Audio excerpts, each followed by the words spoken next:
eventually people are going to say, what the hell is going on? No matter how far you go into the dark, when you flip, you go exactly the same place to the light in our galaxy. Everything. Because everything is in balance. Everything is a polarity. I think it's just going to get weirder and weirder and weirder, and finally it's going to be so weird that people are going to have to talk about how weird it is. What the hell is going on, everyone? Welcome to the 100K stream, the end of an era, the very last time that I'm going to be streaming here in this room. Forever. I'm going to be streaming again, but just not right here. This all kind of converged on a pretty interesting time in my life, like hitting 100K, moving overseas, getting out of this house. It all just kind of happened at the same time. So it felt like a really fitting way to just kind of end off an era in this space before we set off on what I hope to be, and I'm sure it will be, a really exciting journey. Going overseas and going around the world for a little while. And as you guys know, I'm hoping to bring you guys with me. Polarity is going to keep going. Nothing is going to change there. We're still going to have our live shows. We're still going to have videos coming every now and then as well. And we're also going to be uploading some real life content, some interesting and fun stuff over on Josh Radamas TV, which is linked below. So if you haven't subscribed yet, what the hell are you doing? Go and subscribe. But also I have another channel, which is Polarity 2.0, which is where I usually upload clips. And I'm going to continue uploading clips on there. But I'm also going to probably start uploading just like other random little bits and fun things on there as well that maybe don't quite fit on Polarity. So if you're not subscribed to that one, what are you doing? Go and subscribe over there too. So all of those links are below. But if you're in the Discord, you may have just seen that on Polarity 2.0, something just went live. And this is something that we looked at on the one year birthday stream, which wasn't that long ago. 100K in a year, which is actually insane. I mean, it's technically like a year and maybe a couple of weeks, but it's less than 13 months, which is honestly incredible. So a massive thank you to you guys who have watched and supported, even if it's only been for a month, if it's been since day one. I can't express how much I appreciate it. To the members, you guys honestly have really propped me up with your contributions and your super chats and everything. It's made a massive, massive difference in my life. I wouldn't be about to do what I'm about to do if it wasn't for you guys. So thank you all very much. And in that 1 year birthday stream, I had a song made for me, and I quickly made like a little rough edit of it with all of our weirdo little pets. But it was pretty rough, and I said I wanted to do a proper one and upload it back, and I've got it done for you now. So let's kick off the stream with that because the vibes are immaculate. This was made by Yoshi and also Jared, some legends of the Polarity community. And a while ago, I opened up a channel in our members section to get people to submit pictures of their weird, furry little friends. And I thought that would make the perfect little music video. And as you guys know, if you watch the channel, it doesn't always work straight away, but it does eventually. So here we are. We're going to watch this. This is edited. We've got a few shots of our beautiful co-host in there as well. And this is all of your weird pets. Here we go.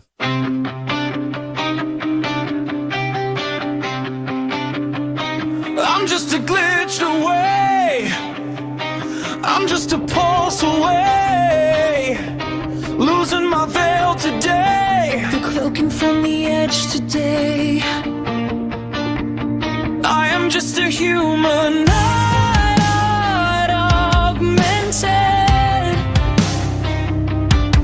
I'm not augmented. Someone wake me from the trance.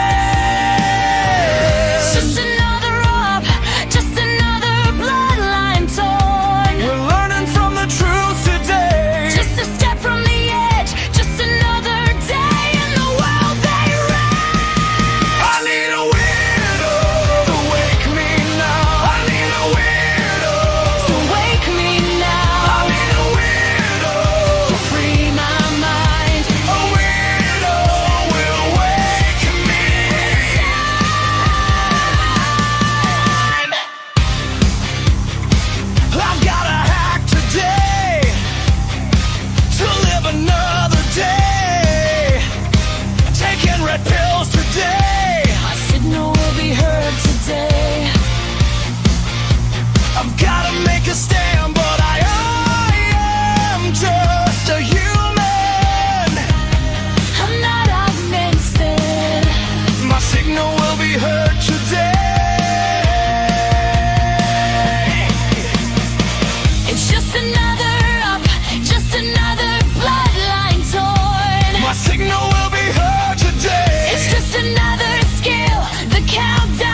I'm not crying.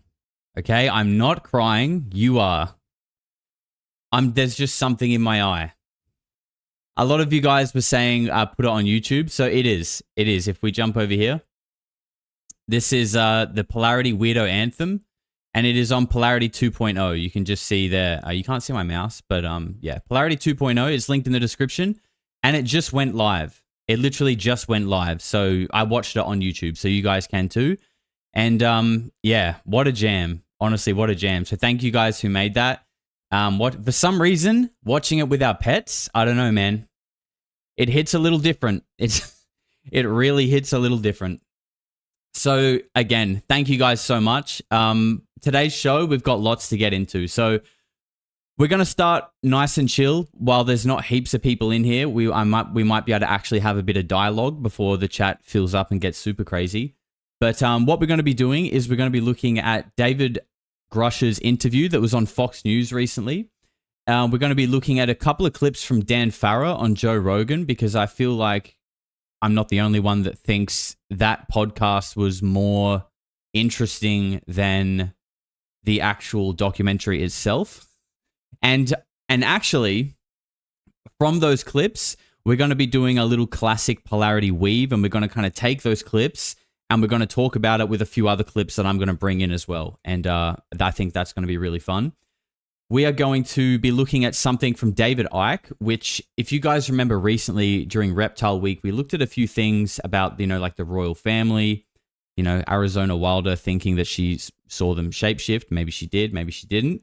But in that stream, we started talking about Princess Diana and, the conspiracy theory around her death. And now that David Icke's channel is back on YouTube, I was just trawling through his archives, and I found a video from 9 years ago called What Really Happened to Princess Diana. That goes for about 20-25 minutes. So we're going to be looking at that. We've got something for the anime fans, which, honestly, even if you're not into anime, I think you'll still appreciate it because it's a wild example of truth in fiction. But if you are an anime fan, you're probably really going to like it. We've got a little clip from Ben Van Kerkwyk, fellow Aussie who was also just on Rogan. We're going to be looking at a clip from Bashar as well, who I really like listening to. And we're going to be probably finishing off the stream with a little bit of Geoguessr. This will be the first time we've done Geoguessr on a public stream. So I don't know how it's going to go with so many people in the chat, but it's usually a lot of fun anyway. So I'm looking forward to that. So before we go any further, let's catch up on some of these super chats because you guys have already been spreading your generosity here in the chat. Okay. Dean J. Thomas, Shane Seals, Luke Carrigan, and Icecart. You guys are absolute freaks. Thank you for becoming a member on this channel. Enjoy the members-only content. Arcades gifted a membership. You legend, sir. Thank you. And Barbados gifted 5. Barbados, always supporting, brother. I see you. Thank you very much. Abraxas, the theologian, celebrating 5 months, says, "You're damn right. 5 months is far too short a time to support your work, Josh. Here's to 5 years. Come crash with me in Austin when you're up this way." My man, thank you very much. Honestly, it seems like I've almost got a bed wherever I go at this point, and that is just unreal, especially considering I'm about to travel. So who knows? I might take you up on that. Abraxas, thank you very much. Barbados gifted another 5. Legend, sir. Honestly, generosity, it doesn't go unnoticed. Thank you very much. Daria gifted 5 as well. You're an absolute sweetheart, Daria. Thank you. Farmer Norm, welcome back as a member. Thank you very much. Yvonne Pandora with $20 says, "Love on your journey." Thank you very much, Yvonne. And you have been extremely generous as well.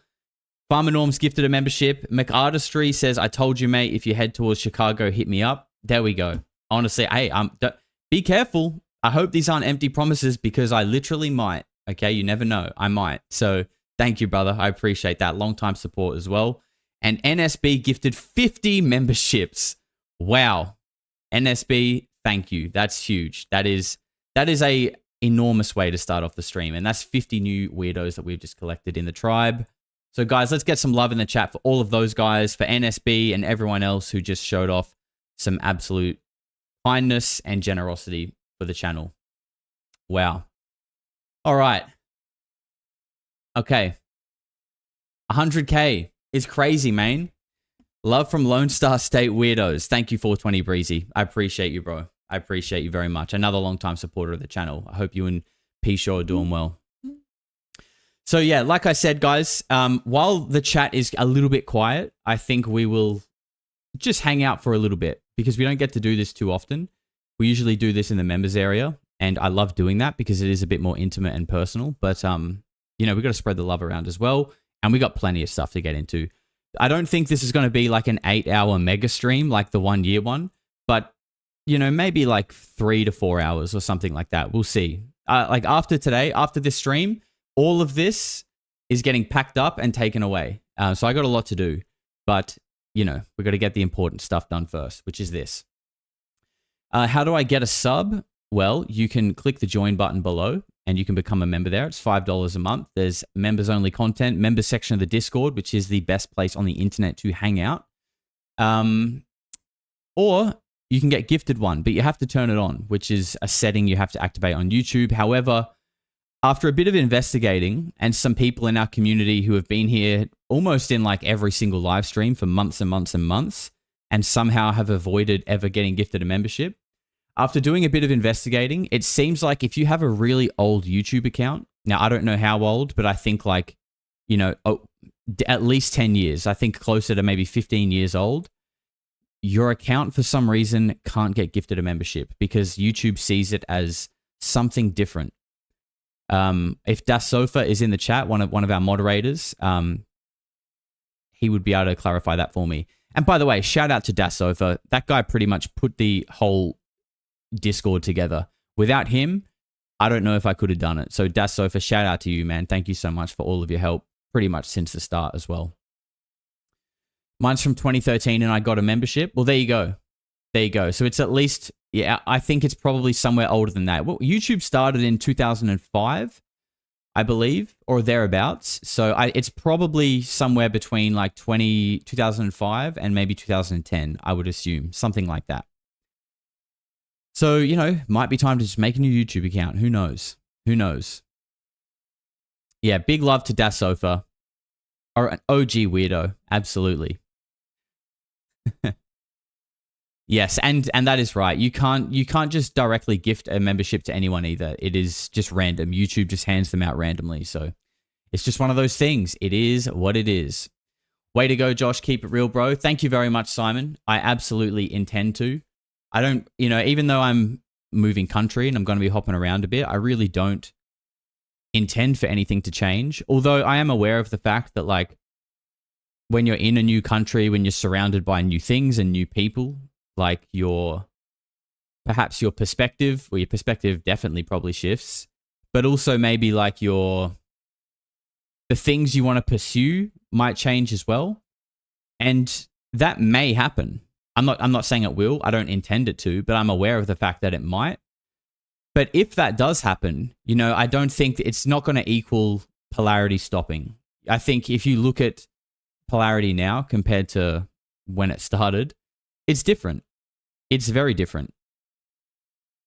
I think in the very beginning, I was pretty much exclusively just looking at the UFO topic because that has been the one thing that I've always been interested in the most, or at least that's where it really started for me, going down the rabbit hole. But I also think that once you go down that rabbit hole, you start to get not stuck, but there's sort of like only so far you can go when you sort of, you know, you research all the stories, all the crashes, the crash retrievals, the reverse engineering programs, the spooks that appear on all the podcasts that say the same things all the time that are apparently working in them. You know, you can only do so much of that until the leads start to feel like they hit a dead end. And that's when I started to kind of expand outwards a little bit and, you know, grow horizontally. And in doing that, I think you start to realize that the UFO phenomenon is just one aspect of our reality that is covered up and we're not told the truth about. And I actually think it's sort of intrinsically linked to a lot of other wider, darker conspiracies as well. And like, you know, we don't need to go into that now. You guys probably know what I'm talking about. But, you know, just like in an indirect way, like Epstein, for example. And then, you know, from Epstein, you get a whole other branch of conspiracies, right? Epstein was very interested in like fringe science. He would host top level physicists and scientists at his island, and would be hosting networking events with them. Some of his abuse survivors say they saw a UFO while on his ranch in New Mexico. They talk about cloning. He was very interested in cloning, and you hear about shape-shifting in those stories as well.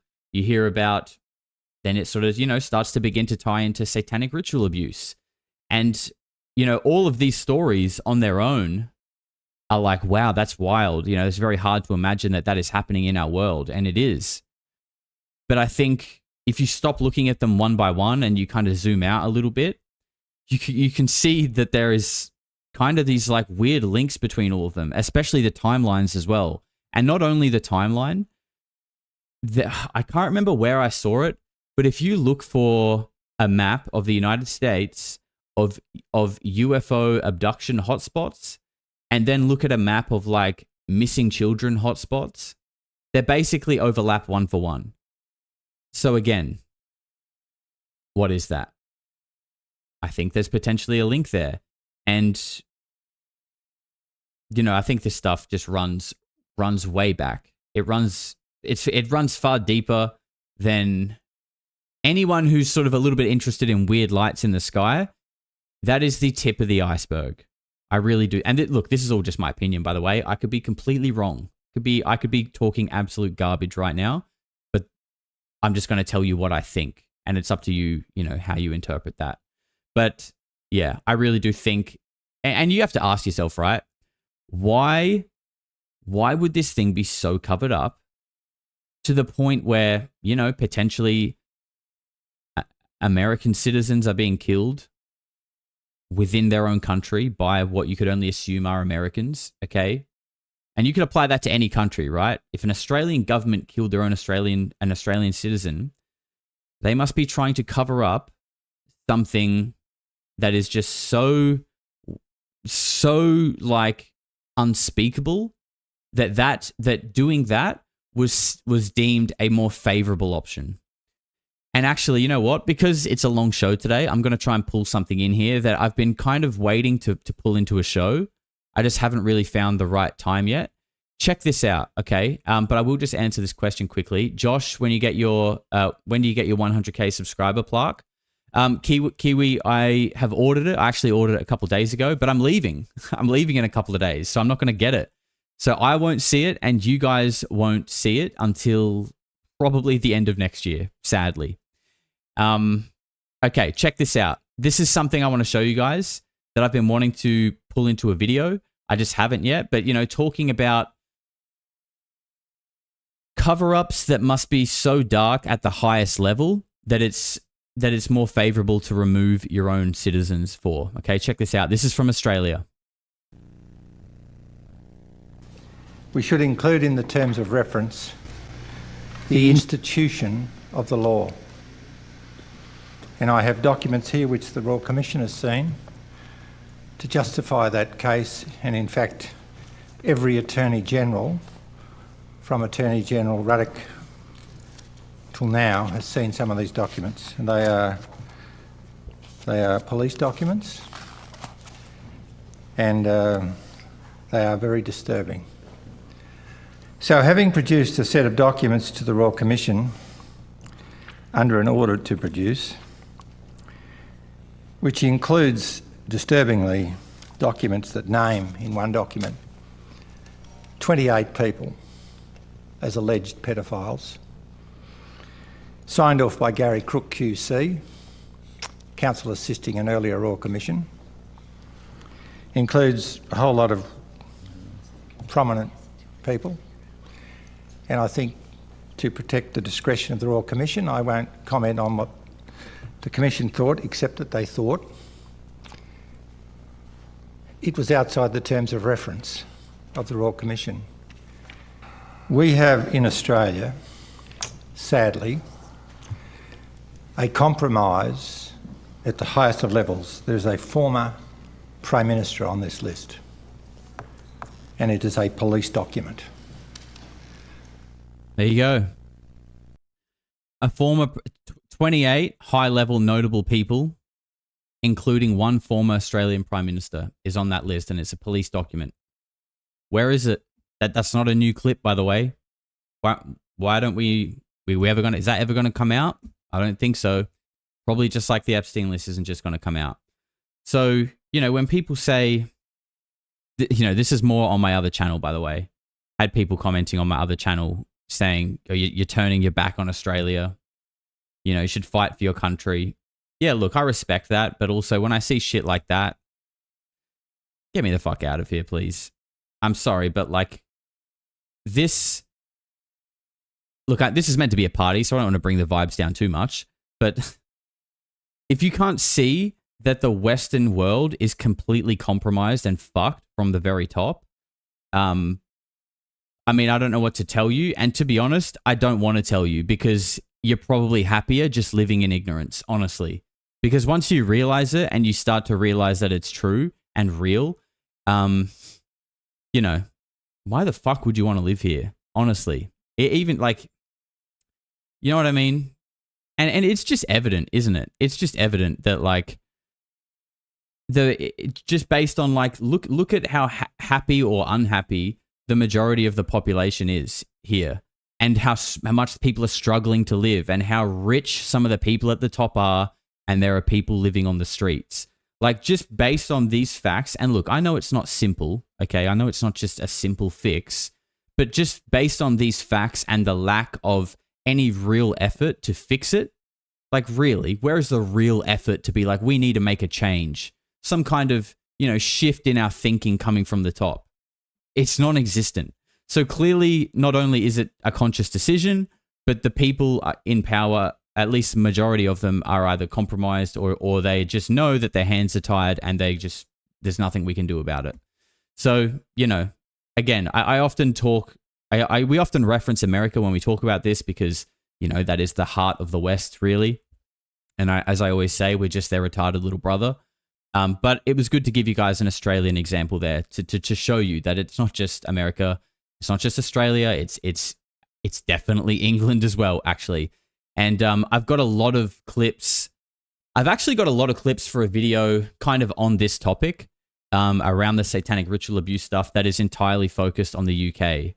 But honestly, I've been sitting on it for a while and I was kind of thinking, you know what? I think I want to get out of the country before I put that video out. So we might put that one out in a couple of months, but I'm going to get the fuck out of here first.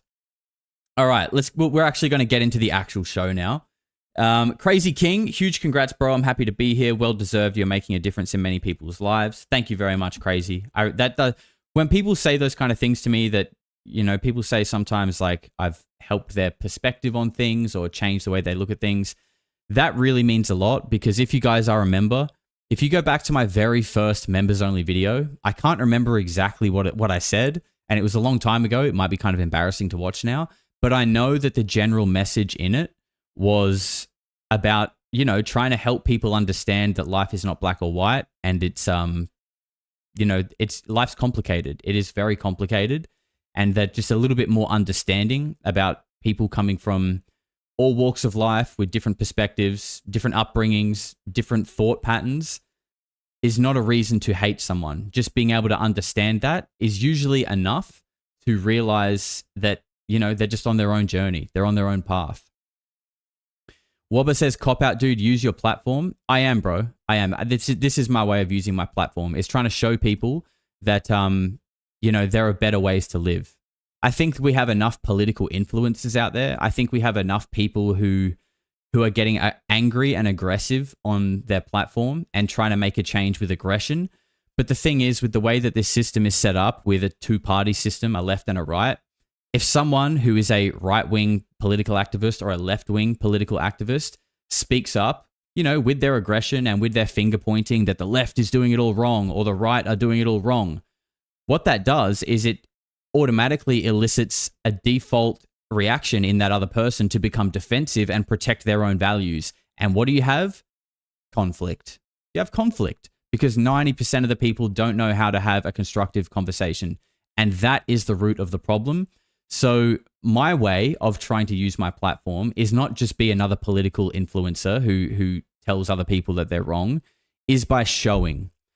And I think in my own life I've realized that you can't really teach people things by just telling them, especially when you're telling them you're wrong, because no one really likes to hear that, okay? Especially from some random idiot on the internet, okay? But what I've found is more effective in life is to be more of like a role model figure and to just try and show people and allow them to work it out in their own time. So that is what I want to do with my other channel when I go around the world, show that, you know, not everywhere is a tense, chaotic, angry place that's full of division. And there are better ways that you can treat people and better ways that you can be. And again, just to clarify, I'm talking about the culture. I'm talking about the culture here, not the country. This country is beautiful, probably one of the most beautiful countries in the world. But the culture, which comes from the top, which comes from the government and the politics and what is allowed to be sort of seeped into the zeitgeist of the people who live here and promoted, that's a conscious decision. And it's not one that has our best interests at heart. And I really believe that. Sage Dark, congrats, brother, for the Horde. Logtar, my friend, Logtar. I appreciate you. When Classic Plus happens, the Polarity Guild will be forming. Heather Harding, $30. Heather, you are a gem. Congratulations on 100K. I hope all your dreams come true and look forward to seeing your travels. Heather, thank you very much. That means a lot, and I really do appreciate you. Heather, by the way, was the first person to get a Polarity tattoo done. The first of many, I hope. Once we're going to maybe cook up a few designs and see what happens. And Fly Ether, my man, Lord of the Clips and the Flies, says they've divided us and conquered us. At the moment they have, but I really do believe that, that can shift and flip at any moment. In some kind of awakening, that can shift and flip in an instant. And I really do like to think that we are in that process, but it's not something that happens literally overnight. But perhaps in the grand scheme of things, when we zoom out, it might look like it happened in a year or 5 years or like a decade was kind of this arc of shift into a new sort of world and a new way of living for the better. I would really hope to think that. But anyway, that's enough yapping. All right, that's enough yapping. We've done plenty of that. We can do more though, but let's get into some clips. So this is the first one that I wanted to watch with you guys. This is, and I haven't seen this by the way, but I know some people said it was really good. It goes for 7.5 minutes, 8 minutes. And this is David Grusch's interview on Fox News. Now, interestingly, I just want to make a note of this. David Grusch, okay, Age of Disclosure came out. David Grusch had an interview on Fox News. Dan Farrah went on Joe Rogan. All within 24 hours, all of those things happened. Now, that could, we could just call it promotion, whatever. Perhaps it is, and I really do think that maybe it is. But also, someone that we've looked at on the channel before is Chase Hughes, who is like an expert in psychological operations, warfare, and just general manipulation of the mind. I'm sure he has an official title. I just can't think of it. One of the things that he says is that when you sort of all of a sudden see the same headlines, the same stories kind of being pumped everywhere, that's generally the sign of a psyop. Okay? I'm not saying that's what this is, but that's what Chase says. And, this, Joe Rogan and the documentary all came out the same day. And then all the news outlets were reporting on it too. So look, just keep that in mind. Here we go. Welcome back to Special Report. Tonight we continue our series looking at unidentified, anomalous, say that easy, phenomena, what many people still call UFOs, UAPs. Last week we spoke with the director of the Age of Disclosure. It's a new documentary out about a suspected government cover-up over UAPs for decades, which debuts tonight in select theaters around the country, is also available on Prime Video. It's powerful. It features cover it up or Matt Ford's going to knock us off the internet again. Features testimony from 34 former and current government officials, including witnesses who have testified before Congress. Earlier, we spoke with another whistleblower who is now a congressional task force member on the UAP subject. If you believe we have crashed craft, stated earlier, do we have the bodies of the pilots who piloted this craft? Biologics came with some of these recoveries, yeah. were they, I guess, human or non-human biologics?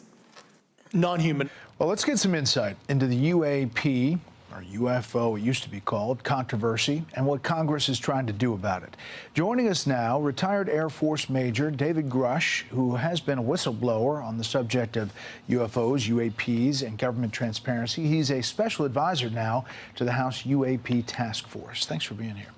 Thank you for having me on, Brett. So since then, people say, where is the evidence? What's happening? Why don't we know more right now, almost 2 years later? Well, certainly the last administration didn't help, and my hearing, of course, was during the last administration, and they were not exactly super transparent on this issue, unfortunately. But now that the task force has been created, I've been able to, guide the members within the boundaries of what they're actually cleared for. When people look at this, Yeah, I agree. Bearded Grusch is like +5 aura. Absolutely. they look online, they say there's a lot out there. There's a lot of people talking about encounters. There's a lot of people talking about videos, and we've seen a lot of that. Can we just cut it down to, you believe that we have encountered alien beings and that they've come to Earth and that we know about it as a U.S. government? That seems to be the case. I don't like to characterize necessarily where they came from. They're definitely some kind of non-human sentience, but it is true, believe it or not, we've recovered the vehicles, and we actually have physical proof, and I was actually partially cleared into some of those activities. It was beyond oral testimony provided to me. I actually had partial access to the data and actually read the intelligence reports resulting from those programs. Like, and with your own eyes, Correct. you saw it. Yes. And so when people say this is kooky, this is out there, there's nothing to back it up. I don't speak for other parts of the government, but I can tell you NASA, which I speak for, is open and transparent with our data. Ah! Okay, bro. Who is this guy? Is he like the president of NASA? Someone take this guy to an acting class, dude, because you're obviously lying and anyone can tell. I mean, it's not just your body language and how sus you just look in general, but the NASA are open and transparent with our data. Bro, who do you think you're speaking to? I honestly think these people think that they're speaking to like 5-year-olds sometimes. Like the way that they talk to us, it's like, hey dude, we're actually not retarded. Like it's actually crystal clear that you are talking shit and have been for a long, long time. Oh my God. The balls on this man to come up here and say that with a I mean, partially straight face. It even looks like he's half laughing. He can't even believe how much shit he's talking. My God. Mystic Rose, Tamara, thank you for the $20. She says, my husband said if you come through Delaware, you are more than welcome to stay over. He will give you a deep dive into the Babylon 5. Love you, Josh. Oh, again, Tamara, be careful. I might take you up on it. Thank you very much for the $20. And Dusty G with a big one, $100 for the stretch. You're almost home free wherever that may be. Dusty, my man, another long-term supporter of the channel. Thank you very much, mate. That's a massive super chat. I really do appreciate that. And thank you for that and all of the support. I know I recognize your name. You've been on the channel for a long, long time, and I appreciate it, man. Thank you very much. Do you believe what Mr. David Grusch said, or is he lying? Whatever he said, where's the evidence? Where's the evidence? Yeah. I mean, all I can say to that is they actually think we're retarded. What do you say? Certainly members of this current administration are very, very well aware of this reality.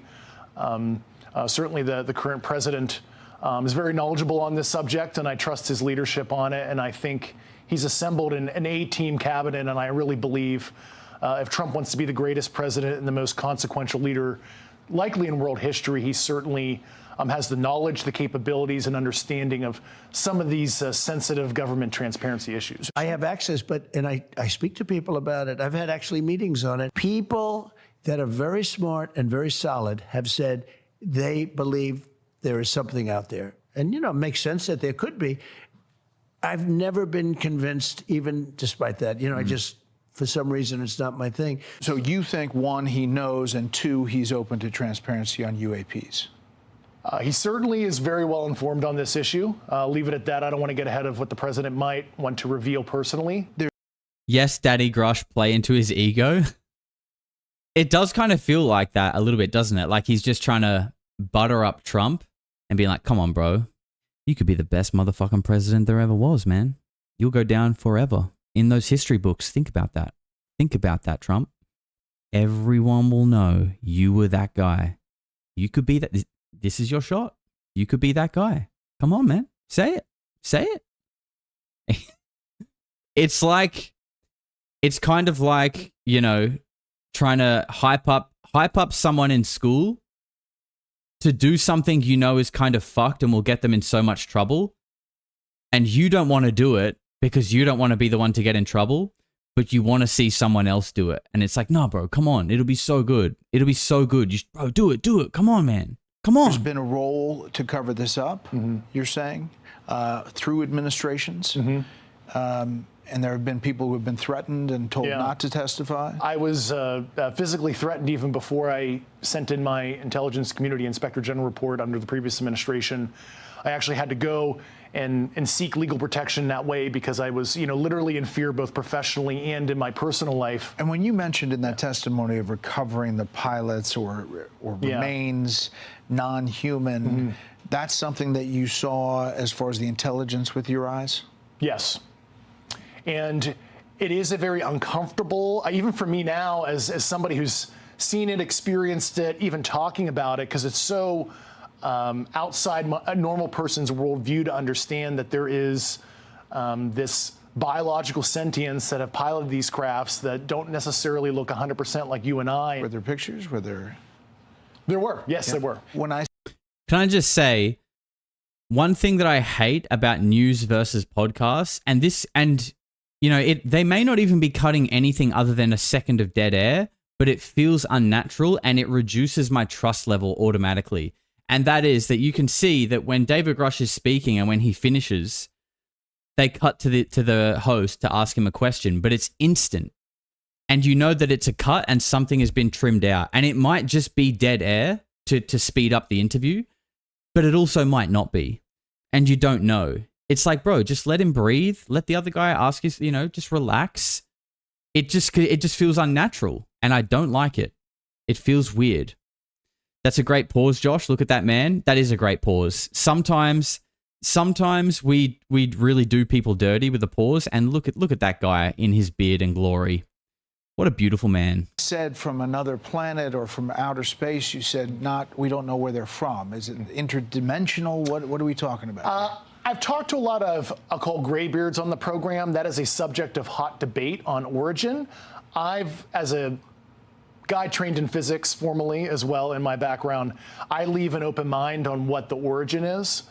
Certainly, there is the extraterrestrial hypothesis, and they could be coming from elsewhere off Earth, but I don't usually go there because I did not see that data, and I'm not conversant in the high confidence theories that the U.S. government had. I'm not aware of any remains that the department has of any signs of extraterrestrial beings or activity or technology. You say the U.S. government knows, but there are many other governments around the world. Do they know? They have their own programs, and like I said 2.5 years ago, we have been in arms race with our peer competitors, namely Russia and China, and they have their own programs in this regard. And I was actually able to view a body of intelligence that discussed adversarial programs, and I'll leave it at that. We've recovered things, you say, bodies and physical remains. Was there a sense that the motive of how they got here, what they were doing, was it peaceful, not peaceful? We've seen a mixed bag of activity. And motive and intent, why they're visiting, that's once again, that gets into our assessments, not necessarily, we can't quite understand the intent of some of the sentience and why they're visiting. I just want to say, okay, again, see, we balanced it out, not the best pause, but I just want to say there, I do find it interesting that they're able to say, oh, there's a mixed bag, there's various races, and, some are good, some are bad. it's just like, where the fuck are they? Do you know what I mean? It's like we're out here going, bro, are these things even real? And they're up there going, yeah, there's a few species. Some are good, some are bad. Some like each other. Some are fighting with each other. It's bloody home and away. It's Love Island out in the cosmos, you know. Few little bickerings over here. Few little relationships forming over here. It's like, really? Where? And how do you know that on such depth? Because none of us are... We're all just arguing if it's even true. Do you know what I mean? Like, that feels weird to me. And I'm not saying Grusch is lying. I'm just saying, like, that the concept of that is a little hard to digest. You know, it's so far down the road when we're all stuck on, is this even real? Because we have interesting genetic material on Earth. We're a Jurassic Park tourist attraction for them. Could be a myriad of reasons. For the other people who are coming out, you say to them what? You've obviously faced intimidation. You talked about harassment. There are reports that others have too. I say that there's hope. Certainly, Congress values whistleblower information right now, and certainly I believe there's an appetite with the administration to do the right thing on this as well. And there's some other things that are happening behind the scenes that I'll let the administration discuss when they're ready. Okay. Well, we appreciate your time, and we'll follow every element. It's fascinating. Yep. Thanks for having me on. Hey, Sean Hannity here. Hey, click here to... Hey, Sean Hannity here. All right. There were a couple of comments there that I wanted to talk about. And I've lost them. So, someone said, you know, look, they are real, get over it. Look, I do think that, right? I do think that in some capacity, non-human intelligence is definitely real. I mean, like, the probability of it is just, like, astronomically high that would be the case, right? And so I do think that.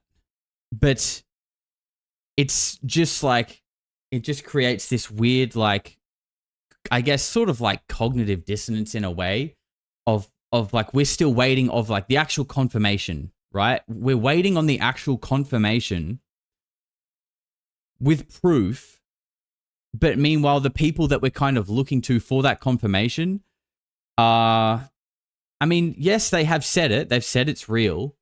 And now they're saying, oh, there's wars happening with this, and this, and whatever. But it's like, okay, but just, if you're going to start telling us more about it, can you please just show us something that proves that it's real first, and then we'll walk with you to the next level.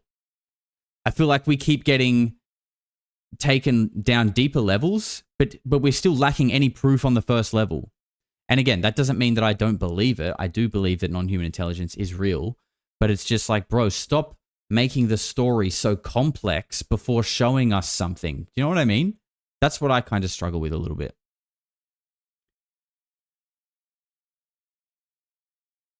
And look, this actually kind of ties nicely into something else I wanted to talk about.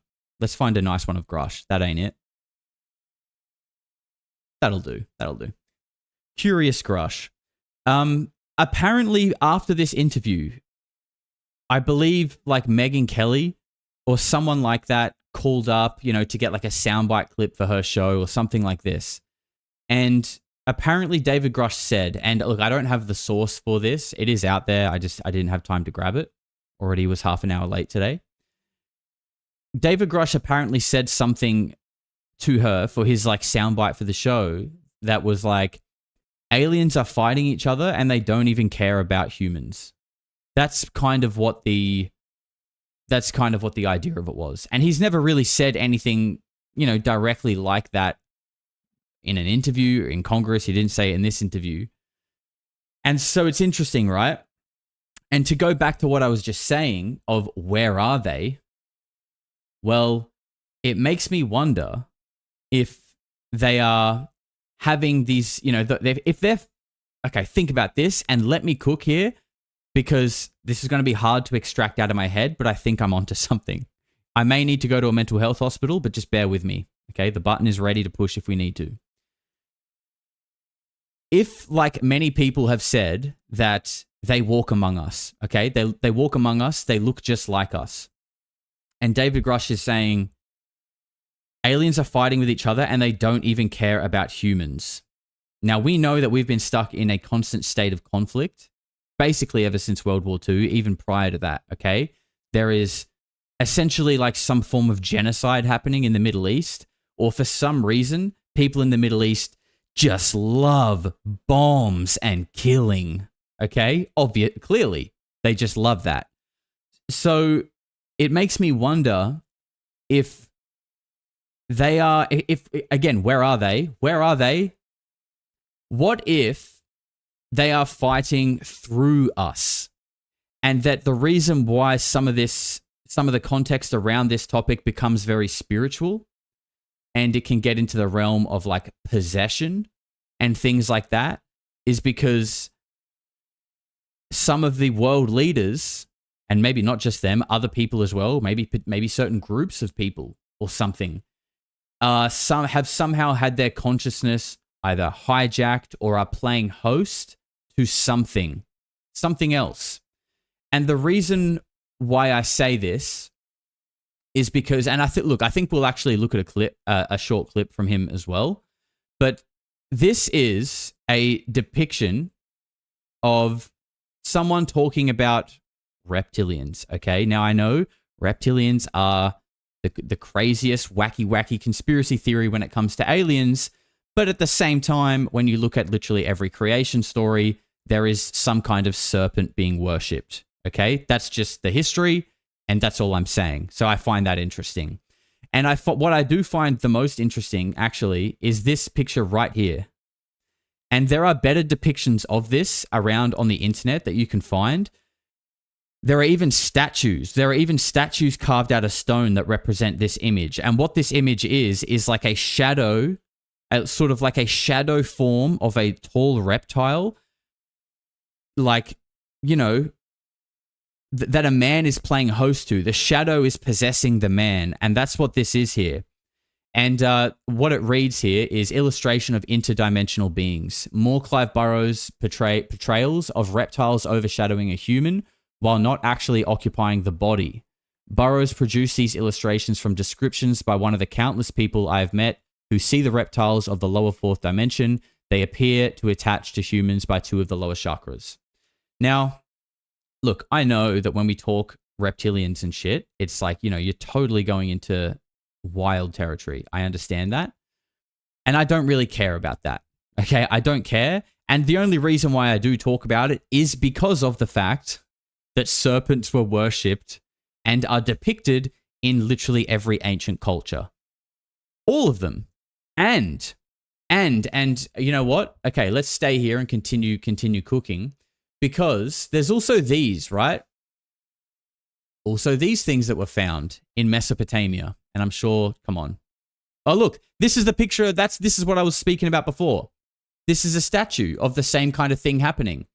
An Oxford University, an ancient statue depicting a reptilian possessing a human being from the lower fourth dimension, which is older than the Aztec Empire. Okay, so there's that, but that's not actually what I was looking for. This is what I was looking for, okay? These are statues that were dug up in Mesopotamia. Thousands and thousands of years old, and they seem to depict some kind of lizard-looking being, okay? And who was apparently here before humans? The dinosaurs. How long were they here for? Apparently millions of years.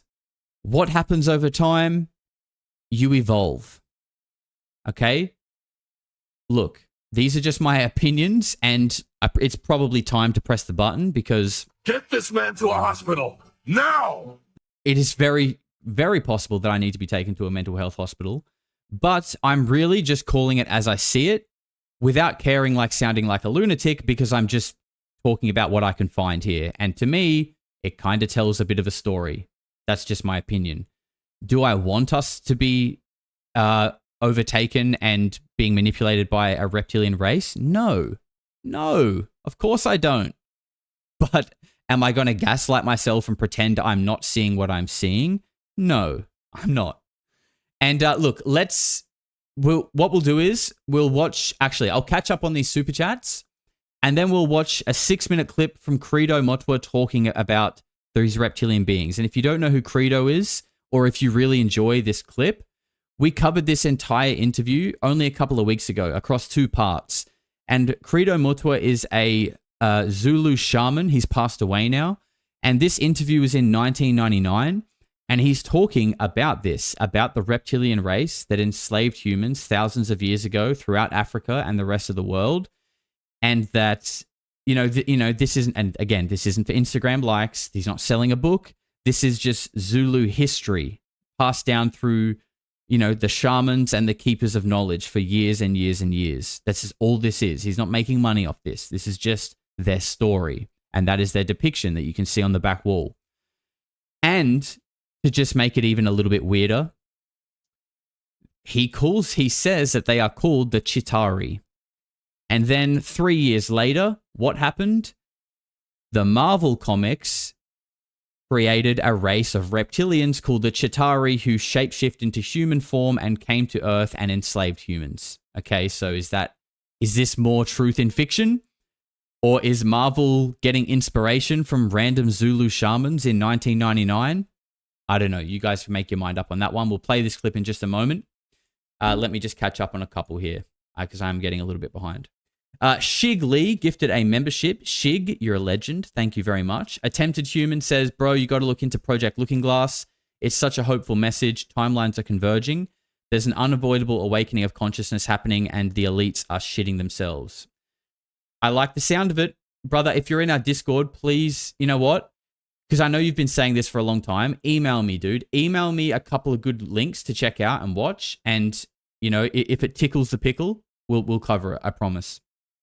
MJ, pretty sure there was an old NASA employee that said the masses are arses and that's how they feel about the public. Probably that doesn't... look at the way that guy spoke, M. It checks out. It absolutely checks out. Green Tone with $50 says, congratulations on 100K. Only recently found your channel, but this is the kind of weird I belong to. Wish you all the best in your ventures to come. Green Tone, thank you very much. And that means a lot because like I said, I created this channel to find my tribe. And it seems like so many people have also found theirs too. So, I love that. You put out your vibe, you find your tribe, and here we are. Thank you very much. Scott Orton says Disclosure will be Spielberg's latest film. He knows he also showed us E.T. plus Close Encounters. Congrats on the 100K. Yeah, thank you. And thank you, Scott. I think Spielberg knows a lot more than he lets on in interviews. He does kind of play dumb in interviews, but I think, the evidence suggests otherwise. Especially when you look at how similar the ETs in Close Encounters look to the Nazca mummies. What's that about? Zapparoo, 1561, Nuremberg aliens were fighting in the sky without care about humans. They certainly were, and we covered that on the channel a long time ago as well. Thank you very much, Zapparoo. Big Soul 80, congratulations on the 100K, brother. Should have done it from the spa bath. Keep believing, weirdos. Streaming this from a very sweaty work site in Brisbane. Plenty of weird looks from the other tradies on site. Boys, shut up and get back to work. My man, thank you very much. Look, we couldn't do the spa bath today, but maybe one day. I did promise it, and I kind of promised the hot tub stream, thinking that we would hit 100K in like 2 years and everyone would forget. But here we are. Savage Justice, you're definitely onto something. This explanation makes sense on all reports. I really think so. As crazy as it sounds, if we can remove how crazy it sounds, it makes a lot of sense. And I will say as well that what I find interesting about this topic is the fact that, people are willing to go so far into it. Like UFOs, greys, insectoids, Zeta Reticuli, J-Rod, all this kind of crazy stuff, which might be true, but for some reason, when you start talking reptilians, everyone's like, okay, you've lost the plot. It's like, hey, why is this less crazy than that? We have the same amount of proof. Actually, no, again, we have more proof for reptilians than anything else because they're literally depicted in every ancient culture's creation story, and we dug up statues of them in Mesopotamia. So, that's weird to me. Daria, I tried to remote view you a while back, sending an email. Oh, God, Daria, I hope I wasn't in the shower. You better not be trying to remote view me in the shower or I might have to sue you. Thank you very much. And Jesus coming in with 2 months. That's right. Jesus does follow Polarity. He says, question for you in the chat. Would you step onto a spaceship if asked or fight back if forced? Also, which theory is the most plausible?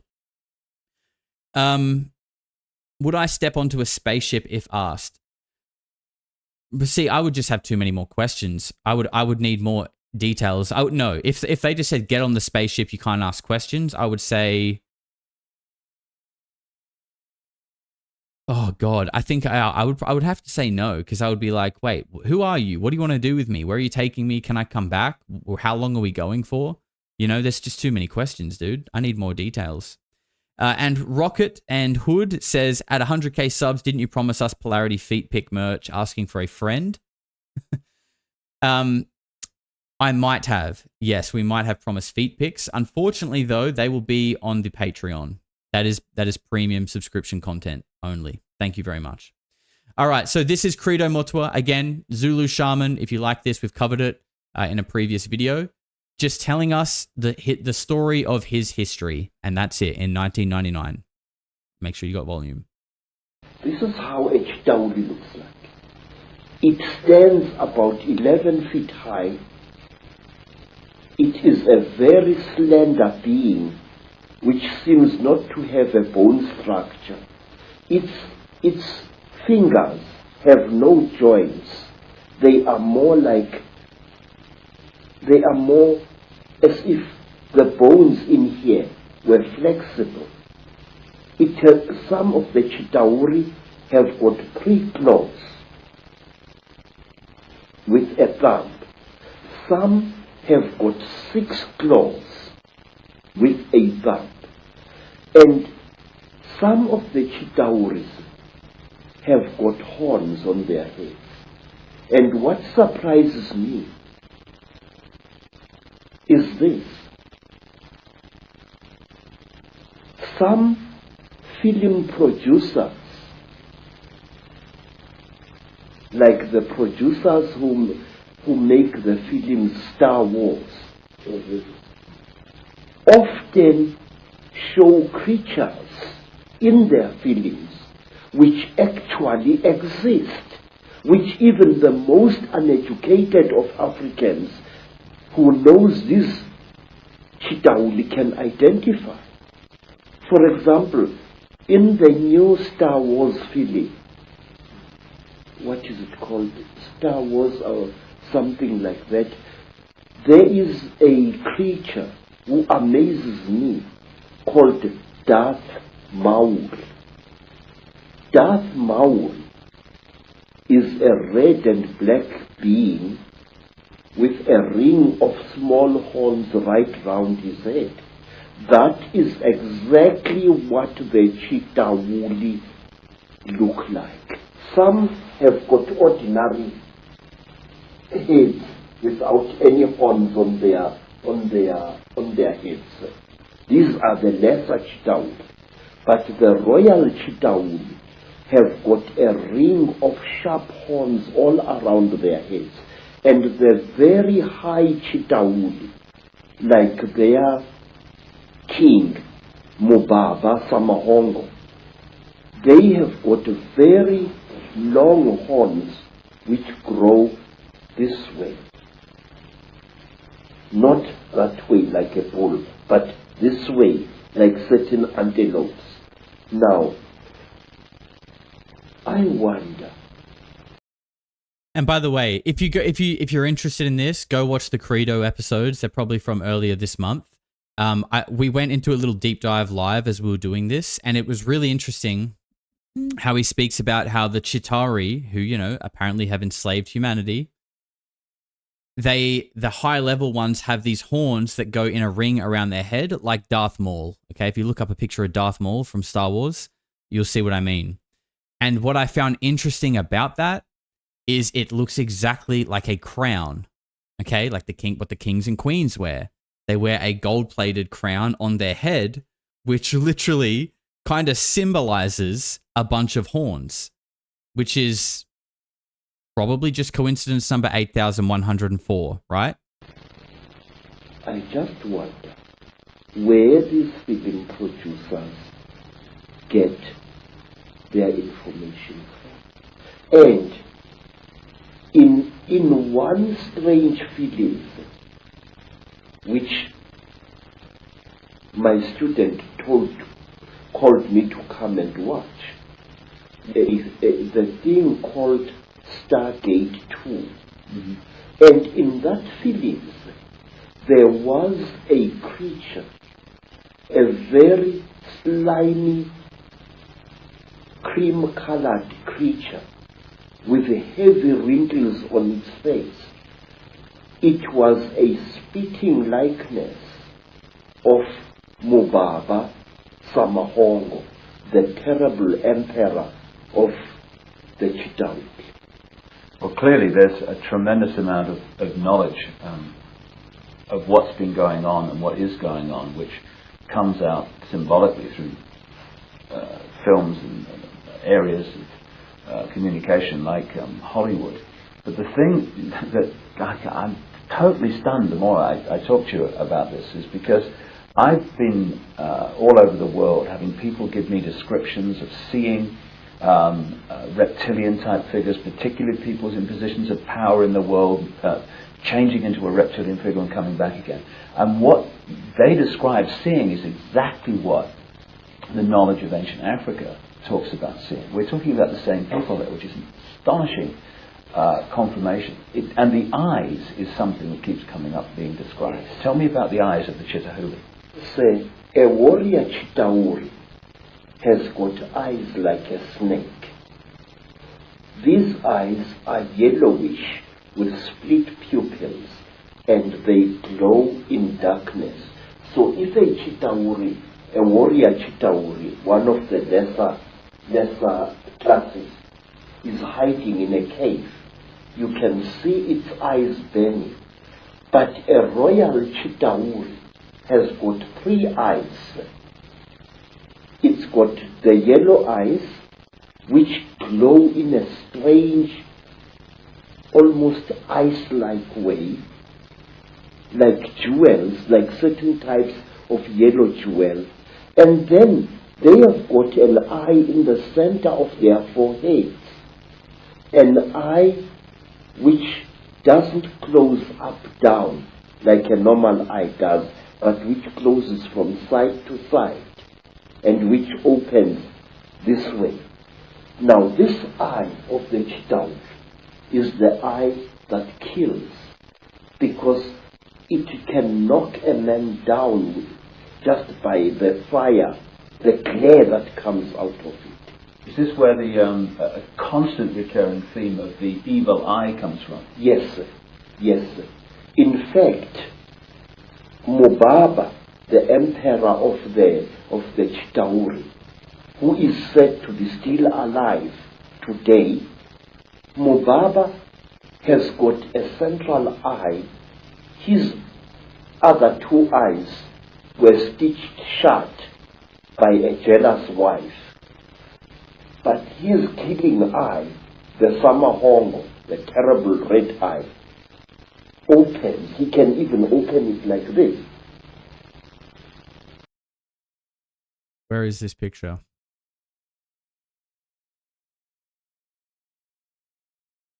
Where did we get the... There it is. The third eye can knock people down, apparently. And you know what's... Again, another thing that's kind of interesting. I think I mentioned this in the other stream, but you know, in like the Lord of the Rings, the Eye of Sauron kind of looks like that, right? Kind of looks like this. Probably nothing though. Probably just a coincidence.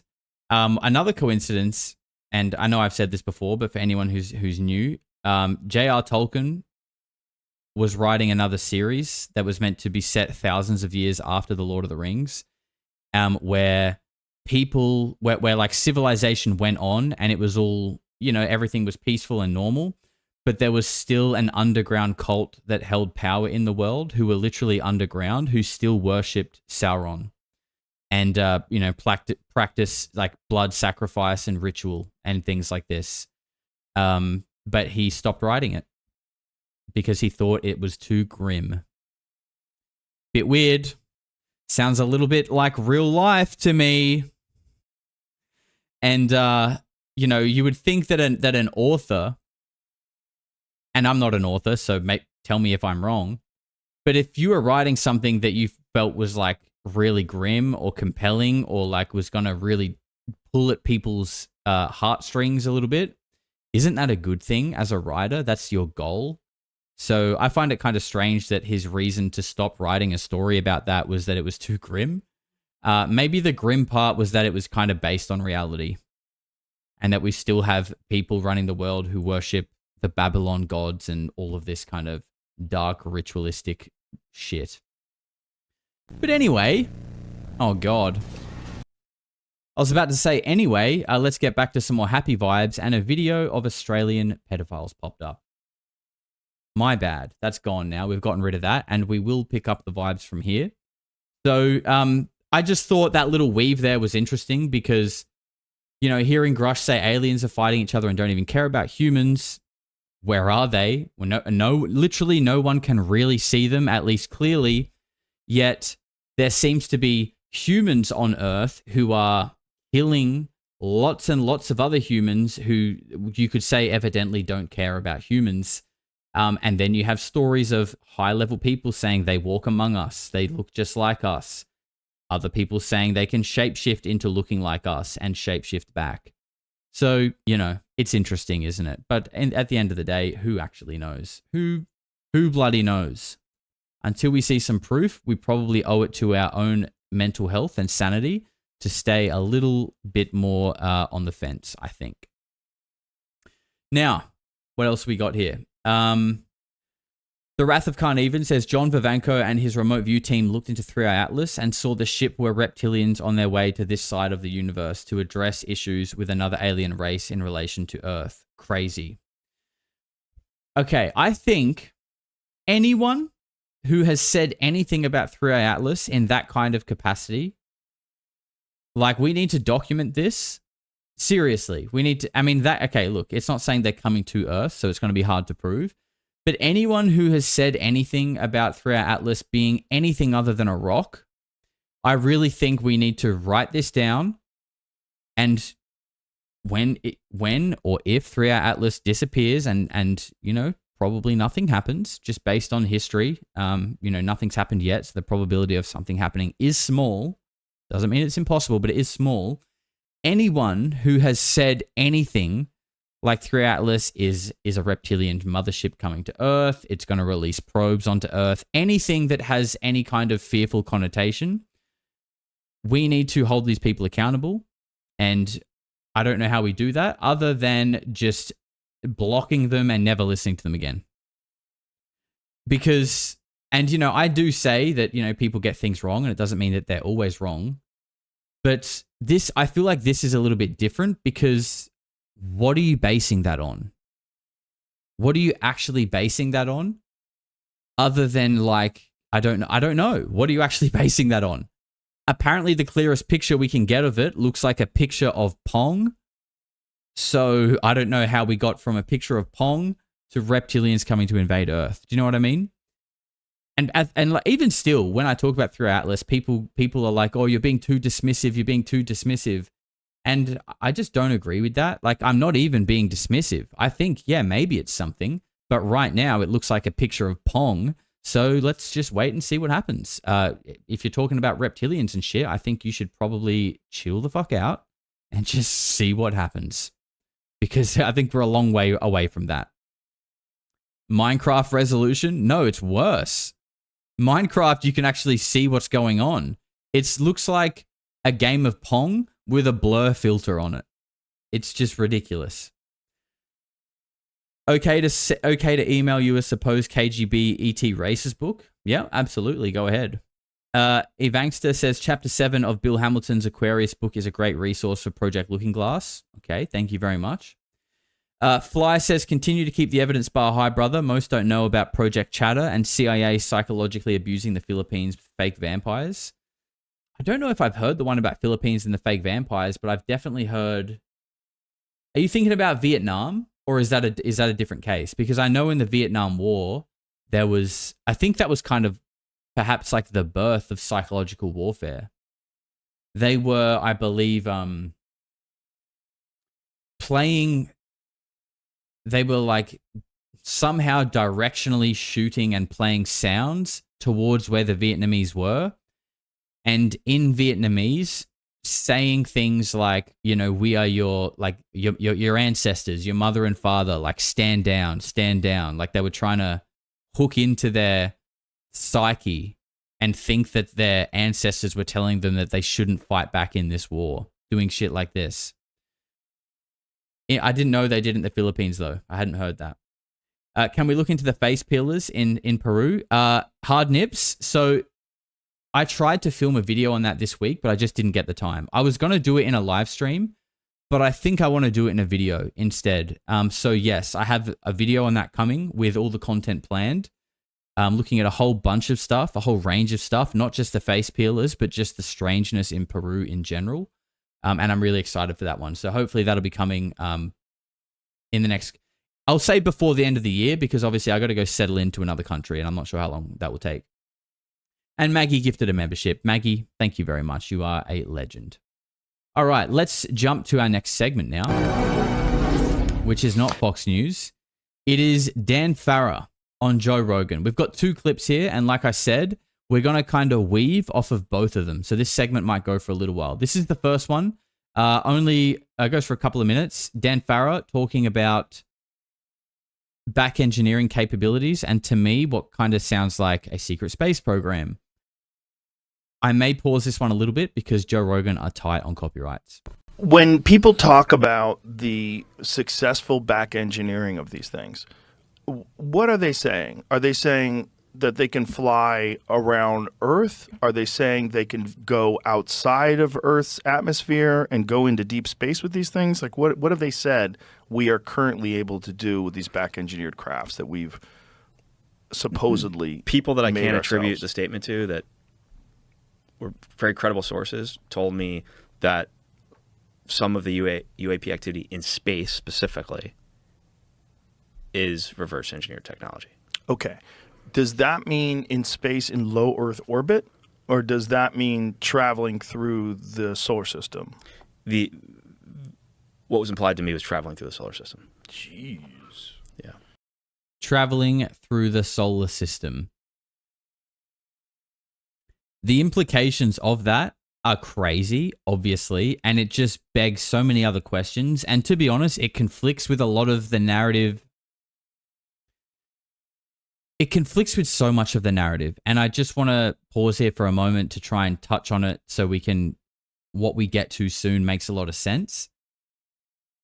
But just think about this. Like if these people, like this is, I know Dan Farrah isn't a spook, but he's kind of speaking for them, okay? Because we can generally all agree that most people in the age of documentary, the age of disclosure documentary, are coming from like intelligence backgrounds, right? And he's telling us from some of these people who some of them weren't in the documentary that he's talking about here, have told him that we have capabilities that allow us to travel out in space based on reverse engineered technology. We have that technology now. Okay. Yet at the same time, a lot of this documentary, and we'll hear about it in a moment, is about Marco Rubio and other people saying, if China, like if China cracks this first, we're in trouble. Cracks what? If you're flying around out in the universe with a 0-point energy type anti-gravity craft, what else is there to be cracked? You've done it. So already to me, there's like a conflicting narrative, right? But it's interesting to hear Dan Farrah say this, and we'll get to why at the end of the clip. So are these Here's another thing someone, that same person said to me, by the way. Yes. So before I forget, that their belief is that the technology we have would not be pulled out even to stop a world war. It would not; those cards would not be shown until moments before, like, a nuclear war situation. So they wouldn't pull it out to stop like any of the wars we've experienced in the last, since World War II. They wouldn't, regardless of how many. It has to get to 9. It has to get to a level where there's no other option. Wow. There you go. Okay, so there's so many little bits in here that I want to touch on and talk about. So they're saying we have the technology to go out in space, you know, which to me sounds like 0-point energy. And it's funny because in this same interview, and it might even be in the clips that we look at, Dan Farrah says he talks about the Tic Tac, and he says something like, which I don't think is ours, by the way. But you just said we have the technology to be flying around out in space. So, like, what's the difference? Why couldn't it be? So there's that, right? There's that part. And there's the fact that he just said that we have this technology, but it would not be used. Like, they're not going to show that technology for just these wars that we have now, which is sad, right? Because it's just a few million people dying in the Middle East. It's not that important. We don't really need to get out the big guns. We'll just keep siphoning and ruining the economy and funding the war and making everyone's taxes go towards this war. We don't need to solve it. We've got the tech, but we won't do it yet. This is fine. It's literally the "this is fine" meme with the guy and his whole kitchen is burning down and he's just sitting there going, "This is fine. I could stop this, but I'll just let the taxpayers continue funding it. This is fine." And why that's interesting is because of this. Okay? This is Ben Rich, a famous Ben Rich quote, director of the Lockheed Skunk Works. In 1993, he famously said at a speech to the alumni at UCLA, "We already have the means to travel among the stars, but these technologies are locked up in black projects, and it would take an act of God to ever get them out to benefit humanity. Anything you can imagine, we already know how to do." And there is a second part to this quote, by the way, and he talks about ESP, free energy. He says we already know how to take ET home. Like anything you can imagine in Star Wars, Star Trek, we know how to do. I can't, that's just me paraphrasing it. But there's another part to this. But I think the first half there, that we already have these technologies, but it would take an act of God to get them out to benefit humanity.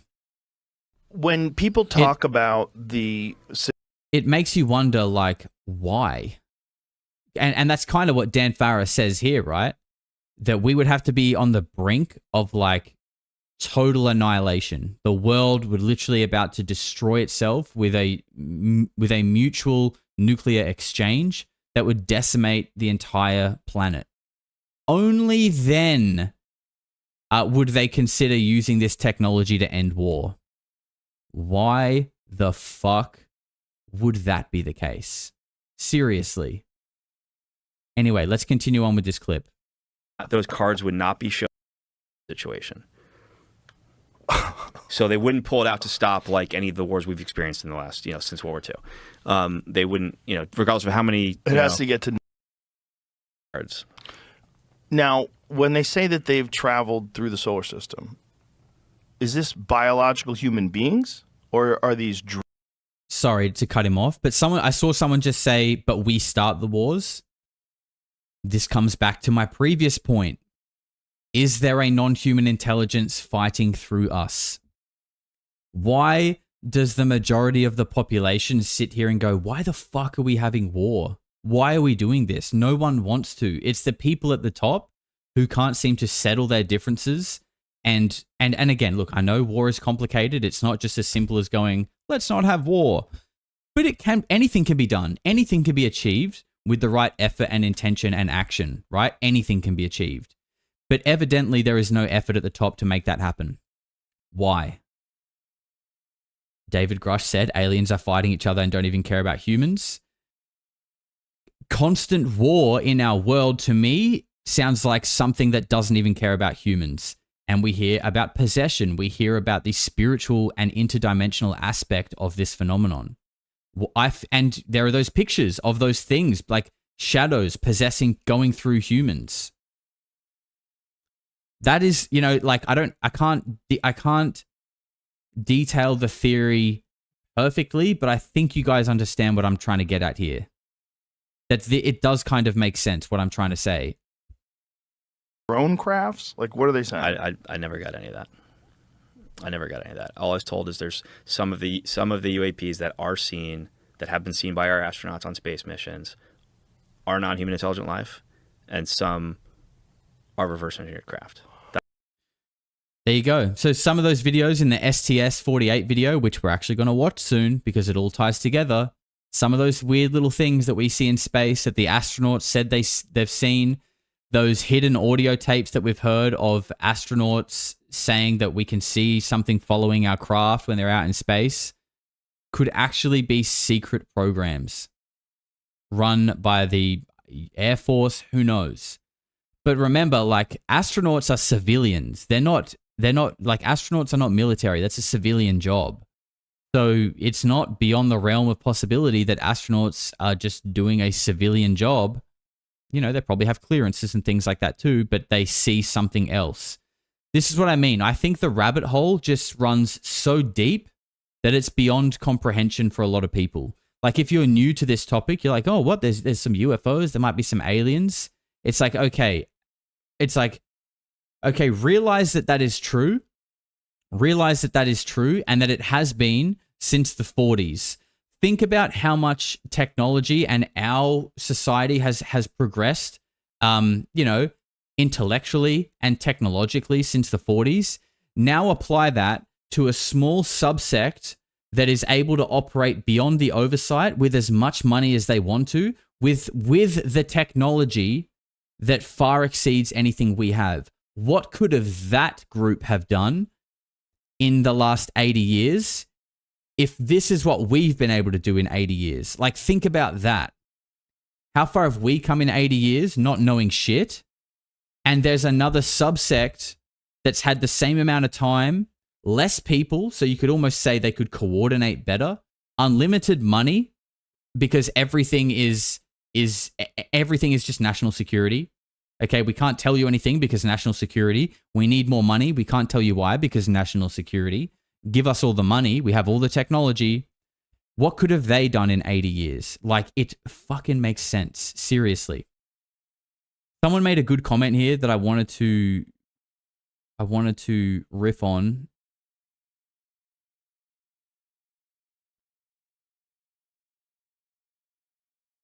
I can't find it.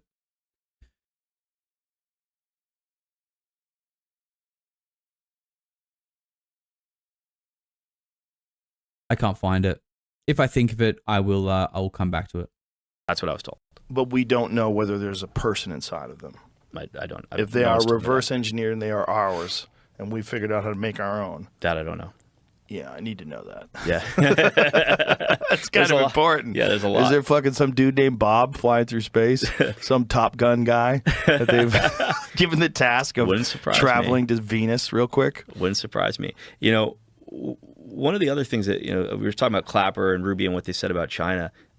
Something else that they both said, despite these guys being completely ideologically opposed, right? Like, they have nothing else in common. They both spoke to how we as a species, not just our country, but the entire human species, is held back by this. The fact that there's something in the human psyche that says I can't prepare for or wrap my head around something I haven't experienced yet. Right. And how that leads to strategic surprise because you're not preparing for something that can ultimately end up happening. And Rubio makes great examples. He says, we didn't think the Japanese could torpedo us at Pearl Harbor till they figured it out, and they did, right? We didn't think that terrorists were going to come here and learn how to fly commercial airplanes and use them in a terror attack until they did. And with this, he's like, we don't want strategic surprise to lead to a disaster on this front. We need to be ahead of it. And he very powerfully says that, often strategic surprise changes the course of human history. So again, to me, what he's saying there doesn't make sense, because if you've got this technology that can get you out flying in space, like you just said, or like Ben Rich said, that we already have the means to travel among the stars and it's locked up in black projects. And by the way, Ben Rich said that in 1993, okay? That's the program director of Lockheed Martin's Skunk Works saying that in 1993. So we had that technology in 93, but Dan Farrah just said, oh, we weren't ready when a terrorist was going to hit the towers. Didn't want to use the technology then. Didn't think that was a good reason to bring it out. There's so much contradictory stories here. And let's not forget what Carol Rosen said in 2001 before that even happened, was that they're going to use a terrorist false flag as an excuse to fund the military-industrial complex, and after that, they are going to use extraterrestrials as the next threat to continue funding the military-industrial complex. We shouldn't forget that. We should not forget that.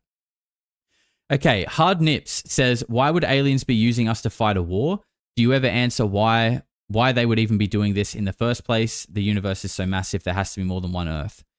I agree, there definitely has to be more than one Earth, and the universe is a massive place. And, you know, I think one thing that we hear about, and, you know, I don't really like the word, but is loosh. It's loosh. And you know, Tom DeLonge did say that there is a group here that at the highest level are known as the others, and they feed on negative human emotion. They feed on people's fear, and they feed on like people's anxiety and chaos. He said this in 2016.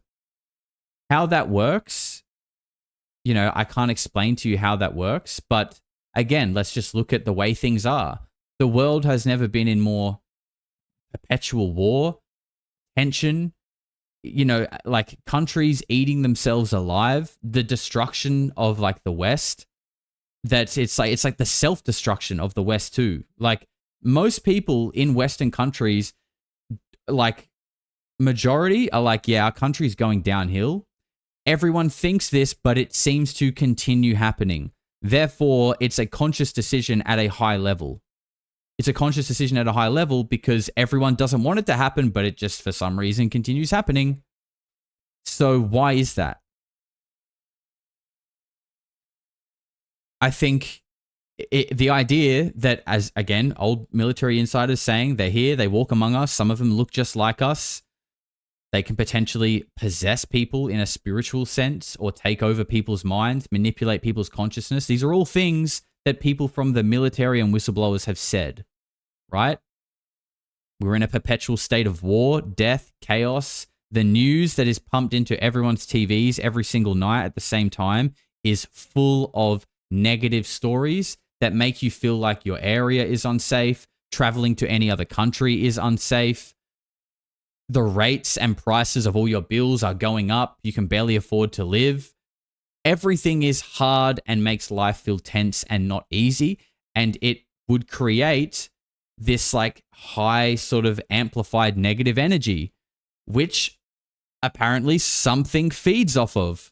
Like, I know it sounds so cooked, but it all fits together. Like all of this shit fits together to me. And I know some of you guys agree with me, but it's like, why isn't anyone else talking about this? Okay, let me catch up on some super chats. And then I've got a few clips to riff off that same clip with you guys.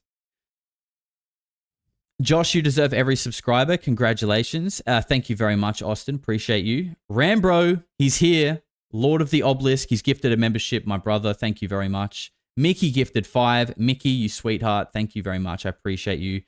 Lauren Hall has become a member. Lauren, thank you very much. I appreciate that a lot. And I'll see you in a couple of days. The Wrath of Carnarvon. If what Dan Farrah says is right, with that tech to fly into space, then Gary McKinnon was right. We've had fleets for decades now. This is what I love, because all of us freaks are tapped into the same source, and you know Gary McKinnon is coming up right now.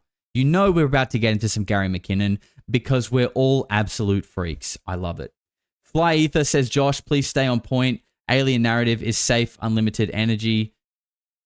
Alien narrative is safe, unlimited energy narrative is not. It's all about the economy.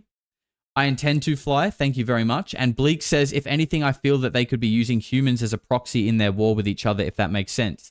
Yes, exactly. That's basically what I'm getting at, Bleak, is that,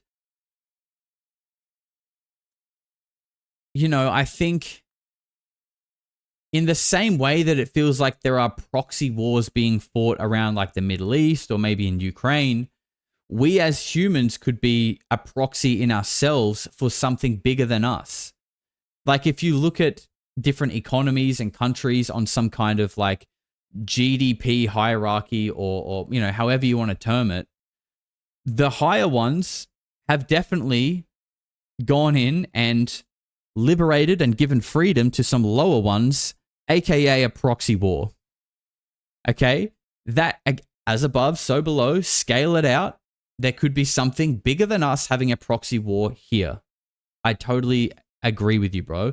And, you know, like my theory here with what I'm getting at, in that there is like a lot of the war and chaos and division in our world that doesn't seem to go away, comes from a non-human intelligence. I don't have the details finessed, but it could work in lots of different ways. But again, I feel like the more, and this applies to anything, the more we try and like hone in and be exact with our theories, the more we can slip up, the more we can maybe get things wrong and start to argue that my way is wrong and your way is right or whatever.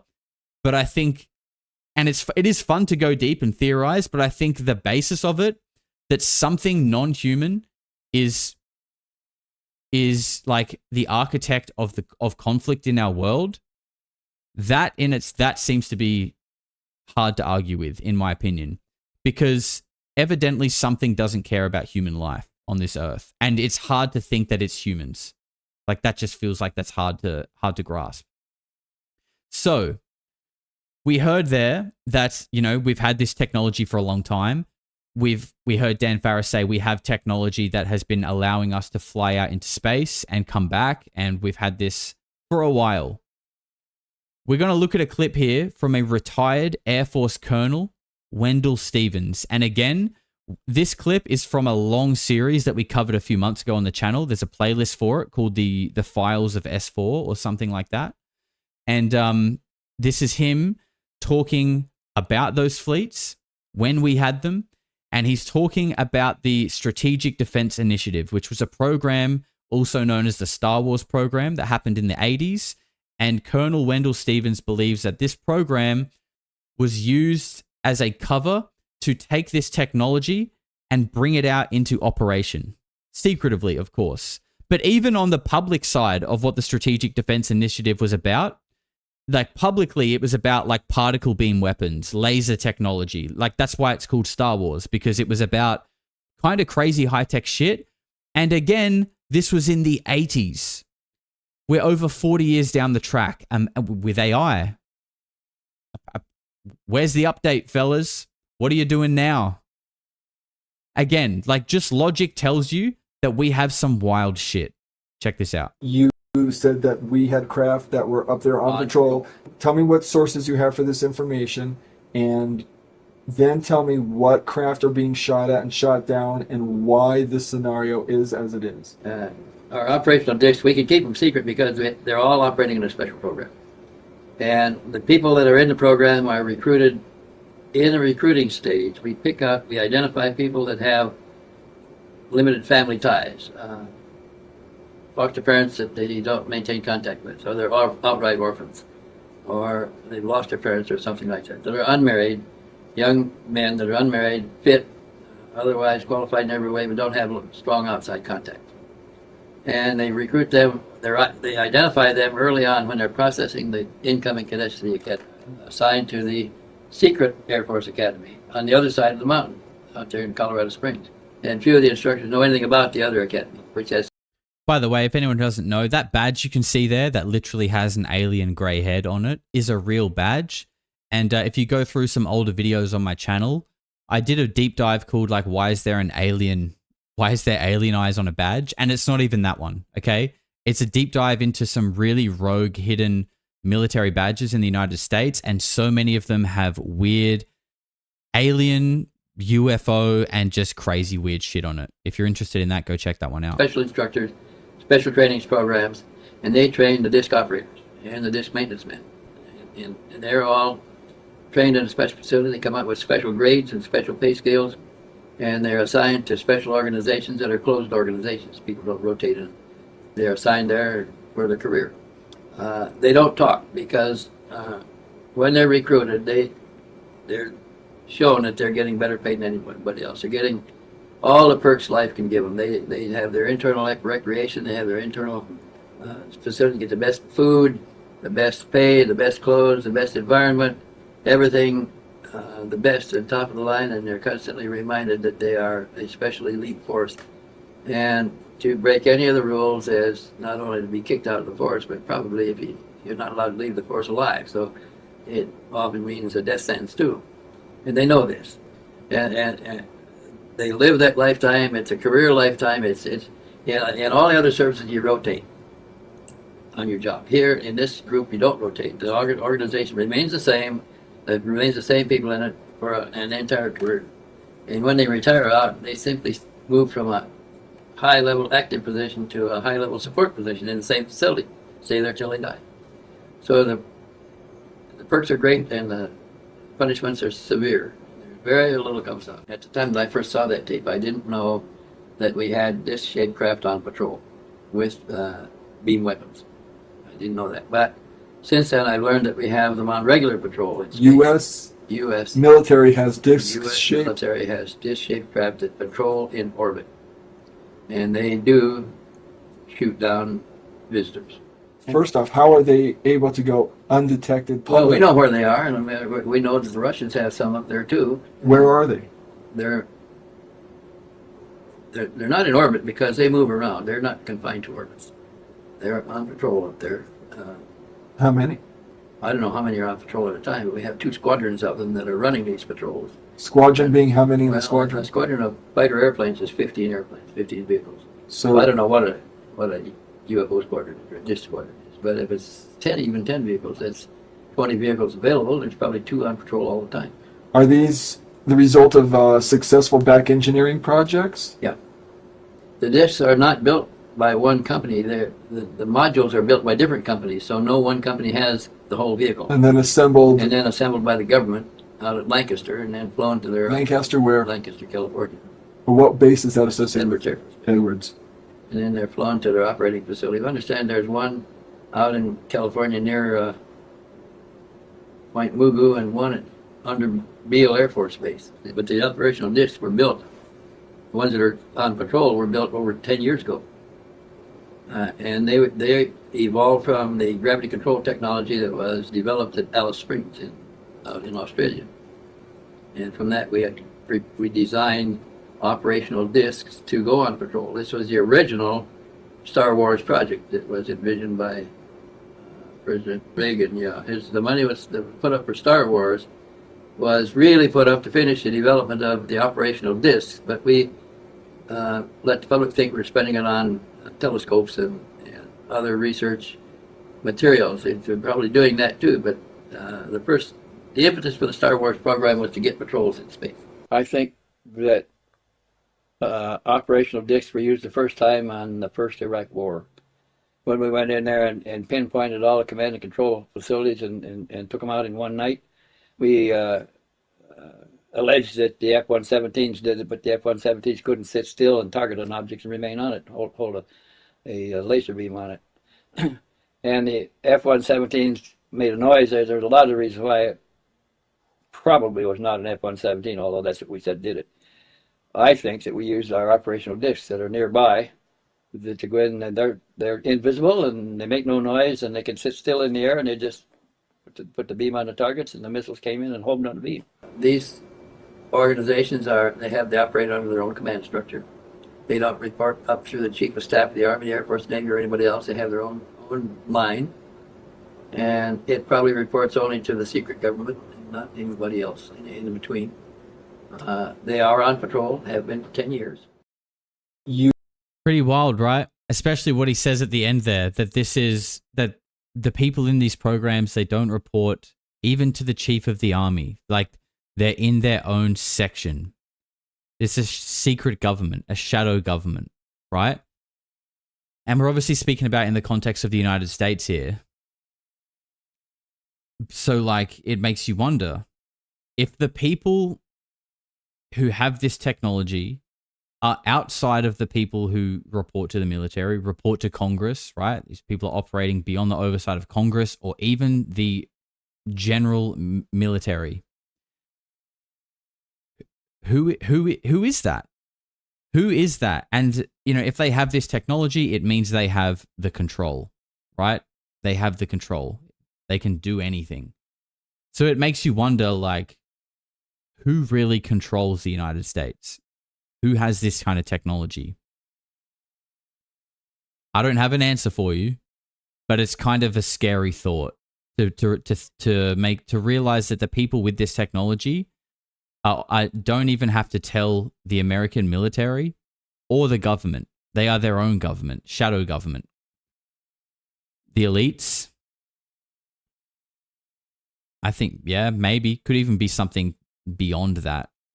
But again, I think it kind of ties back to it. It almost ties back to what we're talking about earlier. Is that it feels like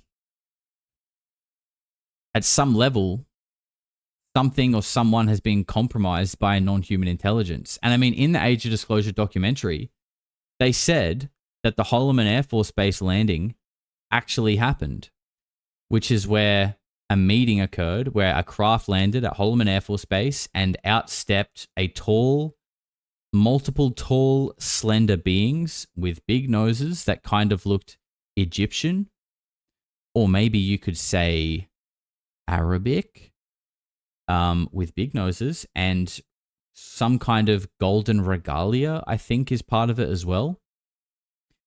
And that in this meeting, the Air Force generals and the people that were there were ready for them. They knew it was happening, which would imply that this was organized, which would imply that either this isn't the first time, or at least it's not the first time they've communicated. So, and again, this is in the early 60s. And then there's the story about like Eisenhower apparently having a meeting with them in the 50s. You know, all of this stuff is obviously a conspiracy theory. But let's not forget that Eisenhower's great-granddaughter, Laura Eisenhower, is like balls deep in that being true. The secret space program is real. They've had hidden technology for the best part of a century. Like, that's a thing. The great-granddaughter of Dwight Eisenhower, 5-star general and president of the United States, his great-granddaughter believes that story. And that that there was a meeting with ETs, the United States government was compromised, and that initially the meeting was meant to look like it was in the humans' favor, and that it was going to be a mutually beneficial relationship. And then at some point, humans realized that they had been screwed. Okay? And you know what that also sounds like? The movie or the series V, which came out in the 80s. And what's V about? Well, it's about a spaceship that came to Earth, and everyone was like, oh my God, visitors from another planet. Everyone's tuning in on TV and watching it happen. And they step out, they look human. They say, look, we're here. We need a little bit of help with a couple of things that you've got on your planet. In exchange, we'll give you our knowledge. We'll give you our technologies. You know, we can help each other out. And then all of a sudden, the humans find out that they're actually reptilians. Yep. I'm not making it up. That's the show. And that came out in the 80s. And again, also in the Age of Disclosure documentary, what did they say? They said that it is a CIA disinformation tactic to put the truth in movies so people think that it's just bullshit. So when someone says, hey, I think our leaders might be reptilians or they've been compromised by them or something like that, people go, no, bro, you just watched the movie V and you're losing your mind. Or when people say, hey, I think there might be a group of people in suits who go around erasing people's memory and trying to control the idea that there is a non-human intelligence on Earth and stopping people knowing about that. When people say that, they say, no, bro, you just watched the Men in Black too many times. Or when people say it seems like there are centuries worth of USO encounters of things coming from the ocean, when we have Navy admirals coming out saying high-level submariners have reported enormous objects traveling at 500 knots deep in the ocean. People say, no, bro, you just watched The Abyss. I think there is a lot of truth in fiction. Oh, and let's not forget They Live, right? What a classic.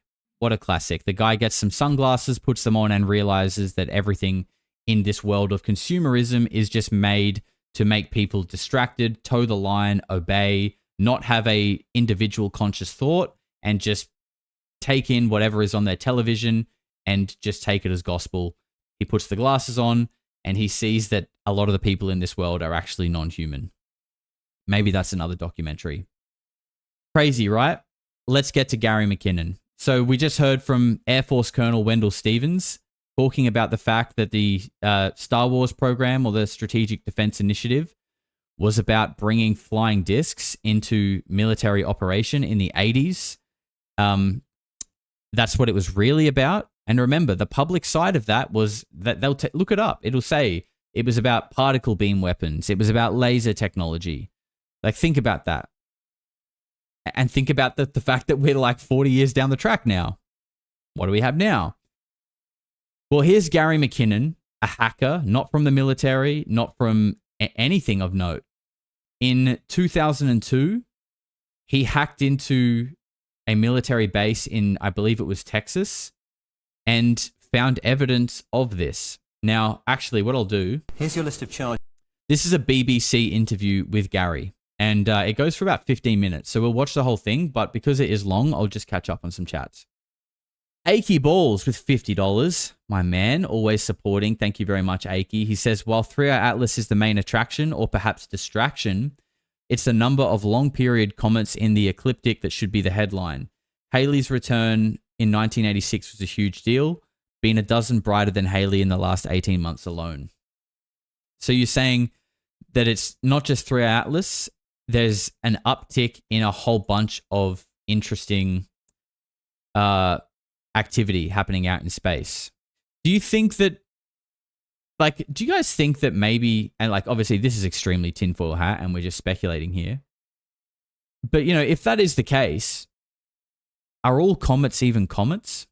Because I mean, you know, UFOs used to be swamp gas and Chinese lanterns and Venus in retrograde and just a crazy person making things up. Is it possible that like a comet is a really easy way to explain something else? I feel like it could be. It definitely could be. Beham says, what you said about astronauts is exactly what happens in the movie Hangar 18. Interesting. I haven't seen that movie, but I'll have to check it out. By the way, if you're interested in the astronaut stuff, I did a big deep dive on the Apollo missions and why the astronauts likely seem like they aren't telling the truth about what happened on the moon. That's an old video on the channel. Sean Benson, you little freak, thank you for becoming a member. Kat Simpson, $20, says, hey, Captain Weirdo, you deserve a promotion for your 100k subs. Congratulations, you are now Major Weirdo. Thank you for everything you do. Thank you very much. It is an honor, and I accept this promotion with integrity and with the promise to do my best. Austin, taking your inspo, have been regularly getting out in nature and touching a tree while meditating. Your Aussie follower in New York. Keep on keeping on, brother. My man, I'm glad. I hope you've been feeling a little bit better too. I appreciate that, bro. Thank you. And Icke says, for the aliens being future humans gone underground hypothesis, check out H.G. Wells' The Time Machine.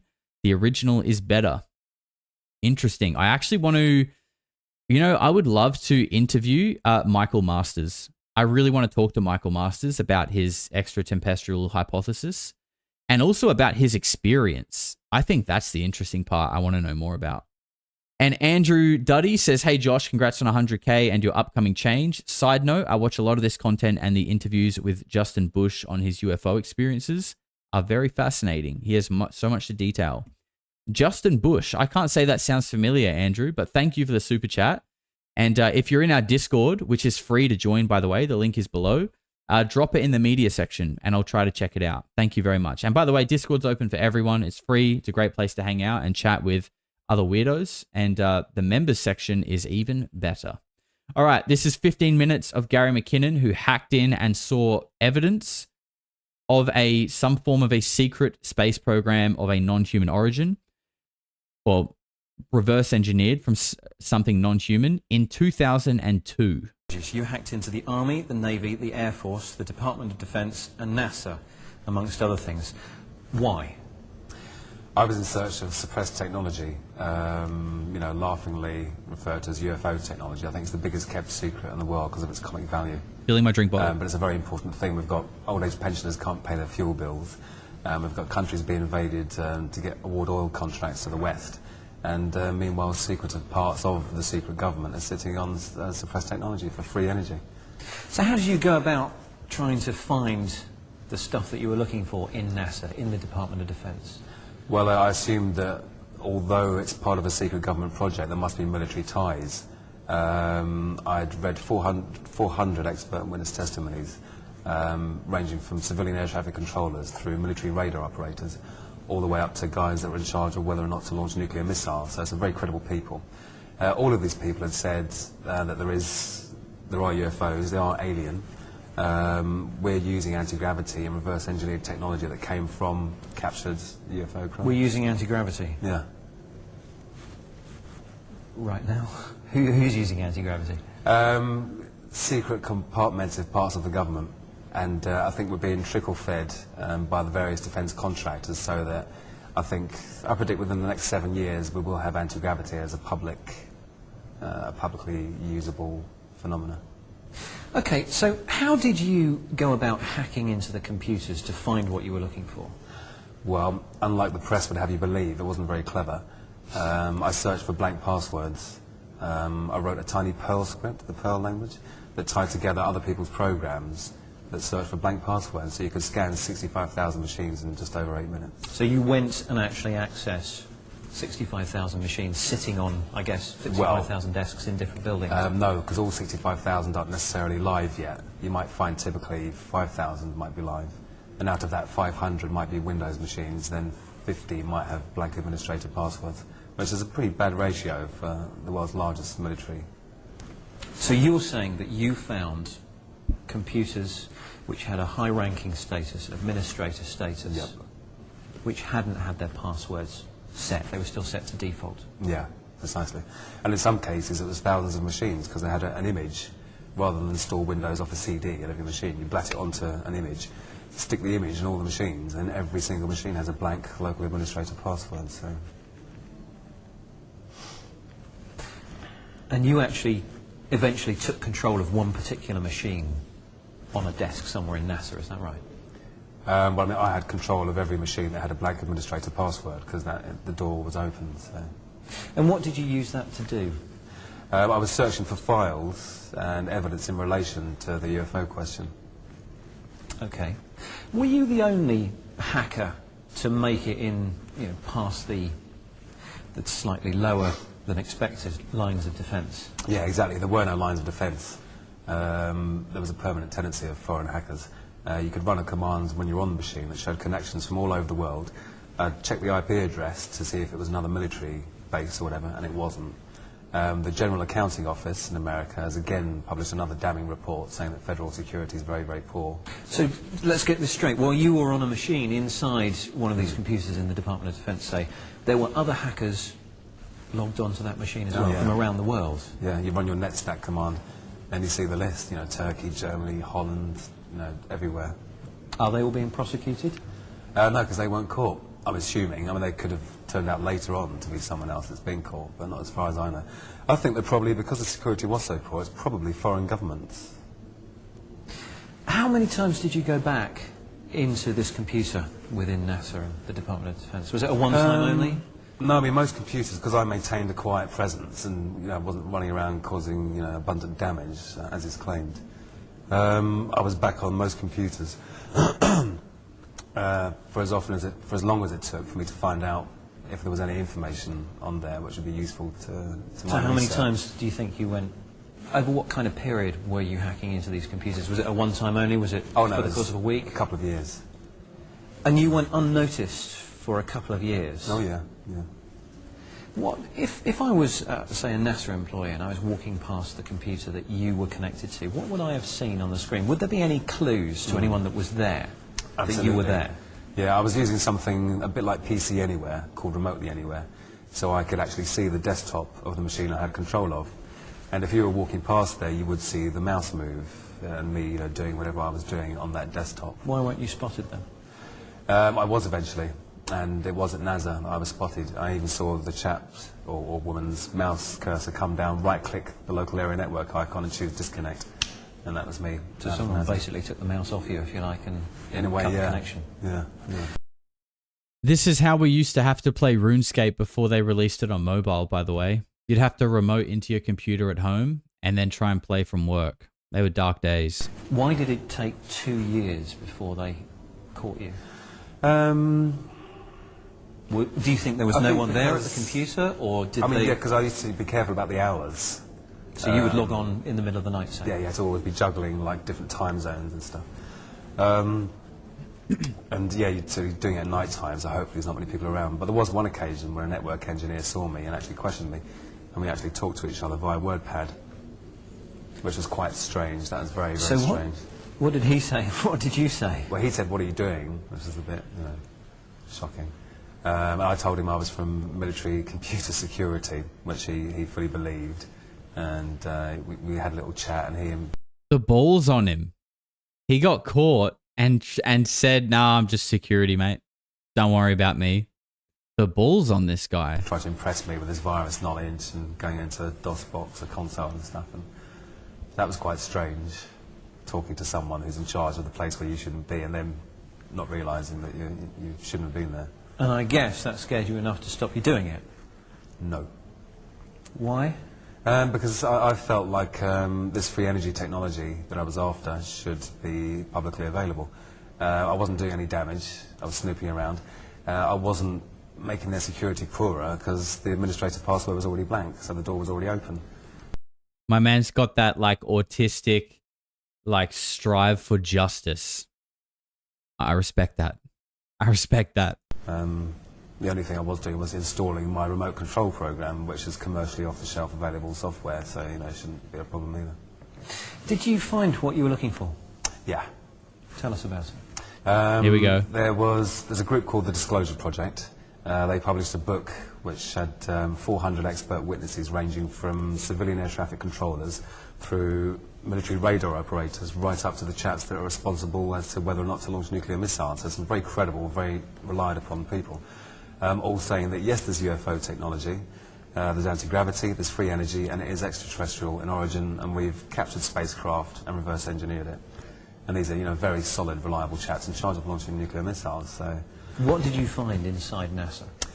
One of these people was a NASA photographic expert, and she said that in Building 8 at Johnson Space Center, they regularly airbrushed out images of UFOs from the high-res satellite imagery. So, yeah, he's talking about Donna Hare, and if you go, I think it's actually in a playlist on my channel, we covered the Stephen Greer press conference from 2001 over 2 parts.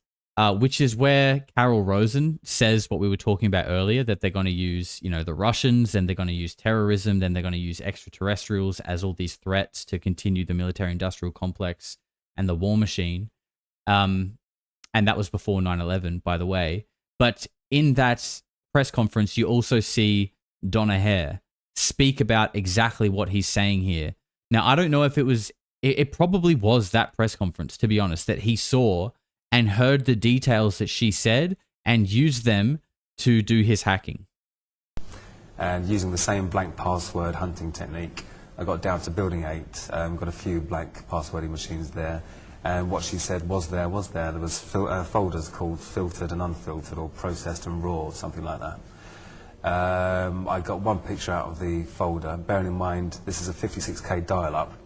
So a very slow internet connection. Oh, crikey, yeah, dial-up days. A 235 megabyte picture, and if you're talking 5 minutes a megabyte, obviously impossible to download. Also in a NASA proprietary image format, not a GIF or a JPEG or anything. So using the remote control program, I turned the colour down to 4-bit colour, the screen resolution really, really low, and even then this picture was still, juddering and coming onto the screen. But what came onto the screen was amazing. It was a culmination of all my efforts. It was a picture of something that definitely wasn't man-made.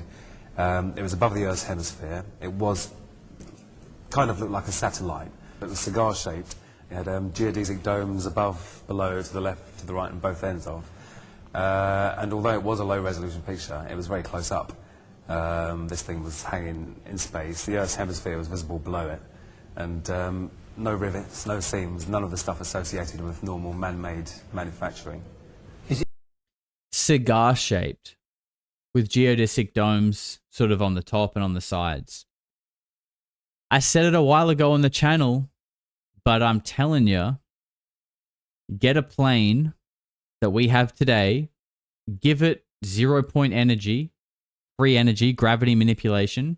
You no longer need wings. You no longer really need a nose and a tail. They can just kind of be the same. What do you have left? Basically something that looks like a submarine or a cigar shaped. Like, it would make sense that if we cracked this thing, keeping that same sort of structure that seems to work well for humans already in the sky, but just changing the propulsion system somehow, it's like, okay, yeah, it would kind of make sense that they're just cigar shaped, which is a plane without wings and a nose and a tail. Again, maybe I'm drawing conclusions there. Yeah, or a Tic Tac. I mean, what is a Tic Tac? It's just a short cigar. Maybe a Tic Tac is like the Cessna, and the cigar shapes are like the A380s. You know what I mean?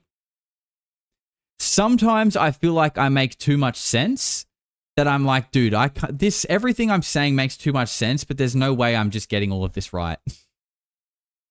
Like, I don't think I am, but at the same time, I'm like, bro, this just makes too much sense. Is it possible this is an artist's impression? I don't know. No, for me it was it was more than coincidence. I mean, this woman has said, this is what happens in this building and this space centre. I went into that building, that space centre, and saw exactly that. And the folders were even called unprocessed and processed or raw and filtered or something, so... Do you have a copy of this? It came down to your machine? No, it came...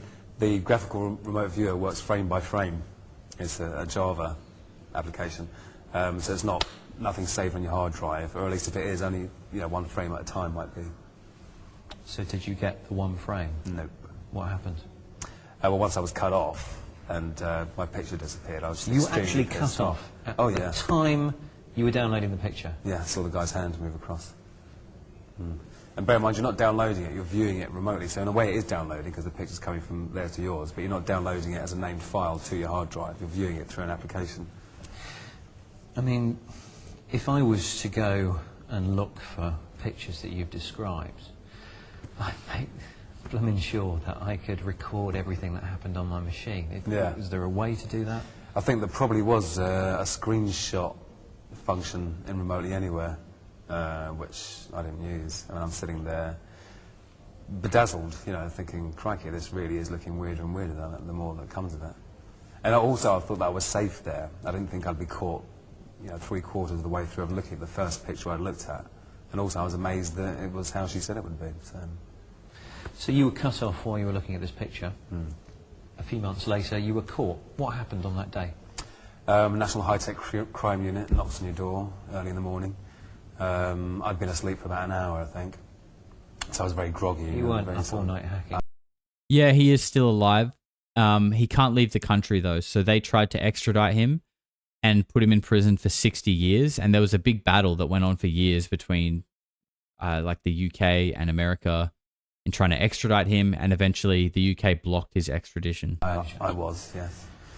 But fortunately for me, they'd been monitoring me for 3 months beforehand and saw that I wasn't doing damage, that I was snooping around. So it was good in a way. Yeah, that was March 2002, and they said, oh, you might get 6 months or so community service. Next thing I know, in November 2002, 6 months has turned into 60 years in an American jail. Why do they think that sentence is suitable for you? They've written some new cybercrime laws, and when I was following my case and following the changes in legislation and even the minute changes made to the legislation, I'm sure my case heavily affected the new cybercrime laws in America. I think they're peeing their pants. They're incredibly scared that their computer systems are so easy to get into. And so rather than stop the bad practice and increase the security or employ proper IT people instead of training up military personnel, they're trying to scare everyone away from not doing it. So I'm the anti-hacking poster boy, That's why you think they're trying to impose such a serious sentence. Why are they saying they're imposing such a serious sentence? They say I've damaged every machine I was on. Is that possible? Well, I mean, yeah, you could have done, but it wouldn't have been in my interest. I wanted to maintain a quiet presence. Also, they say that for it to be an extraditable offence, it has to be worth a year in prison. For it to be worth a year in prison, it has to be $5,000 worth of damage. And as if by magic, lo and behold, every machine I'm on is $5,000 worth of damage. $5,000 worth of damage to each machine? Yeah. Is that possible? How much were those machines worth, do you think? Well, crikey, I mean, in America, PCs are even cheaper than they are over here. I'm sure they probably cost about $500. But these are military PCs? Military PCs, but so there's a good chance that pretty they're low not standard. spec. Well, if they weren't standard, they wouldn't have had blank passwords and been running Windows and connected to the internet. You acknowledge that what you did was against the law. It was wrong, don't you?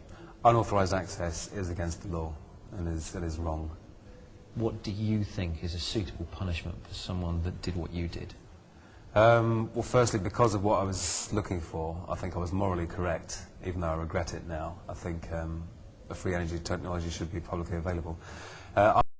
Bendo says, as an IT guy in the US military, this guy is 100% legit.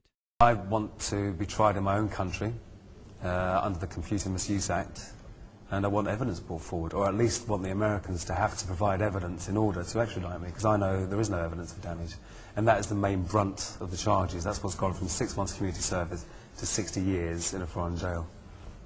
Do you understand maybe that someone who hacks into such a high level of secure building and such a high level of secure computers, that sounds like a serious offence? You were hacking just after September the 11th, 2001, weren't you? Well, I was hacking long before and for a while afterwards during, as well. So, you know. During the immediate aftermath of 9/11?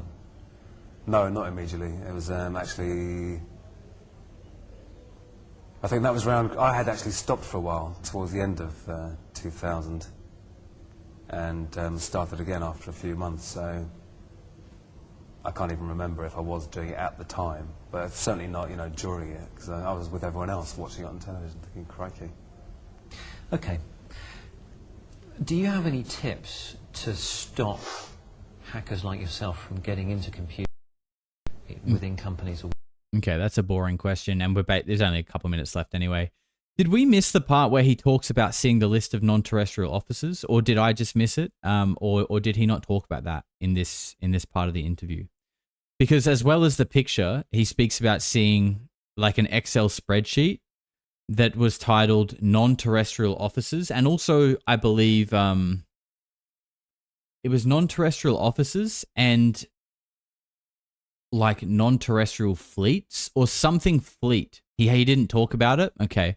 Well, there's only a minute or two left, so I don't think they're going to speak about it in this interview. But I've covered it in, oh God, one of my oldest videos, something about the Galactic Federation. It's got like Trump and a bunch of aliens on the front. If you're interested in this story, I do cover it in that one. But yeah, as well as that picture, he found an Excel spreadsheet that said non-terrestrial officers, and it had a list of names there, which is interesting because, like, what does that mean? Does it mean officers that are stationed off Earth? Let's not forget that, like, the head of Israel's space program in 2020, Haim Eshed, said that the US has bases on Mars and the Moon with non-human intelligence, and then he just went silent and never said anything again. He was also a brigadier general in Israel's in the Israeli Defense Force, 30-year head of their space program, said that publicly and has never said a word since. He also said Trump knows about the aliens in that interview as well. So there's that, right? Or does it mean non-terrestrial officers as in non-human officers? I don't know. Who knows what it could mean? But, you know, this whole story is obviously, like everything, up for debate. Some people believe him, some people don't. I've always personally believed him. You know, the only thing he's had to gain from this story is 60 years in prison. And to be honest, I don't think America tried to extradite someone for 60 years in prison for no reason. So I believe Gary McKinnon. I believe he saw what he saw. And it's interesting because, remember, this is all just tying back to this. When people talk about the... This is all tying back to Dan Farrah saying that we have craft that can go out into space and come back, that we have this technology. Wendell Stevens, who we just looked at before, said that we... Retired Air Force colonel, said that in the 80s, we took this technology and we have fleets of discs out in space, patrolling space. And then you've got Gary Please give us the McKinnon, 2002 hacker, hacked in and saw this kind of stuff for himself. So all of these things line up, which, you know, again, you could still say, where's the evidence?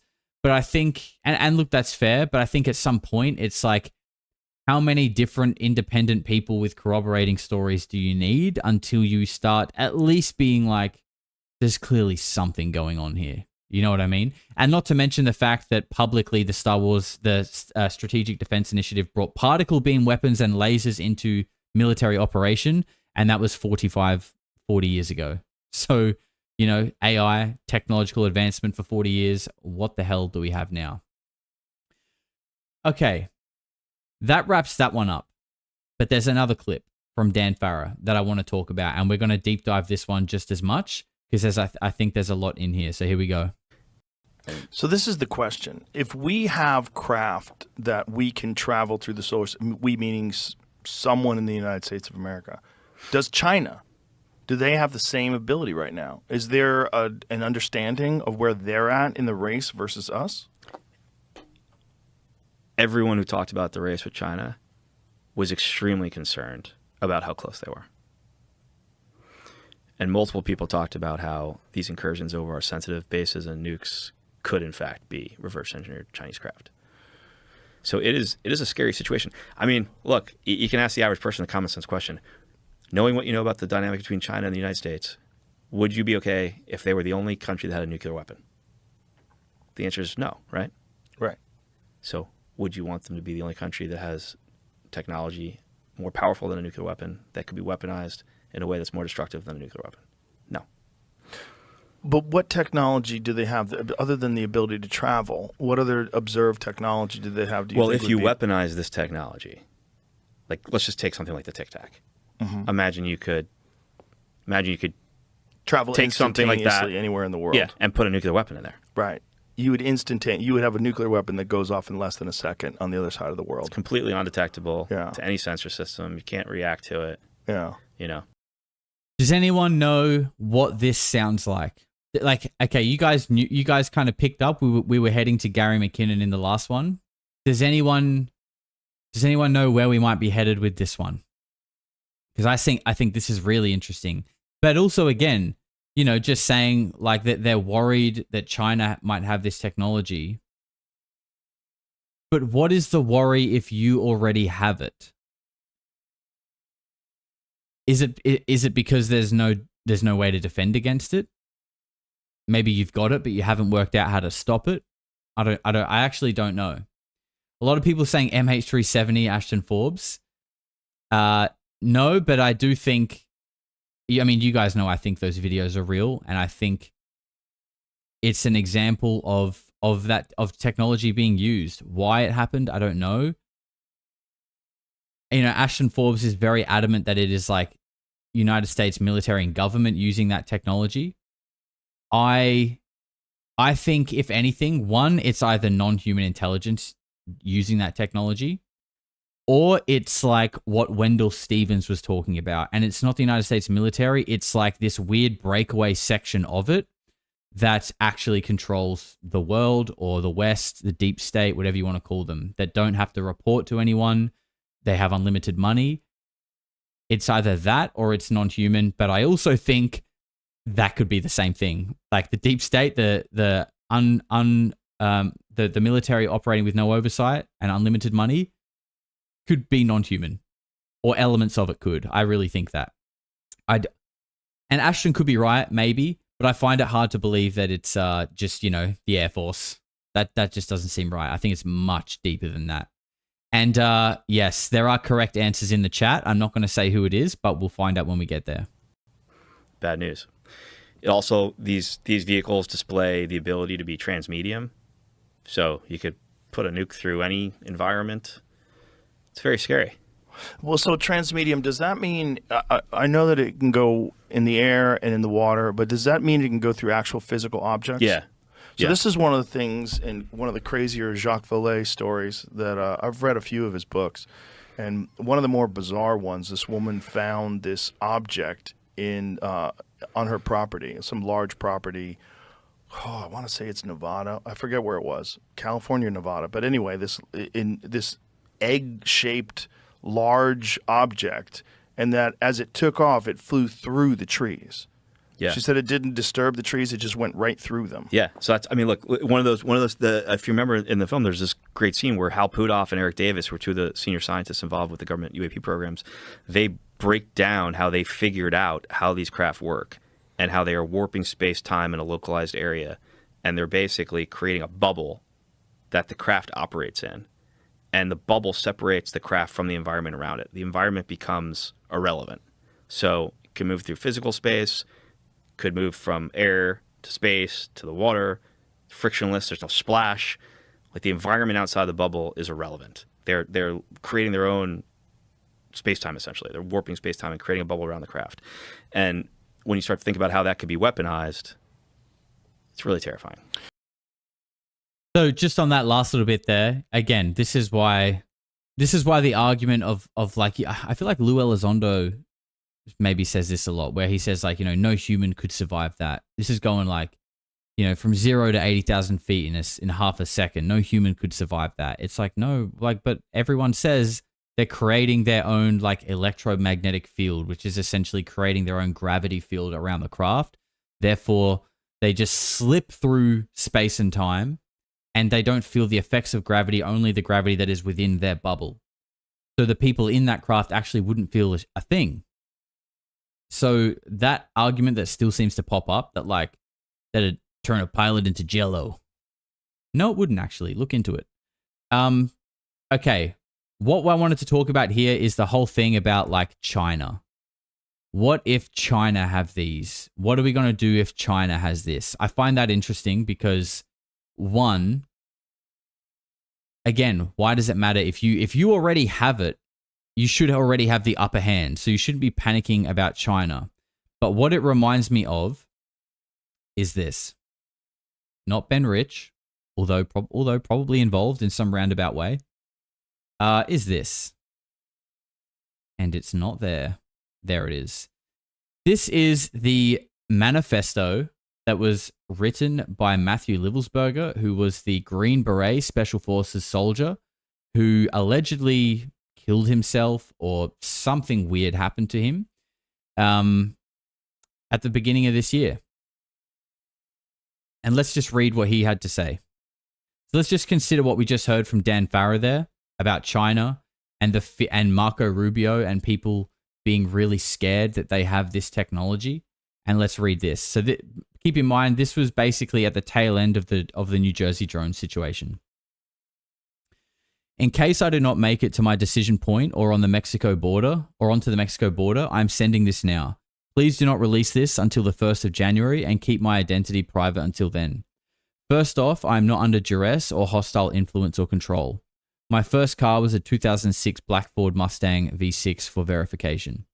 What we have been seeing with the drones is the operational use of gravitic propulsion systems powered aircraft by most recently China in the East Coast.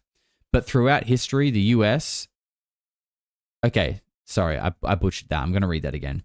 What we've been seeing with the drones is the operational use of gravitic propulsion systems powered aircraft by most recently China in the East Coast, but throughout history, the US.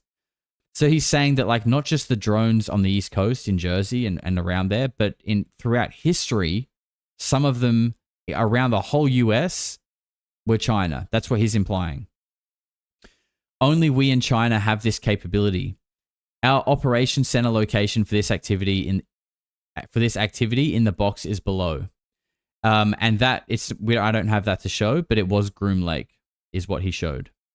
China has been launching them from the Atlantic from submarines for years, but this activity recently has picked up. As of now, it is just a show of force, and they are using it similar to how they use the balloon for signal intelligence and ISR, which are also part of the integrated comm system. There are dozens of those balloons in the air at any given time. The so what is because of the speed and stealth of these unmanned aircraft. They are the most dangerous threat to national security that has ever existed. They basically have an unlimited payload capacity and can park it over the White House if they wanted. It's checkmate. The US government needs to give the history of this. How are we employing it and weaponizing it? How China is employing them and what the way forward is. China is poised to attack anywhere in the East Coast. I've been followed for over a week now from likely Homeland or FBI, and they are looking to move on me and are unlikely going to let me cross into Mexico. But won't because they know. And they are unlikely going to let me cross into Mexico, but won't because they know I am armed and I have a massive VBIED, which is a vehicle-based explosive. I've been trying to maintain a very visible profile and have kept my phone, and they are definitely digitally tracking me. I have knowledge of this program and also war crimes that were covered up during airstrikes in Nimruz province, Afghanistan in 2019 by the admin, DOD, DEA, and CIA. I conducted targeting for these strikes of over 125 buildings. 65 were struck because of CIVCAS that killed hundreds of civilians in a single day. US 4A continued strikes after spotting civilians on initial ISR. It was supposed to take 6 minutes and scramble all the aircraft CENTCOM. The UN basically called these war crimes, but the administration made them disappear. I was part of that cover-up with US 4A and Agent Redacted of the DEA. So I don't know if my abduction attempt is related to either. I worked with Jen Miller's IO staff on this as well as the response to Bala Merghab. AOBS commander at the time, Redacted, can validate this. You need to elevate this to the media so we can avoid a world war because this is mutually assured destruction situation. For vetting my LinkedIn, my LinkedIn is Matt Berg or Matthew Livelsberger, and active duty 18Z out of 110. My profile is public. I have an active TSSCI with UAP and USAP access. So the TSSCI is like the clearance that most of these spooky dudes have, like your Eric Davis and all that. Top secret sensitive compartmentalized information, I believe it stands for. And I also believe that there are tiers to that. Like you can have a TSSCI 1, 2, 3. I believe it goes up multiple levels, like everything, right? So it's interesting to hear that a lot of the people in this documentary, like Marco Rubio specifically, was super worried and concerned about China and the threat that China have, and that we need to, get this out to the public. We need to invest. We need to make it a priority. And then you've got this guy who apparently offed himself after sending this email talking about this, how the New Jersey drones were from China and they are basically like a show of force or like an intimidation tactic. So it's kind of wild that what he also said, we apparently have the technology to be going out into space. Wendell Stevens told us this, that it's been employed since the 80s. Gary McKinnon saw it in 2002. But for some reason, we aren't reacting to drones hovering over sensitive airspace. Why would that be? Is it because we actually don't have the technology and the tail is between their legs? Or is it because, like Matthew Livelsberger said, it's mutually assured destruction? And that if we did react, it could be like a double nuke at each ends of the world in seconds. I don't know. I actually don't know. But what is interesting is that the FBI came out after this happened, after, the Cybertruck blew up out the front of a building in oh God, I can't remember where it was. But it blew up in front of a building, and the FBI came out publicly and said, we can confirm that this email is from Matthew Livelsberger. And that was basically the last we heard about it. So if it is from him, and we can confirm that he is a Green Beret who did do the things he did and has the clearances that he had, and he's telling us these things, why do we have now this movie called The Age of Disclosure with all of these high government people that seem to be putting out a message that something is imminent and that China is a big threat. I don't know. What do you guys think about it? What do you guys think this means? Do you guys think that this whole thing that they're preparing for, it doesn't really have anything to do with aliens as such or UFOs, but perhaps a war with China? Or do you think that this is just another psyop to fund the military-industrial complex, as we've been told? Aaron Clark, celebrating 1 month as a member, says, congratulations on 100K. I've been watching you since you were in the teens. When you get to the US, swing by Indiana and we'll go to the Indy 500. Ooh, my man. Like I said, Aaron, be careful. I might take you up on that. I just might. Thank you, brother. I appreciate the support. And Stevie says, would enjoy life so much less without this channel and these Polarity shows by Josh. Facts, no printer. My man, Stevie. Thank you very much, bro. Glad you're enjoying it. I saw a video recently that his manifesto was just classified by the FBI. Yes, actually. I remember hearing that. That's so strange. Like, it's so strange that that happened 11 months down the track, 10 months down the track. I've been saying this for a while. This is the new 9/11. Yeah, sadly, it feels like you could be on the right track with that one. The drones are from Palantir. Interesting. What do you think Palantir is doing, if that is the case? I think this is meant to keep us afraid. Well, it's definitely doing that. It's definitely doing that. It's like, is it actually true or not? Because it's one thing if, like, you could say, oh, they're just doing this to make us afraid. But if there is truth in it that makes people afraid, then it's like, well, it's probably still worth listening to. I don't know if it is or not. I really have no idea. What I want to do, and this is what I'm going to do on my other channel, by the way, I want to go to China. I want to go travel around China. I want to go to Shenzhen. I want to go to Shanghai. I want to go to Beijing and just like get a feel of what the country is like. Like what's going on their news? Are they pumped with propaganda? Like, is there weird psyops happening in their country talking about how America are encroaching on Chinese territory and that we need to fund the military and prepare for war? Like, is this just the same psyop happening in both countries? Or when you go over there, are they just like, no, we don't actually give a fuck. We're just doing our own thing. Americans are crazy. I don't know. But if you guys are interested in that stuff, go to my other channel. It's linked below. It's called Josh Radamas TV. And I really do intend to do that. I want to go to China. I want to go to Russia. I want to, I'll probably hold off on Iran, but for now. But I do want to go to some of these countries that our Western propaganda system tells us is the evil enemy and go figure that out for myself and make up my own mind. Because it's kind of turned out that a lot of the Western media lies to us about a lot of things. So I have a little feeling this could be another one. Fly says, fear, fear, fear. China is far, but not even close to the West. The New Jersey drones are Golden Dome tech testing. Now they're testing in Europe.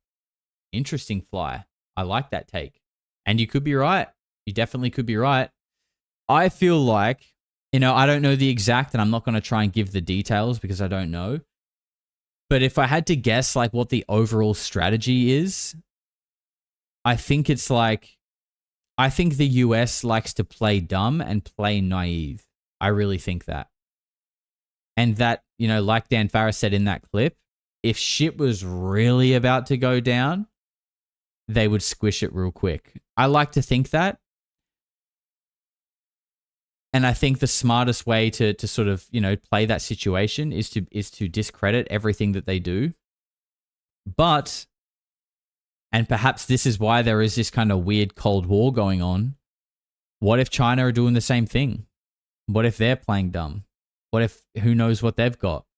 They've probably got secret programs that are fake secret programs. So when the US spy on them, they think they're spying on a secret program, but their secret programs got secret programs.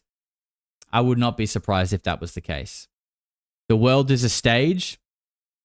Put it on a t-shirt. Put that on a t-shirt. Josh should be right. Fake, fake, fake.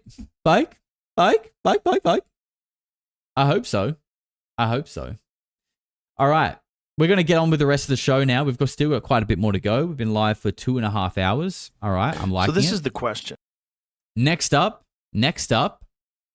we are going to be hearing from our Lord, Father, and Savior, David Icke.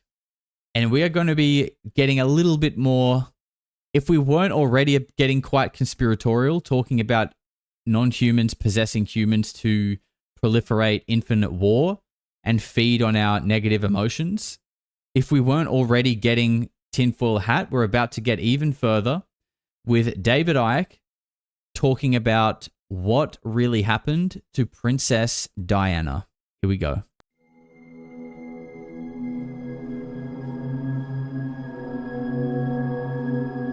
And by the way, just quickly, I'll say I haven't had a chance to link all this stuff in the description, but anything that we're watching today, when the stream is finished, I'll put all the links in there. So give it 10 minutes or so and they'll be done. Certain people which pull in all strands of the various elements I've talked about so far over these hours. And the assassination, because that's what it was, of Diana, Princess of Wales, had all these elements of bloodlines, of royalty, of secret societies, and of the symbolism of the secret societies in the actual assassination itself. People were asking for hair content. Look at that mullet. I can only dream. I can only dream to be as glorious as this man. I'm running to the bathroom, but I'm listening. In The Biggest Secret, I've gone into this in tremendous detail in one chapter in particular, and there is a video documentary planned of this Diana assassination and the background to it. Maybe it will even have been done and be available by the time you see this. So I'm not going to go into the Diana thing in great detail here because it's done elsewhere, but I just want to go through a few things. From close confidants of Diana, it's very clear that she realized after a while that she had been pulled in for a specific purpose. She used to call herself the Windsor broodmare. The Spencer family is an ancient bloodline which is interbred with many of the aristocratic families of Britain, of Europe, and of America. Spencers are distant cousins, for instance, of the Rockefellers. And she realized that they'd drawn her into the Windsor web because they wanted her genes. They wanted to fuse the Windsor genes with the Spencer genes to produce another version of a genetic hybrid with a particular genetic structure. And from the very start, it's clear when you look at the story and the information that she was pulled in and identified for this from a very, very early age. She was actually brought up on the Sandringham estate and knew the Queen and Prince Charles and stuff from a very early age. My God, we're so deep already. I was listening. Wow, we're talking about fusing bloodlines and genetic breeding. And, you know, again, this is from like late 90s. Late 90s, he's saying this stuff. Can you imagine how wild this would have sounded back then? I mean, it sounds wild today still. But with how much of the stuff he said that has come true, and also, you know, the fact that we know Epstein was interested in this kind of thing, like genetics, cloning, all this kind of stuff, and that Prince Andrew was friends with Epstein, photographed on his island. Epstein was not a .word file, but a .pdf file. And so was Jimmy Savile, who also hung out with the royal family. So, you know, there are links everywhere. Windsors are, this is the Queen here, an ancient reptile human bloodline. And I was kind of surprised, although my research was going that way, to be told that by a confidant of Diana that her nickname for the Windsors was the lizards or the reptiles. And she used to say, in all seriousness, they're not human. And she knew far more about this background by the time she died than people in the public domain would ever realize. And she'd certainly realized what the Windsors were about and where they came from. Now, this is a guy who has been going around saying that Diana and his son Dodi were assassinated. I haven't got time to go into why someone might feel it acceptable for their son to die in a road crash, but if you read The Biggest Secret, you can see some of the background to this. If we start judging whether something is possible by what we would do, we're going to lose the plot, because not everyone thinks like everyone else. And when you look at the background to Diana's assassination, the person that had complete control of her security and her movements in the crucial period, days leading up to it, but particularly on that specific day, was Mohammed al-Fayed. And when you look at his background, as I've said in The Biggest Secret, you know when Mohammed al-Fayed is trying to kid you, trying to tell you something that's not true, because his lips are moving. Interestingly, you know how we spoke about earlier with like the Chitauri and the horns that are like a crown? But Credo Mutua also said that like the leader, like the emperors of the Chitauri, they don't have the crowns. They have the two that go like that. That's what he said. That's what hey, I'm just a messenger. I'm just a messenger highlighting what he said. It's the way you can see it, because this guy has lied his way through his whole economic and business career. And he's done exactly that over Diana's assassination. There was a guy that I've mentioned a number of times in my books called Tony Blair. Tony Blair was brought through by this brotherhood to become Prime Minister of Britain. And I have a contact who, for a long time, performed satanic ceremonies in which ritual human sacrifice took place of children and of adults. And one of the key places, which I've talked about in my books, is a place known as the Castle of Darkness in Belgium. In the late 80s, she says that at a ritual sacrifice that she performed was the Queen of England, which she's done sacrifices for many times, the Queen Mother, Tony Blair, who was then just a lower-ranked politician, and Mohammed al-Fayed, father of Dodi. And yet in the public arena we get this royal family on one side and Dodi Fayed's father, Mohammed al-Fayed, on the other, when in fact they lock into the same controlling force. And he had control of her movements on the crucial day. There you go. There's the Isis symbol of ancient Egypt, very close to that headgear that he posed with for a British newspaper. Now again, if you're going to kind of follow the symbolism and the background to Diana's assassination, you have to go back into the ancient world. You can pick one of these reptile, one of the pure key reptile human bloodlines up in Troy, ancient Troy, which is what we now call Turkey. You can follow this bloodline through the Caucasus Mountains and into Europe and into what we call France. In fact, France is named after these people. They call themselves the Sicambrian Franks. And they had a royal offshoot, and eventually became known by this royal offshoot, called the Merovingians. And the Merovingians set up the city we call Paris. You're looking at a part of the modern Paris, which is was the place that they established the original Paris. And they named the city after one of the people involved in the Trojan Wars, a guy called Prince Paris. And there's Notre Dame, Our Lady, Diana, Semiramis, Isis Cathedral. And this was where Paris kind of came out of with the Merovingians many, many centuries ago. Now, these Merovingians, Franks, Sicambrian Franks, worshipped the goddess Diana, who was one of the great goddesses of the ancient world. And they built underground chambers just outside the original Paris to do their sacrifices and ceremonies to the goddess Diana. Of course, as Paris has got bigger and bigger, the area of that sacrifice area for the goddess Diana is now modern Paris. And it's still an underground chamber. That point is called the Pont d'Alma Tunnel, where Diana died in 1997. And Diana is actually blood related to the Merovingian line. This is the Ritz Hotel, owned by Mohammed al-Fayed, and all around the square, it's called the Vendome, you see at first floor level depictions in gold of that symbol I talked about a long time ago, the circle, the cross, and the sun on the center. And it comes from one of the French kings, one of the Louis, who was known as the Sun King, who built the Palace of Versailles. And in the back of the Palace of Versailles, in the grounds, is a depiction of the goddess Diana, which this aristocratic bloodline network very much focus on as one of their deities. Someone said, this is the Kennedy assassination here, something very true. When you're trying to understand who was behind an assassination, look at who had the power to remove the security at the crucial time. Because he said assassinations don't just happen, they are allowed to happen.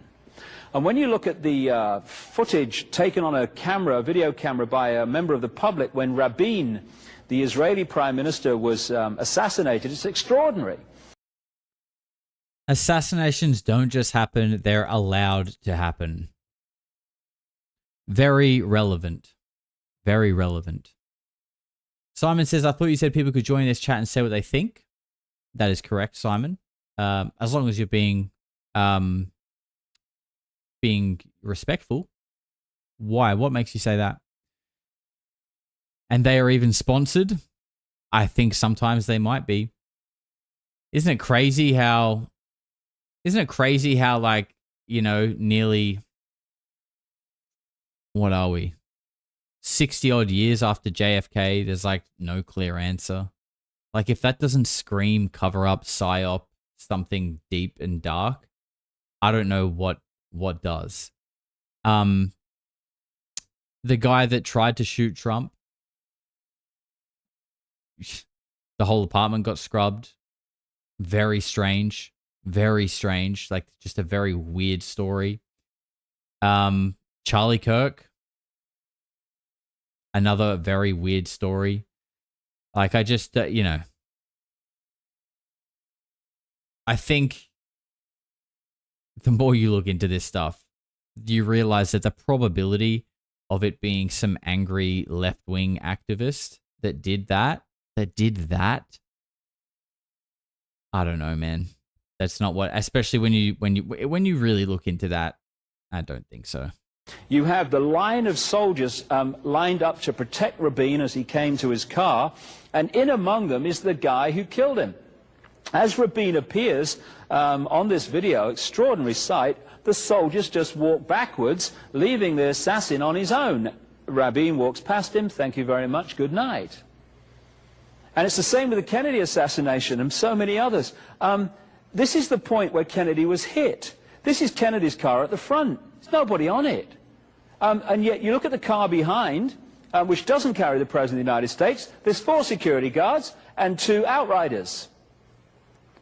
If they'd have been there, of course, Kennedy could not have been killed by a bullet from outside because he was so well protected. But the whole thing was removed, the security, to allow it to happen. And it was the same in Paris on that night. This is the back entrance to the Ritz Hotel where the car left because it was decided by Mohammed Al-Fayed on the phone to his son Dodi from England that although she'd had a certain level of security all day, a Mercedes and a backup car, a Range Rover, that was suddenly at the crucial time going to be removed, and another Mercedes was brought in with no backup car and no security, apart from the Trevor Rees-Jones, the bodyguard in the front seat. So suddenly, classic assassination, security is removed to allow it to happen. In the car that was driven away was this guy, Henri Paul, who's been the fall guy for it, or blamed on him. He is an asset, or was an asset, of British and French intelligence, had been for a long time, and he had 4 bank accounts which had considerable amounts of money paid in the period leading up to that, not necessarily for what happened to Diana, but because he was an asset of British and French intelligence, which is the same organization. And to really appreciate how this could be done, you need to appreciate something called trauma-based mind control. During the last war in the concentration camps of Germany, in fact, way, way back this has been known about, but particularly during the last war, they started to perfect the manipulation of a natural mechanism in the mind that shuts out trauma. What they did was to understand that if you could systematically traumatize someone, their mind would shut out the memory of it and create an amnesic barrier, which would be disconnected from the rest of the mind. This is what happens when people have a major road accident and they can't remember what happened. It all always seems to come back to like some form of MK Ultra. And when I say MK Ultra, I'm using that as a bit of a umbrella term, right? Like it may not necessarily be the MK Ultra program specifically, but it's some kind of, as this says, trauma-based mind control. The splitting of someone's personality through trauma, forcing them to like dissociate. This seems to be like the root of a lot of this shit. All of it. The ritual abuse, even some of like the abduction and UAP stuff, like it all seems to have roots in this. I mean, even Dylan Borland said that he felt like he was a victim of this. It's because the amnesic barrier has been created to shut out trauma so we don't keep reliving the horror. Good thing.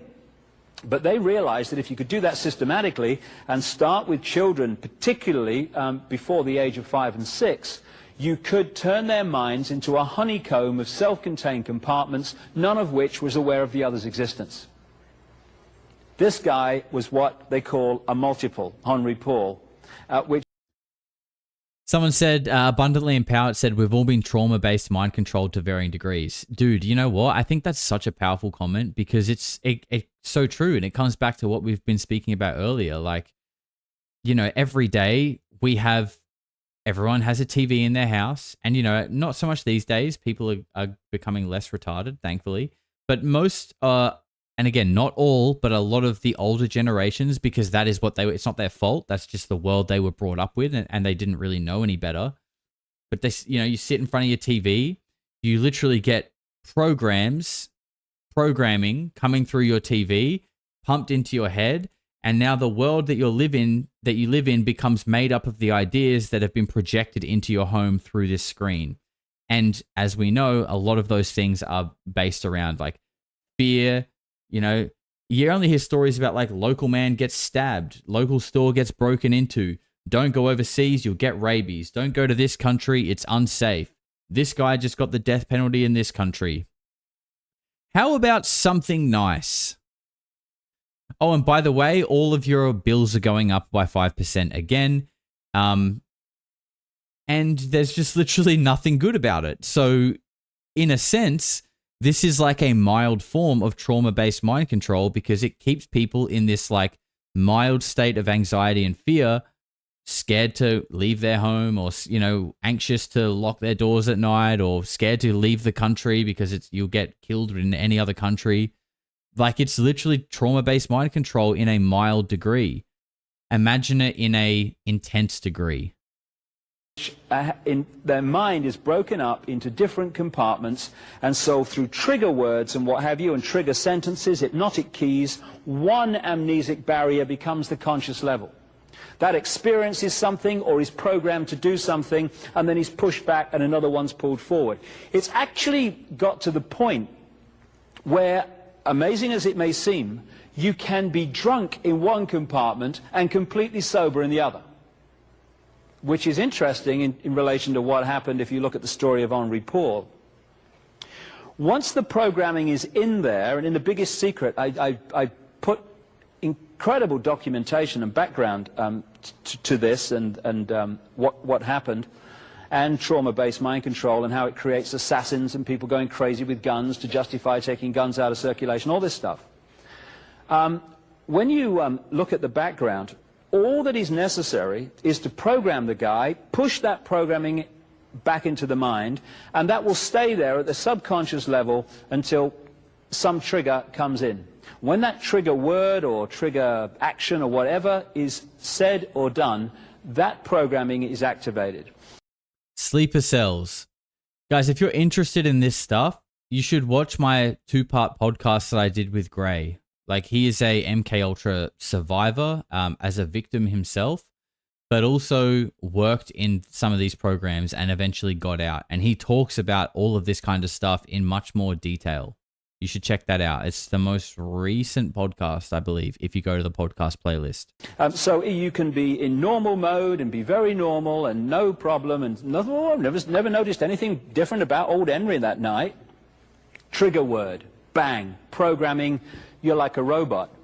And what gives away this is the fact that the car hit the 13th pillar.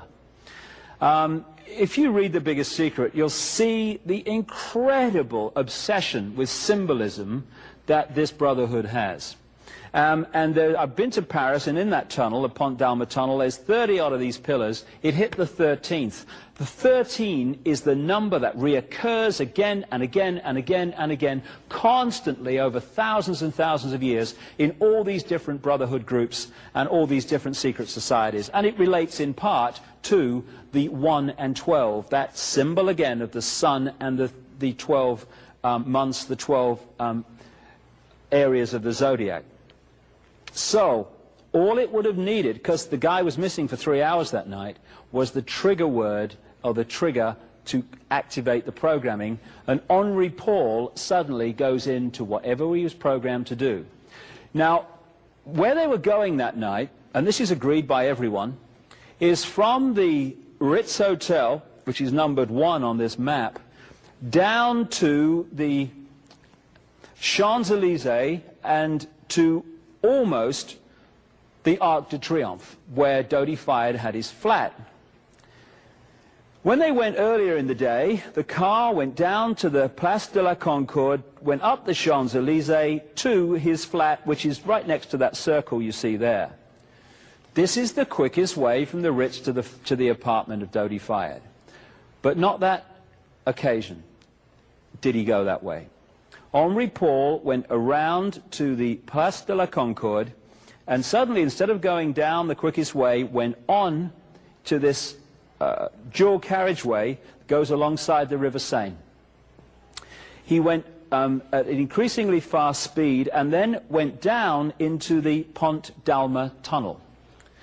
Now, why would he go that way? Some people say, well, he was going round to miss the traffic or whatever. But the key thing is, by going the long way to the apartment, it took him through the Pont d'Alma tunnel. It took him through this ancient sacrificial site to the goddess Diana. And what does Pont d'Alma mean?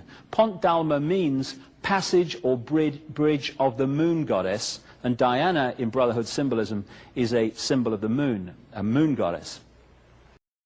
13 is a good number. Look at the history. It's negative for them. I would agree. 13 is actually my favorite number. I wore it on my back in all the years that I played baseball. And I'm born on the 13th as well. So I've always, and I got it tattooed on me. So, you know, I always rep 13. I apologize 100% to the person in Discord that I spoke this to. I'm a highly charged person is all. Sorry, bro. Love your channel. All good, bro. All good. I don't know what happened in Discord. But, you know, in our Discord, everyone is welcome. But the vibes will be protected, and we do have rules. And so if anyone is disrespectful, you will be removed swiftly. But everyone is welcome. Not a problem, brother. Another interesting thing is that bodyguards, when they're in the front seat of a car, they never wear a seatbelt because they're looking after their clients and they need to react quickly. What happened with Trevor Rees-Jones, the bodyguard, is that he never had a seatbelt on when the car left the Ritz, which is normal practice. When he got to the Place de la Concorde, one of the photographers chasing the car got a shot of the bodyguard, Trevor Rees-Jones, still no seatbelt. Literally a minute later, probably less, when the car crashed in the tunnel, Trevor Rees-Jones had a seatbelt on. The only person in the car who did, because the people in the back, Dodi Fayed and Diana, did not.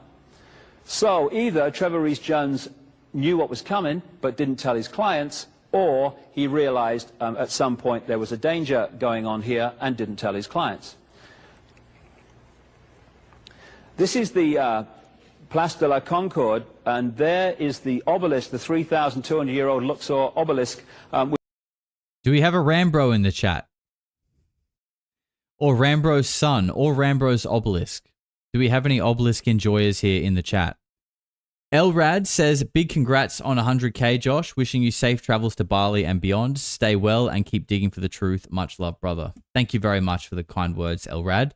I will keep digging. A few people have said that, you know, I hope the show doesn't stop, or how long is the hiatus for? Look, there might be like, I don't know, a week or so, give or take, of not much, but I'm intending to upload some videos. I'm actually, look, I'll just say this quickly. I want to go back to some old live streams, like old ones, and edit them without all of the chatting and stuff, because I feel like there's a lot of good stuff that we dug into that would make for really good videos that a lot of people haven't seen, especially if you're new to the channel. So I want to start a new sort of series that I think I'm going to just call it Redacted. And it's basically going to be old live streams without stuff like this included, where I'm just yapping. And it's kind of just cutting straight to the information and like the discussion around it. So if you see something that you think you've seen before, but it says redacted on it, that's going to be basically just like rehashed old content. But if you're new here, it's going to be all new content as well. So that there might be one or two of those coming to just kind of fill the space. And then once I'm settled in, we will resume the show. But we love you yapping. Look, it'll still be me yapping about the topic, but if I'm just chatting to you guys and it's not really relevant, that'll be removed. But if you guys are like have asked questions that start discussion related to the topic, like I'll keep that in there, but just kind of removing the fluff and kind of just a bit more punchy and to the point. So that's probably going to come soon. Which was about a minute's drive that night from the crash, and Diana went round there on the way to the scene. This is Trevor Rees-Jones. What's the name of the show going to be? It's going to be called Redacted. Thank you. When asked why he put his seatbelt on, he says he doesn't remember, and maybe we'll never know, but it's got to be one or the other. When the car came down to the tunnel here at the Pont d'Alma, it's a series of crossroads, and that's very, very significant, because these deities are symbolic of the moon and various energies. They're broken up into different polarities. You've got Diana, which is the positive moon energy, and then you've got the negative force, which is called Icke, which is the goddess of the crossroads, and she's symbolized by crossroads and all over the world. The Hecate satanic symbolism can be seen in the ceremonies and what have you. And so here we have a situation now. I was reading a Pokemon comic with my son and they spoke of obelisks too. When they get destroyed, they unleash gods. Yeah, when you destroy your obelisk, you can absolutely unleash a powerful god. I would agree with that. Where Diana, goddess of the moon, is taken into an ancient sacrificial site to the goddess Diana, dies in a tunnel, which is called Bridge or Passage of the Moon Goddess, and is also covered with crossroads to the goddess Hecate, which is the malevolent symbol of the moon energy. This is the Pont d'Alma tunnel. It's very short, and I've been through it, and they keep telling me in the media it's very dangerous. I didn't really see that myself. And it's very close to the Arc de Triomphe, which is another obelisk symbol. This is the 13th pillar. And there's no way that car hit the 13th pillar, given the obsession with symbolism of this brotherhood, unless it was meant to happen. I've talked to people who are experts in this mind control, who work to deprogram people who have been mind controlled in this way. And I said to them, is it possible to mind control a driver on a subconscious level to go into that tunnel and just whack the 13th pillar? Because, of course, in the conscious level, you'd say, come on, it's not possible. And everyone has said, absolutely, for this reason. The conscious level has a certain feeling of time. So going into the tunnel at 60, 70, 80 miles an hour and then hitting the 13th pillar, you must be joking. But the subconscious level has a completely different perception of time. 60, 70 miles an hour to that is walking pace. Therefore, the programming goes in at the subconscious level, making that hit the 13th pillar at speed, piece of cake according to these experts I've spoken to. Diana actually survived the crash. All reports say that. But instead of being taken to hospital, where she could have got treatment that could have saved her life, she was held in that tunnel for a very, very long time. Medical experts outside of France have said it's ridiculous how long it took. About 95 minutes from the crash to get her to hospital, by which time she was clinically dead. 95, did he say 95 minutes? That sounds absurdly long for something that happened in London, right? This is in the city of London. Well, not the city of London, but in London.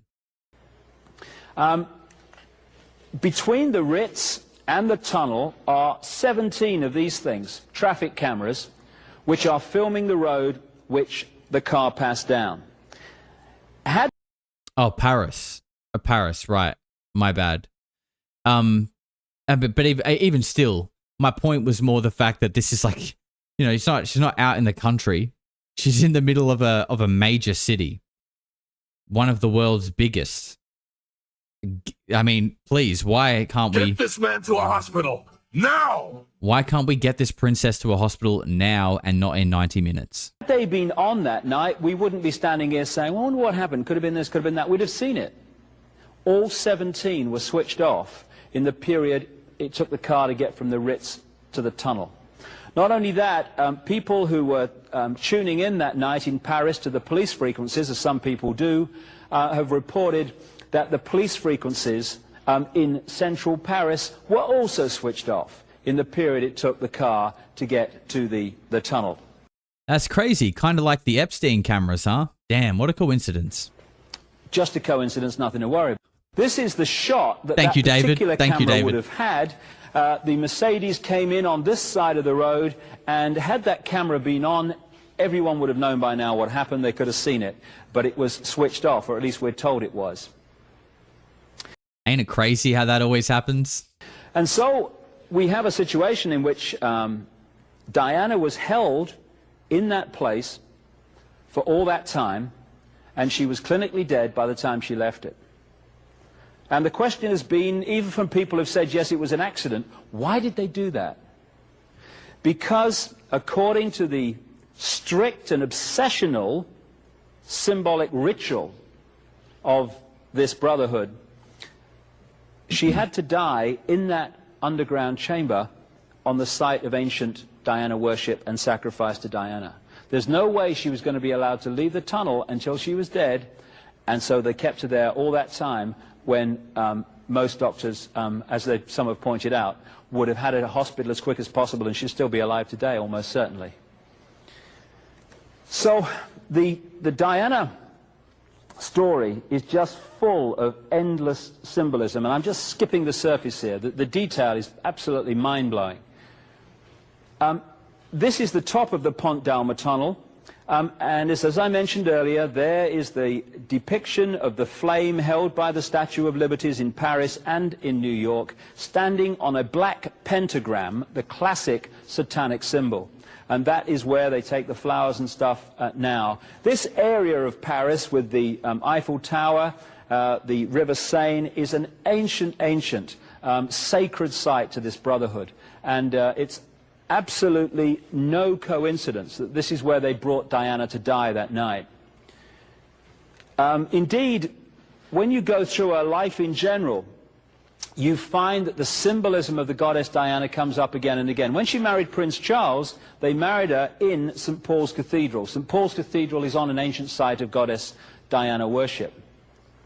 And when they brought her coffin out of Paris, it wasn't with the Union Jack and the flag of the country, it was with the flag of the royal family, full of these... What? The royal family have their own flag? Is that not a massive, like, red flag for anyone?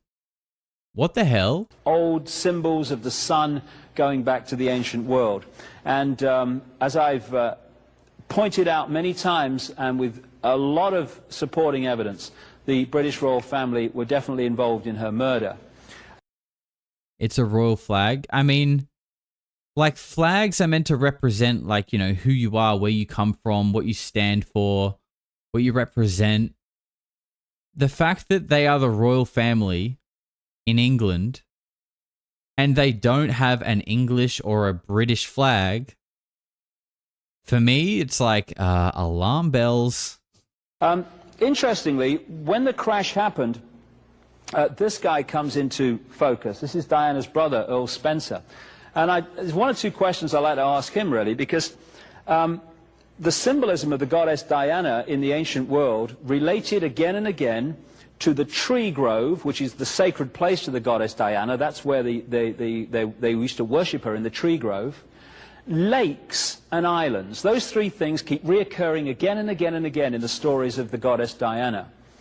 My family flag is a bath towel with a tube sock stuck on it. Damn, bro, unlucky. Well, I hope you represent it proudly, bro. Represent that tube sock. This is where they put her grave. On an island, in the tree grove, in the middle of a lake on the Althorpe estate, the Spencer estate. And those decisions, at least on the surface, were made by Earl Spencer. He also said in a BBC television interview that after the crash he had a dream in which he was told to put 4 black swans on the lake around the grave. And the next day he said he called his estate manager and asked, where do I get 4 black swans? And his estate manager apparently replied, according to the official story, you've heard then. You've heard what? We've just been given 4 black swans. Okay, well, the pigs are filling the room again. I don't really accept that. What is the symbolism of 4 black swans? First of all, when you look into the mind control programs, the swan is very symbolic to the mind control programs. But there's another one. Just take Swan Lake. Swan Lake, in which the white swan, symbolic of the positive, was killed by the black swan, symbolic of the negative. And here you had the positive Diana energy killed by this brotherhood, and the 4 black swans on the lake are tremendous symbolism, occult symbolism of that negative force overcoming the positive. By the way, City of London is a rabbit hole you should check out. It is. And actually, if you look at when we did Reptile Week, we did a 2-part show of David Icke's Arizona Wilder interview. In the beginning of part 1, David Icke is basically doing like a walking tour through the City of London and pointing out like all the iconography, the symbolism, the buildings of like all of this wild, strange, occult, dark history. Even like that's worth watching in itself, even without the interview, like just for that, it's super interesting. And in the Althorpe estate now, you have this, what you might call temple to Diana. And on many of the aristocratic estates and stately homes of England that carry these reptile human bloodlines, you find either temples to the goddess Diana in the grounds or areas of the stately home handed over to the goddess Diana. So this lady was a great example of the way that people are not just assassinated, but are assassinated in a way that follows ancient ritual. Because ritual is very powerful. If you do things in a certain ritual way, it generates a much more powerful energy than if you just killed someone in a straightforward way. But as I say, in The Biggest Secret, I go into this in enormous detail, and the symbolism is just stunning of this event. There you go. That is Icke on what happened to Princess Diana, and I believe, I'm sure that's probably from a bigger speech. He usually speaks for like 10 hours, so I'm not sure what the full speech is, but I'll leave a link to that clip below if you guys want to go and check out. But he's got so much good stuff on his channel that you can go through. I'm guessing London is not on the travel list. Not immediately, no. Although I would like to be in Europe potentially, like not next year, the year after. We'll see. We'll see. Do you think the flag of Wales is a lizard person? Maybe, bro. Maybe Welsh people are reptilians and they're trying to throw us off the scent by calling themselves whales. So if people get sus that they're not human, they're hoping that we'll think that they're actually whales, but it's a red herring. They're actually reptilians. I think that's the only logical answer here, really. All right. So this actually kind of weaves nicely into the next thing. So I said at the start of the show that we've got something that will be for anime fans, but even if you're not an anime fan, you'll enjoy this because it is about truth in fiction and a surprising amount of deep occult knowledge that is in a kids show that probably a lot of you guys maybe remember watching as a kid, or even if you don't, you've probably heard of it and you remember it. And this is Yu-Gi-Oh! Now, I've said on the channel that Yu-Gi-Oh! Is full of like Egyptian, like strange Egyptian occult symbology. But even I had no idea how deep this went until I watched this video. So this goes for about 13 minutes, and it's called This Yu-Gi-Oh! Season Went Way Deeper Than You Remember. And if you don't remember it, well, you're about to find out. Yu-Gi-Oh! Is a pretty dark kids show. We've seen people lose their eyes, get trapped in soul-level torture duels, wager their souls in card games, and get banished to a realm of eternal suffering. For an 8-year-old, that's a pretty intense experience. But one arc that doesn't get enough credit for how dark it really was is Season 4's Waking of the Dragons. On the surface, it feels like a typical filler season. Evil group tries to destroy the world, Yugi stops them, and by the next season it's all but forgotten. But I've since changed that opinion. I discovered Season 4 isn't just filler, it's one big, inverted, alchemical ritual. An entire, occult-focused narrative. Yeah, it sounds crazy, but after rewatching, I found the season is essentially one ongoing ritual that slowly unfolds into a warning tale on the dangers of ego worship. So today, let's answer this question. Why is this the darkest Yu-Gi-Oh! Season of all time? It begins like this. A meteor has hit the planet, awakening an ancient evil. In the chaos that follows, Domino City is thrown into turmoil. There's a mystical elf on your front lawn. Amidst this, a new evil group, led by this guy, arrives in town. And they're using a powerful magic card to steal people's souls, the seal of Orichalcos. The card's image is a unicursal hexagram, a symbol most commonly linked to famous SEX magician Aleister Crowley and his religion Thelema. Unlike a regular hexagram made of two overlapping triangles, the unicursal hexagram is drawn in one continuous flow, representing the continuous flow of energy. In alchemy, this symbol expresses the overcoming of dualities and achieving unity or wholeness, a higher level of being. And in the context of a duel, it's as if the duelists are stealing one another's energy until one is completely drained. But to what end? Why collect these souls? That question is answered when the group reveals they're collecting souls with the power of the Orichalcos to awaken the Great Beast, also known as Leviathan. The Leviathan in theology is the beast from the sea, appearing in the Book of Revelation. It represents primordial chaos, but in the show's context, a few people are saying that like my kids are into Yu-Gi-Oh! Oh my god, I feel bad for buying him the cards. Beth and anyone else, definitely don't. Okay, I don't think, you know, I actually wasn't huge into Yu-Gi-Oh! Not that I disliked it. I was more like Dragon Ball Z, Pokemon, whatever. Just, you know, you can only watch so many shows, I guess. But you know, as a kid, you're not really grasping these kind of concepts. You know what I mean? Like, I remember Yu-Gi-Oh! Just being like a cool show of guys who would get cards and summon monsters to fight each other. Like, a kid doesn't have the, I don't think, like the ability to pick up on these like thelemic, esoteric concepts that the show is being drawn from. But I think it's interesting.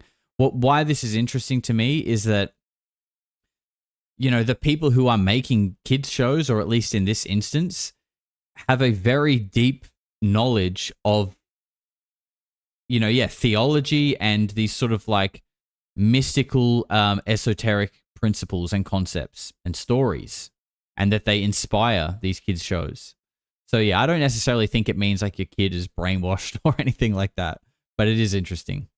What role does it play? Who is behind the attempt to summon it? The mastermind is Darts, leader of this soul-stealing group called Doma.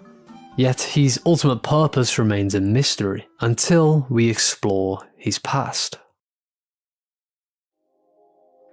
It's explained in Dart's backstory that he is a 10,000-year-old king who once ruled the ancient city of Atlantis. Yes, that Atlantis. And his story closely mirrors the real-life myth. According to Plato's Critias, Atlantis was an advanced society that fell due to moral corruption. This civilization also possessed a material called orichalcum, a semi-mythical alloy said to be as valuable as gold. But in Dart's case, orichalcum grants more than just monetary value. It's a mythical material bestowing knowledge and power to the inhabitants of Atlantis, placing it firmly in the realm of alchemy, where matter is not just matter, it's a gateway of transformation. With such power came corruption, and the society quickly fell into moral decay. Dart, seeing no way to fix this, allies with the evil god behind orichalcum, the Leviathan, teaming up to destroy the world and cleanse it of its moral corruption. And he gets his wish. Kind of. Atlantis is destroyed, but the world survives until the events of the Ark. This backstory reveals Dart's motivation and the alchemical ritual he's undertaking. But before we dive deeper, it might help to briefly explain alchemy and its main purpose here. In alchemy, the goal is to perform what's known as the Great Work. This is both a physical process, turning crude pre-mat materia into gold, and a spiritual process, one of overcoming internal conflict and uniting dualities to achieve wholeness. In material terms, the alchemist becomes like purified gold, cleansed of impurities. And given the focus on powerful transformative materials with broader occult symbolism and references, it's clear alchemy is being positioned as central in the plot. But what kind of alchemy is Dart practicing with the orichalcos? It's not exactly like he's trying to heal his inner conflict or even help others. In fact, it's quite the opposite. Dart's aim is what I call the Great Shadow Work. Within alchemy, one key step is ego death, the breaking down of rigid self-boundaries so repressed trauma can surface, be integrated, be healed.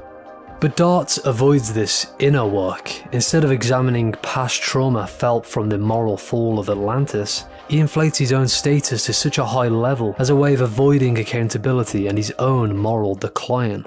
After all, he may have been the most corrupt person in all of Atlantis.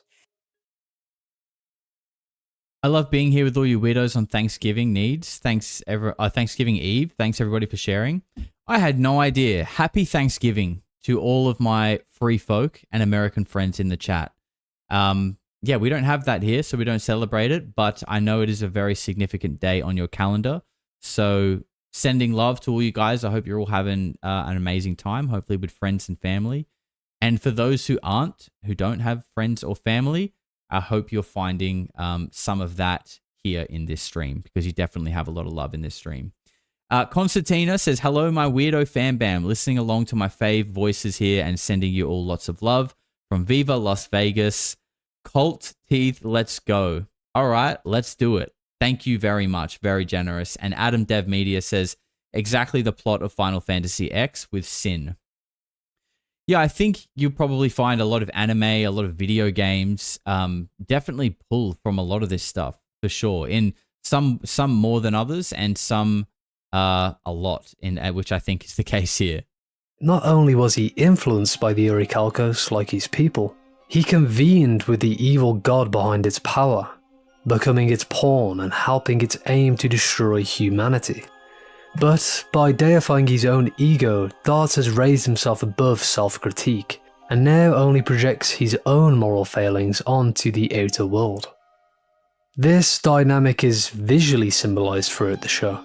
Take Dart's company, Paradios. Its name hints at his goal, the paradise he wants to create in his own image.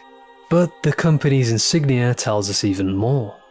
It features a unicursal hexagram, a two-headed serpent, and at its center, what looks like a caduceus, a symbol of transformation in alchemy.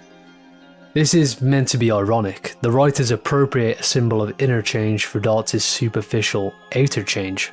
In other words, his transformation is external, not internal.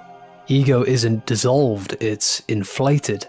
Sacrifice isn't self-sacrifice, but sacrificing others to his grandiose ideals. But before Dart can complete any of this dark ritual, he needs help. And pay attention to who he chooses, because it's quite interesting. Valon, an orphan who saw the one mother figure in his life, a nun, burn in her own church. Raphael, stranded on an island as a child after a shipwreck killed his family. Alistair, he lost his family in a war funded by Kyber's father, fueling his desire to destroy the world and rebuild it weapon-free. Notice the pattern? Each was legitimately hurt by the outer world. Dart coerced them into thinking the only way to heal is through destruction of what caused that pain. The type of destruction they enact just so happening to align with Dart's own nihilistic vision. Oh, he's cooking now. He's hitting now. Yet after facing our heroes, each begins to see that Dart's never intended to heal them. He used their pain for his own ends. But this realization comes too late. Dart moves forward with the final phase of his ritual, summoning the Leviathan. This finally takes place after a 6-part duel with Yugi, where after a long back and forth, Yugi finally gets the job done. And now Dart faces a problem. To complete the summoning, he needs Yugi's soul. So instead of using Yugi's soul, Dart chooses his own. This is the end result of Dart's great work. Or shall we say, shadow work. A giant sea behemoth causing pure destruction. It's an interesting choice. Compare this to the non-inverted great work we see in alchemy, which uses the phoenix as a symbol of final inner change. The phoenix represents not only death of the old self, but resurrection into a unified and glorified state. Instead, the chaotic sea serpent suggests that inner psychic forces and unresolved trauma have come to a violent boiling point. Dart's merging with the beast is the ultimate projection. He becomes indistinguishable from his trauma. Dart's original pain stemmed from the moral downfall of his society, but even as he transforms into a grotesque and destructive beast, he still cannot see that the corruption was also within himself. So how does Yami/Yugi solve this mess, with him and everyone else now trapped inside the beast? At this point it's important to note that Yami has undergone his own transformation. Going back to Yugi's previous duel with Raphael, though Raphael's previous outlook was flawed, in their duel he did recognize and call out the cruel, cold-hearted side of Yami's nature. A side that put others in danger, a side that almost lost those who were most dearest to him. A realization of this side of his nature allowed Yami to grow. And so, while trapped inside the giant beast, he says this: "If you can hear me, focus on the light within your heart. It's the only way to save ourselves." It's a simple line, almost childlike in its sincerity, but spiritually, it's profound. While Dart projected his pain outward as destruction, the heroes turned inward. The light within your heart is the antithesis to the Leviathan. It's the unified self, the internal spark, refusing to be corrupted by the world's darkness. It's not about denying trauma, but redeeming it. Cooking. What happens next is most people think the Egyptian gods come on in and have epic battle with the Leviathan to save the day. But no. After Yugi's initial internal call to those absorbed by the beast, he doesn't defeat it with the power of the Egyptian gods. He defeats it by calling it into himself. Yeah, it sounds kind of weird. At first I thought they just struggled to find an ending to this whole battle. But then I realized this sounds incredibly familiar. Almost very Christ-like. In Christianity there is a doctrine called the harrowing of hell, where Christ, after crucifixion, descended into the realm of the dead, where he overcame death by his deified human nature. Think about it, Yami has ended up inside the stomach of a giant sea beast. In the Gospels, Jesus tells the Pharisees they will receive the sign of Jonah. Jonah, who spent 3 days inside the belly of the whale, which was a typological symbol of Christ's death and descent into Hades, the realm of the dead. It seems then, the mirroring of this story, i.e. escaping the Leviathan's stomach, is to suggest Yami's transformation is complete. And now, as a unified self, he takes on Dartz's pain and anger into him. Just like how Christ, when he descended into Hades, his nature was opposed to death. Yami, having been transformed by the power of friendship, not divine personhood, the darkness within him, now extinguished, is able to destroy the darkness within Dartz, since his resurrected state also now fundamentally opposes it. As a conclusion, let's put it this way. This story presents two kinds of transformation.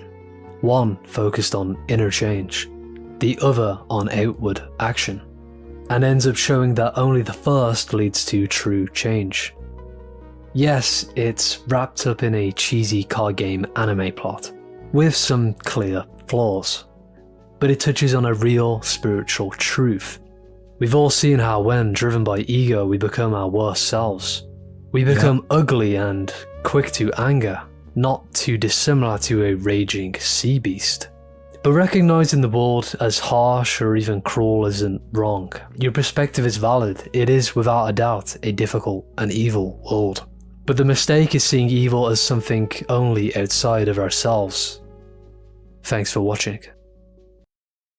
Fascinating, right? Super interesting. And, again, for the people who were, worried that their kids were watching this show, I think it's an interesting message. It's the kind of thing that we wish people were probably taught in school, that to make positive change, real change in your life, you have to do the inner work. You have to look inward. And, and it speaks about how ego can become destructive. And I feel like anyone who kind of has done the inner work and, come out of it as a changed and better person, you can feel and sense ego, right? Like when someone's got that kind of like ego that stems from like an insecurity or something in themselves that they're unhappy with, and they project that outward with some kind of like facade of, being a hero or aggression or whatever. People who have done the work, you can feel that. It's like they energetically repel you away. It's like it's just like, no, please, no, thank you. I know you guys know what I'm saying. A lot of people saying I find the best stuff. Awesome video, love it. I have to take my hat off to the community, and namely Build on Sound, also known as the Dutch Glaswegian, who posted that one in our Discord, because I do comb through our videos on there sometimes, and I find some cool stuff in there too. And that's what it's there for. Like, it's literally there for you guys to just throw stuff in, and I try and check it out when I can. And sometimes there's some good stuff in there and we'll bring it into the show. It definitely helps pull stuff together for the channel. So hats off to you. And I'm glad you guys enjoyed that one because, yeah, I think it's interesting. I think it's cool. And I think more people, that message, yes, it's wrapped up in a cheesy card game, excuse me. But the actual message in itself, I think, would actually be an important lesson for kids to grasp. Smokey says kids are supposed to get this. To be honest, like, no, I don't think. I mean, I know, I don't think any of us, I didn't watch heaps of Yu-Gi-Oh! As a kid. I did watch it, though. And I definitely could see that there was, like, lots of Egyptian sort of references and symbology. But, you're a kid. You don't know what it means, and you don't really care either. You just care about the cool monsters killing each other because that's cool. You know what I mean? So, no, I don't think the kids are meant to get it, but maybe at least not as a whole concept. But there might be some messages in it that maybe kids that are a little bit more intellectual would pick up on. I think definitely. But the entire, esoteric concept of, like, shadow work and inner work, no, I don't think that, but maybe little bits. Probably depends on the person. So we've got a couple of things left. The next clip we wanted to look at is a recent Rogan clip again with our fellow Aussie Ben Van Kerkwyk talking about stuff under the pyramids. So let's check this one out. We've got a few more things to get into. We're at 3.5 hours, and I don't want to run too late because I have to pack all this stuff up and move it today. And Jane Coda with $10 didn't leave a message, but Jane, you are a beautiful human being. Thank you for your generosity. Louis de Cordier, he threatened him and his team with national security sanctions if they talked about it. It just was put away. He waited a few years. He finally released the report. It's like, holy shit, we found the labyrinth. And then this spurred some other companies to use some of these new space-based scanning techniques. There's been at least 2 that have been done, very different techniques, but they found the same thing. They found that there is, in fact, a massive underground structure at this place called Hawara. It goes much deeper than what you could reach with those ground-penetrating radar and those established techniques. 60, 70 meters below the ground. There's multiple levels, 3 or 4 levels, and they correlate. So one scan's a statistical model, another one is that uses high-frequency photography along with, I think, seismic data, very similar to the Doppler tomography work that's being done by the Italians at places like the Giza Plateau now.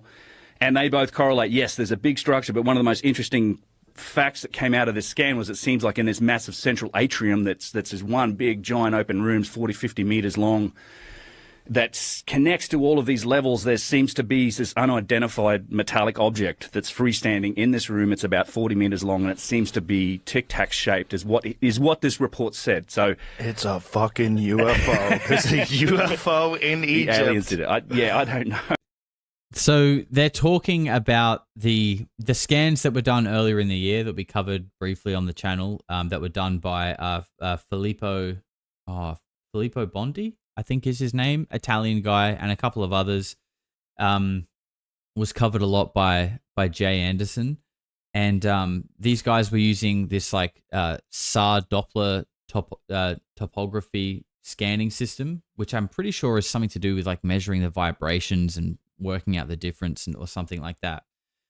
But I'm pretty sure it's been now scanned with other systems that are corroborating the data. And originally it was, that there are these huge pillars and columns that are going down quite deep into the earth. Josh, no, they're talking about different scans in Hawara that were done by the Merlin Burrows. The SAR scans were under the pyramid. No, that's what I'm talking about. I'm talking about the SAR scans under the pyramid. That is where this tic-tac object was found. That's what he was just talking about just then. I think at the very start they were talking about the Hawara scans, but the Egypt ones is what he's just talking about there, and they have been scanned with other data, with other means of scanning, I believe. And it's the one under Egypt that has the tic-tac object. I'm pretty sure, anyway.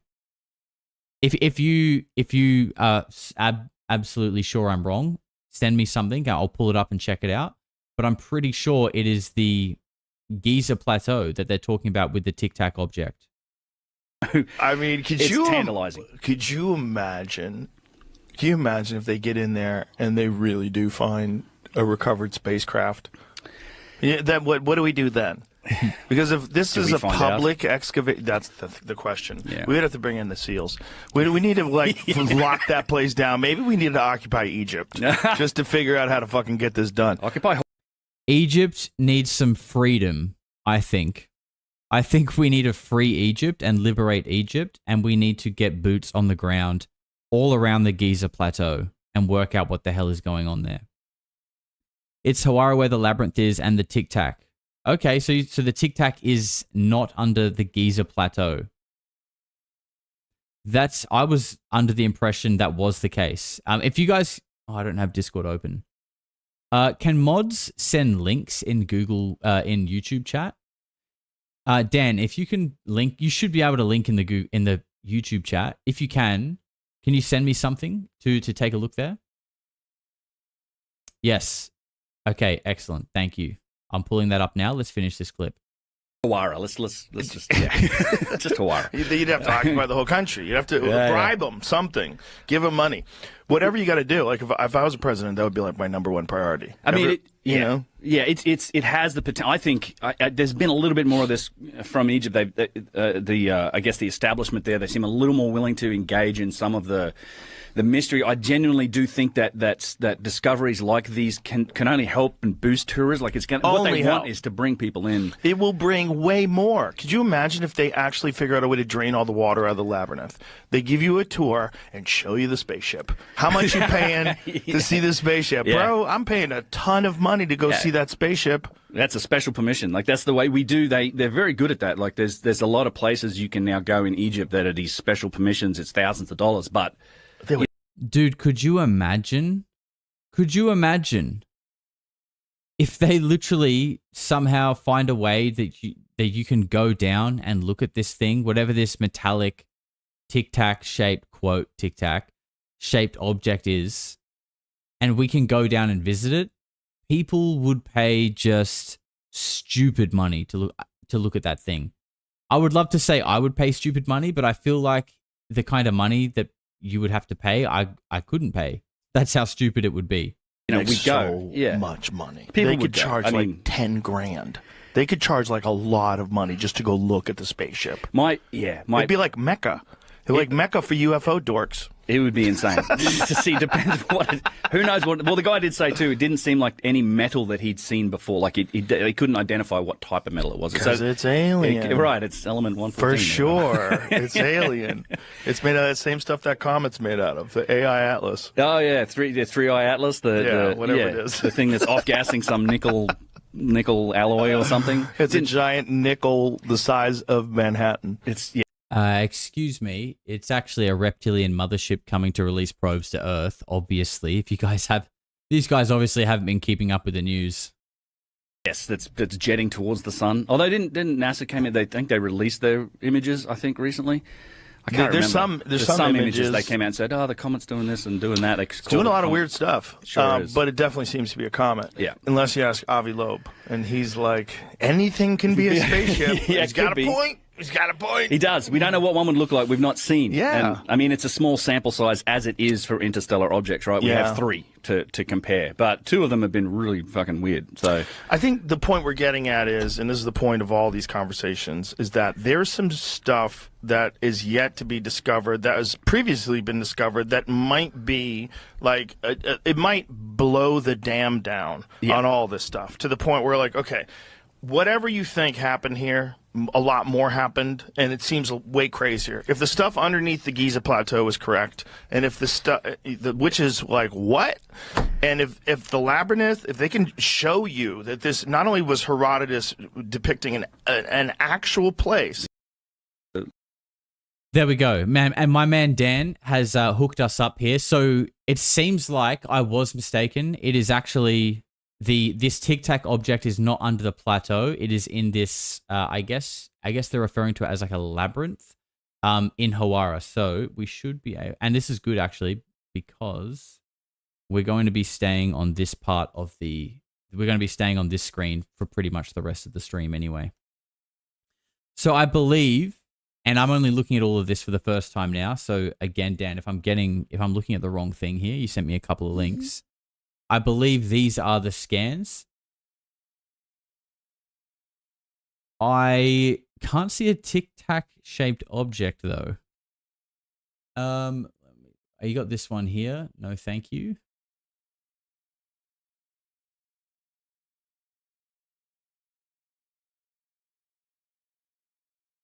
They said drain all the water out of the labyrinth and then charge people money to see the spaceship.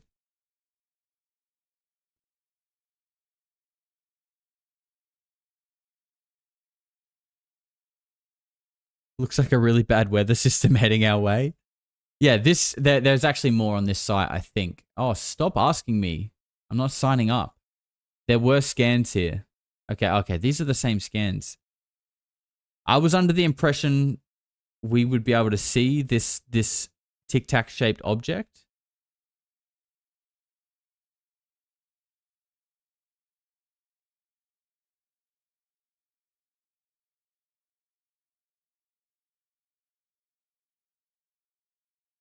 Dan's gone silent on me. Dan? Is there anything here that shows us the scans of this tic-tac object? And don't tell me it's this one. Don't tell me it's this one because I'll say you work for NASA.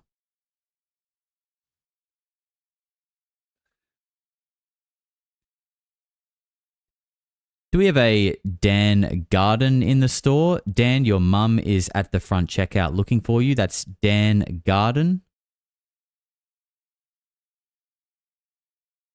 We have a lost child in the shopping center. His name is Dan. All he likes to talk about is ancient megalithic structures.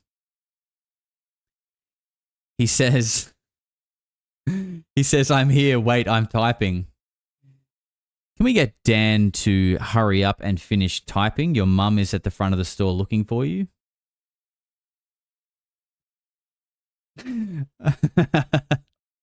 He says, I can't, I'm dying. All right, can we give Dan a moment, please? Dan is coming in with the knowledge and the explanation for us. And he's going to give us context to this page, which is called The Labyrinth of Egypt, the Merlin Burroughs Scans. Mike Batista took these photos. I think, yep, that checks out. And the word on the street is that Ross Coulthard took a look at it and said, it looks like a being sitting on a platform communicating with a red orb.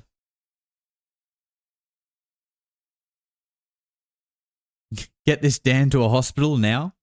Once we retrieve Dan, we are going to... Get this man to a hospital, now! Yep. I think Dan is actually in the middle of writing Harry Potter 9.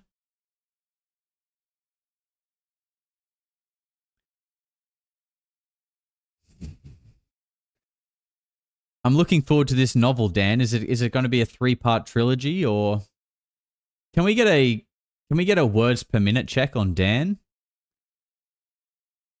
Isn't there like a character limit in this thing, bro? If you haven't hit the character limit yet, I don't know what to tell you. I'm picturing Dan like this. Dan's like your mum typing.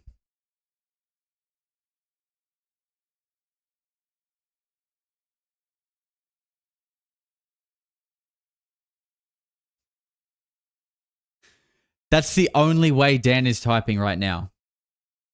There's no way he's using 2 hands.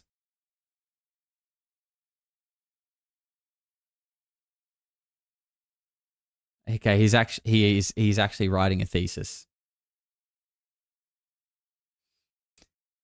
Dan, I don't need to know the entire history of Egypt. Just a little bit of context on the scans will do. Thank you.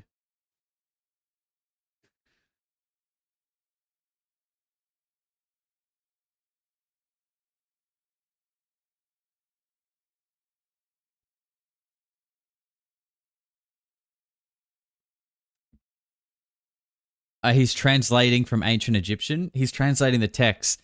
Actually, you know what? That actually reminds me. What I was wanting to bring into this show today was a rabbit hole that I've just kind of gone down into, which is, and I'm late to this party, by the way, is Ammon Hillman. Who has seen the podcast with Ammon Hillman on Danny Jones? I've only just caught up to those and taken a look at them. And my God, is that guy fascinating.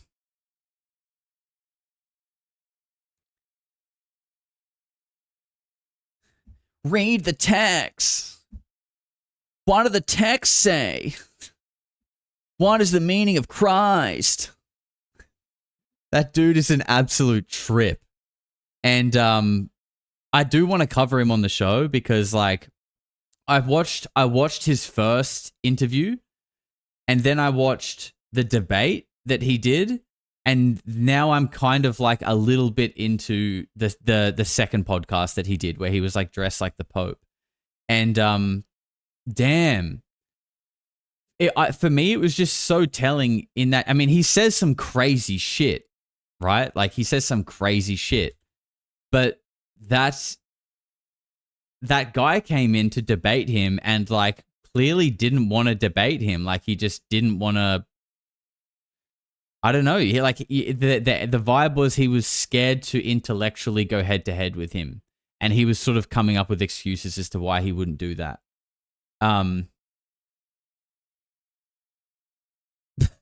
Okay, Dan has short-circuited on us. He says, please continue. I have short-circuited. I will post more in Discord. My brother, I think the pressure got to him. He just fell to pieces. That's okay. Dan, can we please get someone to come and collect Dan? His mum is still waiting at the front. Okay, well, there's a good reason to join the Discord. Hail Satan! I do like a bit of Ammon Hillman impressions. We might have to do more than that. We might have to do more. And for anyone who doesn't know, I think we'll have to cover him on the channel, and there will be many Ammon Hillman impressions when we do that. So guys, join the Discord if you want to know more about those scans. Dan's going to give us a bit more info, and he does sort of specialize in that area. And Michael Phillips, nice to see you, sir. Third Eye Drops, thank you for stopping in, and I appreciate it, bro. Let's tee up that podcast soon. But yeah, Ammon Hillman, what a trip. I want to finish off that next podcast. It's like the dude sounds like crazy, but then it's like, wait, this guy's got a PhD, he's got a doctorate. He's literally saying that he's translating the original text from ancient Greek, and he's saying that like modern theology is based on kind of like a fairy tale retold, reskinned version that is nothing like what the original texts say, and most of the people who are telling that story can't read ancient Greek, so they can't like rebut him, because he's literally saying like, I study this shit, I have a PhD, I'm telling you I can read ancient Greek, and this is what the actual texts say. And what the actual texts say are absolutely kind of insane. So yeah, we should definitely do a little deep dive on that. All right, let's get on to the next one. So you can see here, we do have a bit of Geoguessr planned, which we are going to do next. But I wanted to, like, this is kind of just a bit of fun to finish off the stream. We'll play a few rounds of this. But I think the last thing that I want to actually look at is Bashar. Now, if you don't know who Bashar is, he is a channeler who claims to channel an extraterrestrial named Bashar. Okay, this guy's name is actually Daryl Anchor. And, you know, this is something that he says, but I will say it too, that like, just if you struggle with the whole thing that he's channeling in ET, just forget about that, because honestly, it's kind of irrelevant and not even important, to be honest. And that's what he says himself. The message here is what is important. And the reason why I want to share this is because, first of all, it resonates with me deeply. And honestly, like, this message that he talks about here and this framework that he speaks about was instrumental in me starting this channel, in doing this channel, and motivating me to just block out the noise and follow your highest excitement and just do what makes you happy. And that is what he speaks about. So again, if you find all the wooey stuff hard to deal with, forget about it. Don't worry about it. Just listen to what he has to say and, you know, think about how you can apply it to your life. And I guarantee you, it will make a positive impact in your life. So let's check this out. This goes for about 6.5 minutes.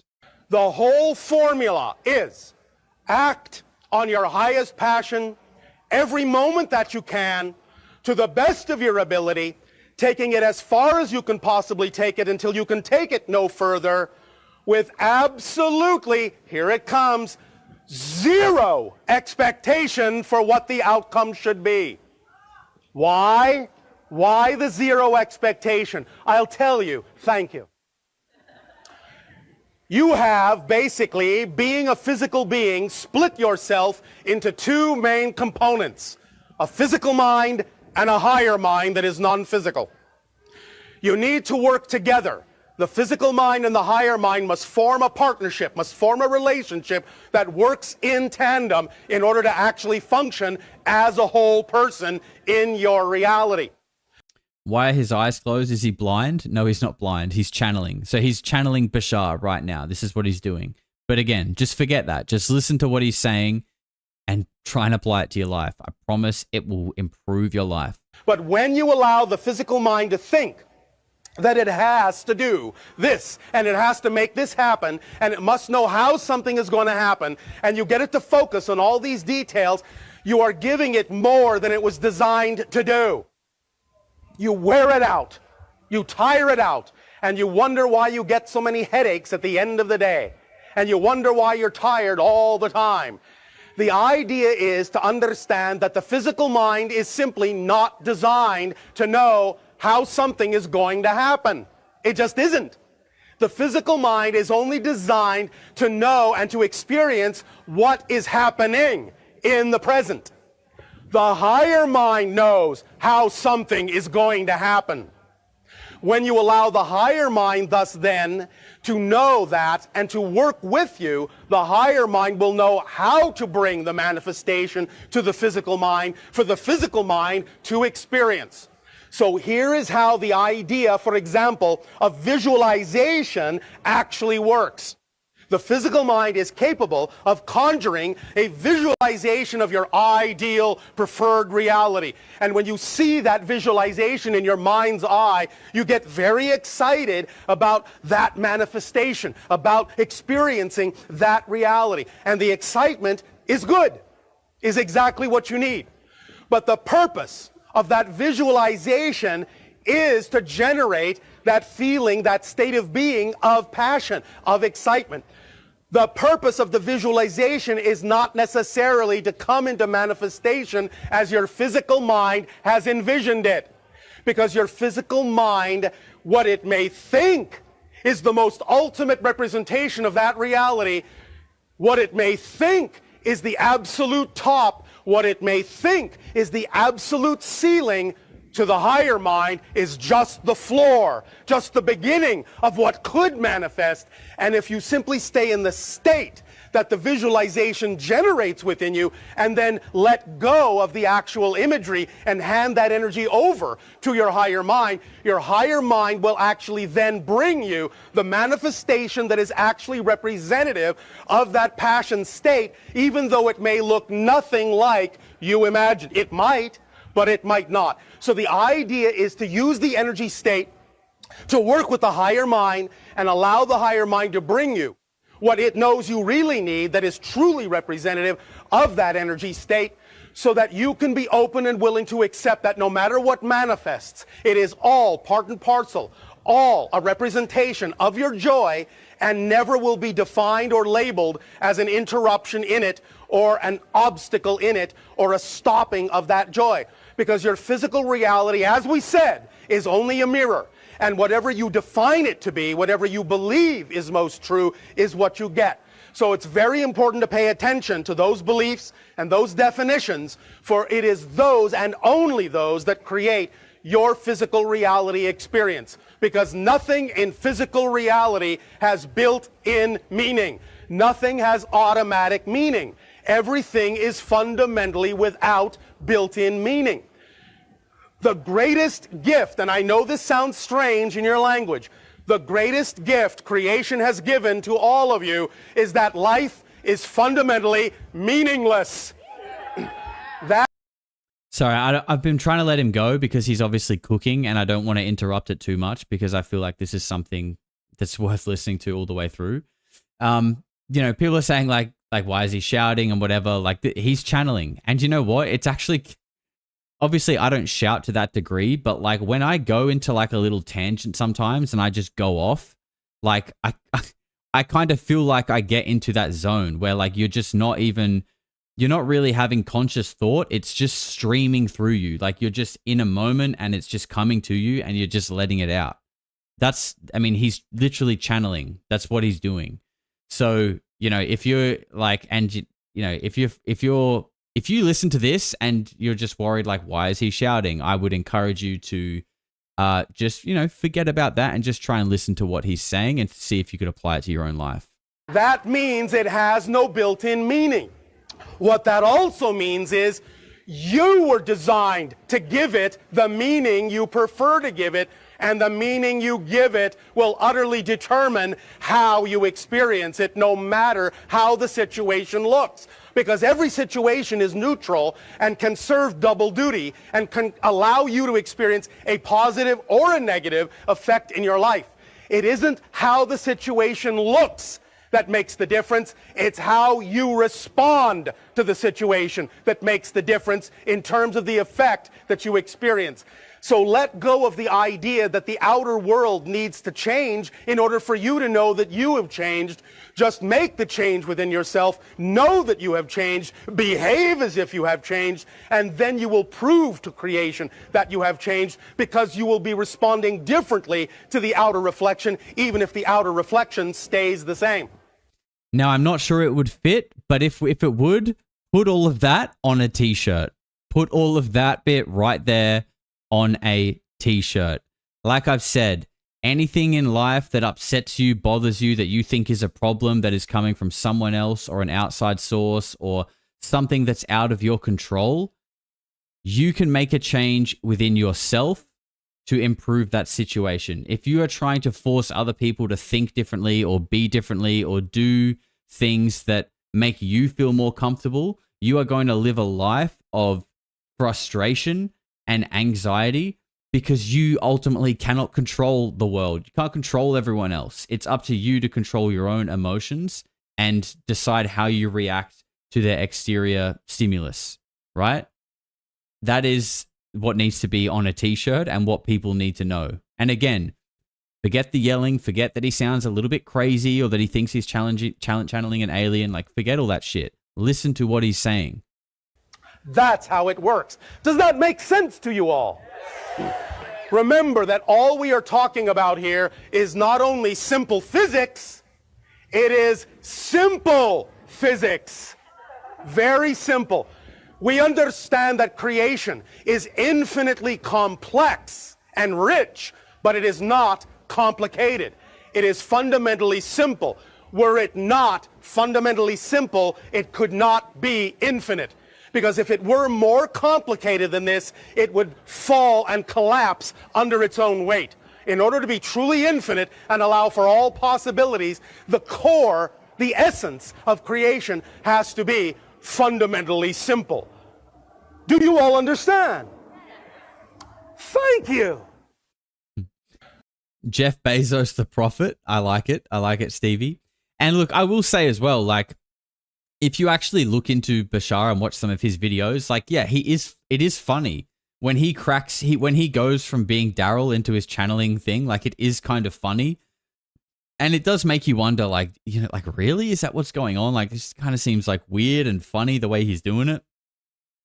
But again, I don't even really bother about that shit too much. Like, who cares where it's coming from? It works. That's what matters, is that it works, and that these are like, you know, this is knowledge that is not about, this is not academic knowledge. This is like proper spiritual knowledge, like ways you can improve your life by just making changes in the way that you think. Because like he said, the reality, nothing in reality, it has no inherent meaning built into it. It only has the meaning that we project onto it.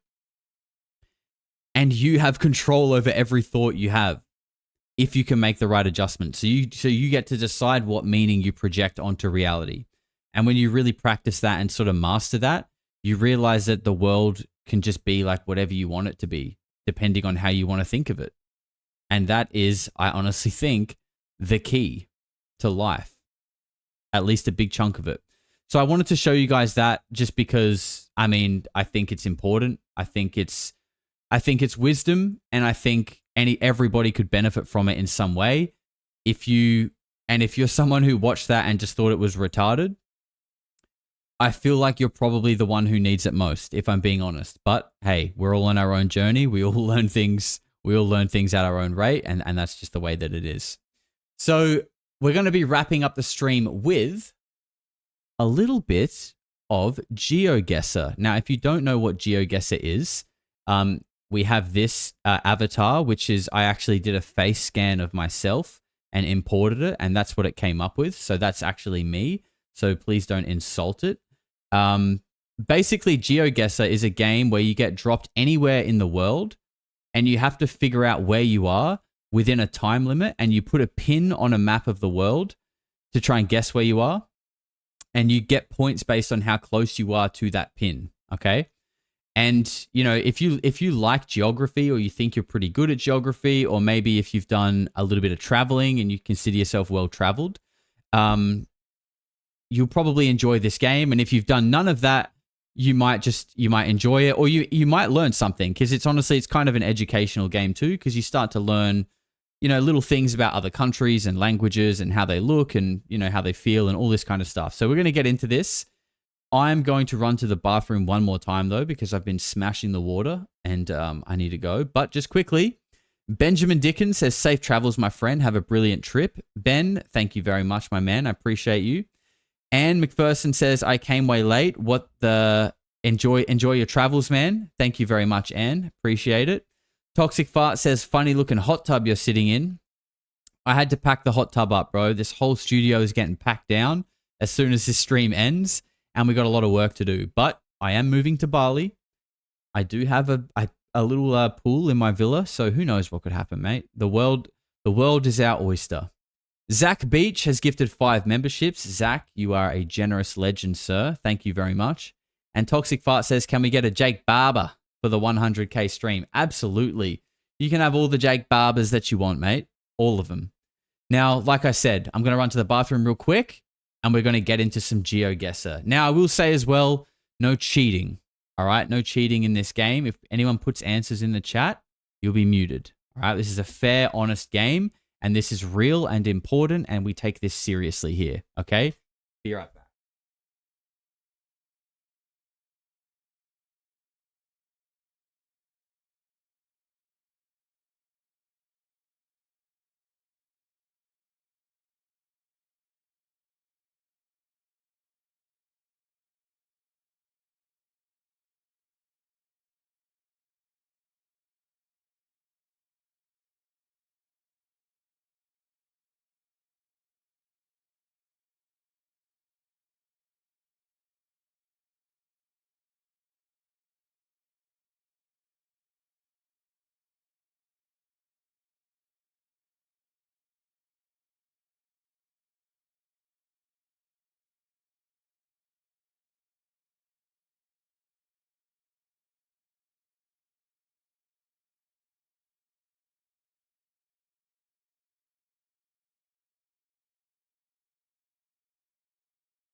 All right, let's do this.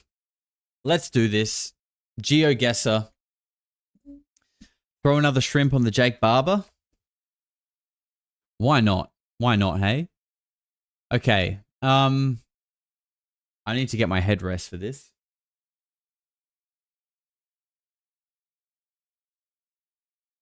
Because I play on the top screen up here, and I'll get a sore neck. I'll get a sore neck if we play for too long. So you do this in rounds of 5. I think we'll play like 3 rounds, I think. We'll see. We'll see how we go. Joshua with $10 says, happy birthday. Wishing you the best on your new adventure and congratulations on becoming a father. You will make a great wife. Why are you gay? Look, there's a lot of things in that that require answers that are just beyond what I can really talk about on stream. But it's all true, and I appreciate the $10, Jodua. Thank you very much, my man. Okay. Let's do this. Single player classic maps, I believe.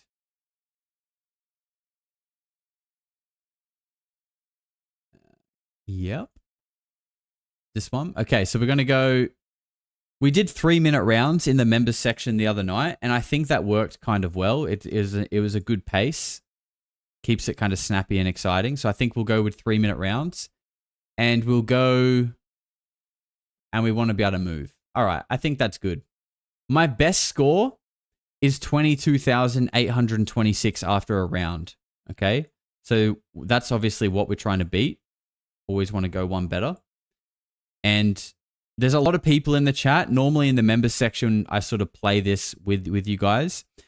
I don't know if I'll be able to read your suggestions because they'll just be so conflicting and so many people, but I will try and keep an eye on it.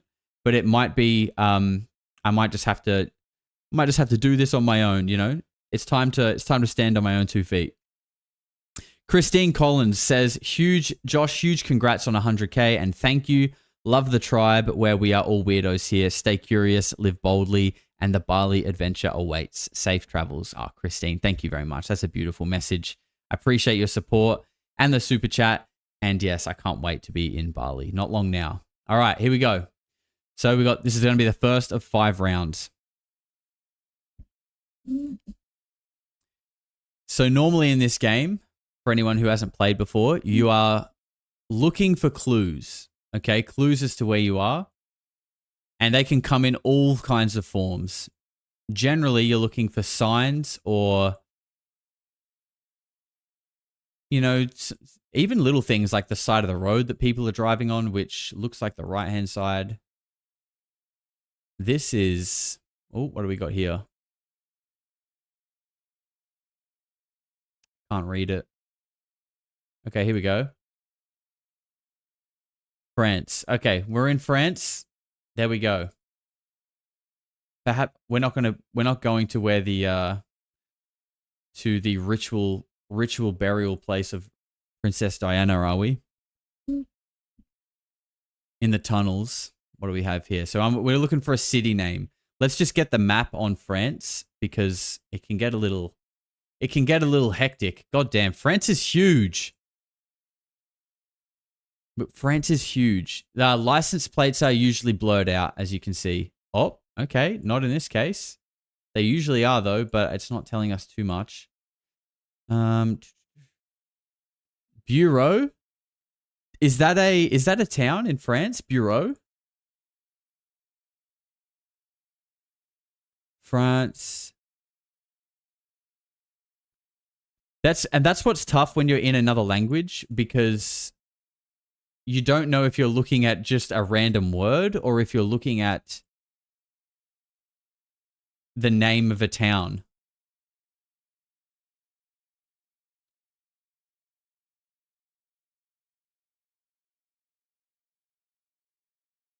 We got 1 minute left until we need to make a decision. We're not getting much in this space, to be honest.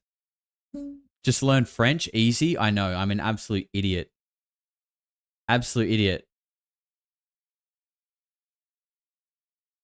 Bureau means desk? Okay, well, it's probably not that.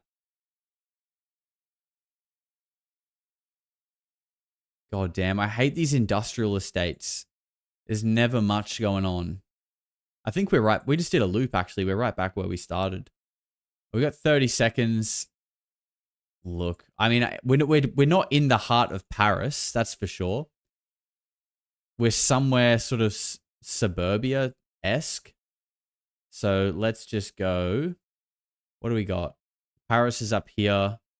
10 seconds. I'm going to try this place here, somewhere around there.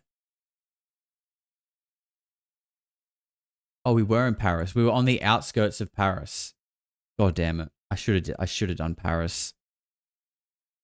Why didn't you guys stop me and say do Paris? Come on. So you can see here, we got 4,196, and that's out of 5,000. And you do 5 rounds to get a total score. So we're 262 Ks away from that pin. That's not great. My best one so far has been 9 meters. 9 meters. But I don't think that was on a timed one. You can play without a timer, and it can be, you have a lot more time to really like get very meticulous with it. You can look at streets and all that kind of thing. Okay, off the top of my head, these homes kind of look like American. Like this kind of feels a bit American. I don't know. What do you guys think? Yeah, Brad agrees with me. Okay, yep, people in the chat are agreeing. It looks like America. Give me a sign, Lord. Yes. Oh, wait. Okay.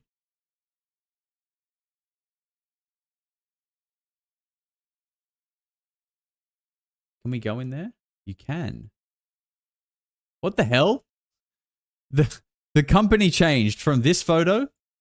Wait, what? I swear. Bro, am I tripping? That was a completely different sign before.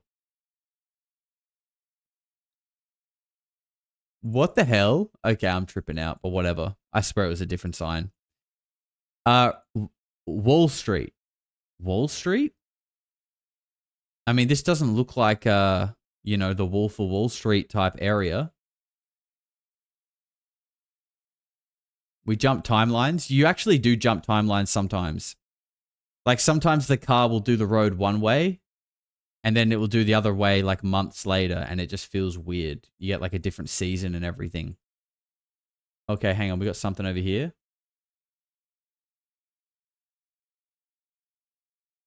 Nope. Oh man, come on. We don't have long left. We can't get in there. Dublin, Ohio.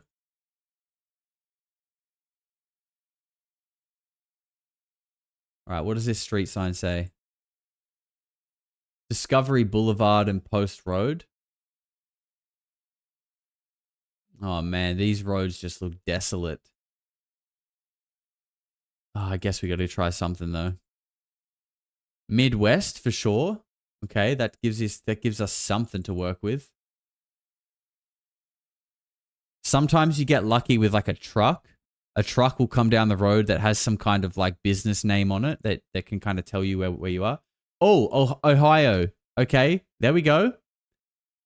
We're in Ohio, which is also for lovers. If you know, you know. Fuck, where's Ohio? I actually don't know. Fuck, where is it? Oh no. Oh no, I don't know where it is and we're going to run out of time. God damn it. God damn it. I usually like to say I'm pretty good with American geography, but I didn't know where Ohio was. God damn it. 2,000 points. That was not a good round. We should have done better. We should have done better. All right, next one. Let's go. We can't waste time. We've got to redeem ourselves here. Okay, we have a Greek. Okay, we're in Greece. We are in Greece. That is confirmed. Where though? Athens? Come on. We need Armin Hillman. We need him to translate the text. What do the texts say? He would actually be extremely helpful in this right now. Honestly.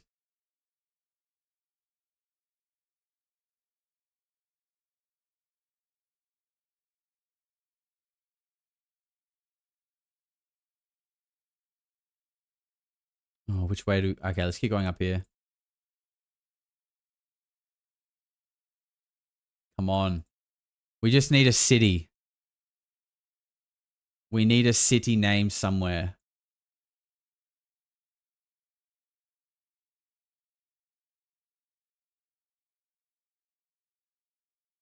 Would it even have the name in like English though? That's the thing.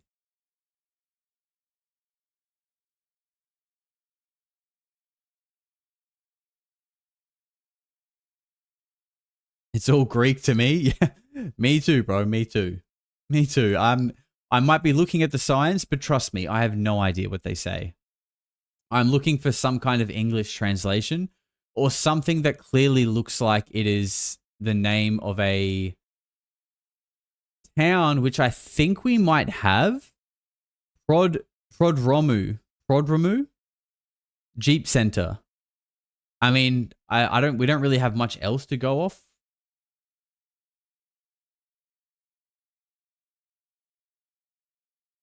I can't see like any other word that's kind of recurring here. We've got 50 seconds. No, it's not Russian. It looks Greek, and also we saw a Greek flag.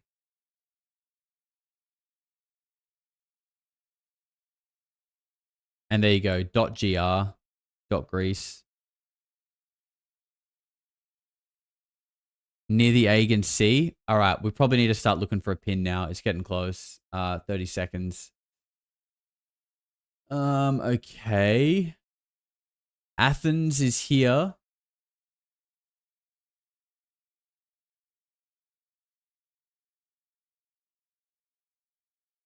Oh no, when it starts getting red. All right, look, I'm just going to go somewhere here. God damn it. Yeah, okay. I can't see those words, so yeah, that word that we saw doesn't look like it was relevant. 329 Ks. We got at least 4,000 points though. That's not too bad. I think anything over 4K is good. Ooh. Okay. America. This feels American. These cars look very American. English signs.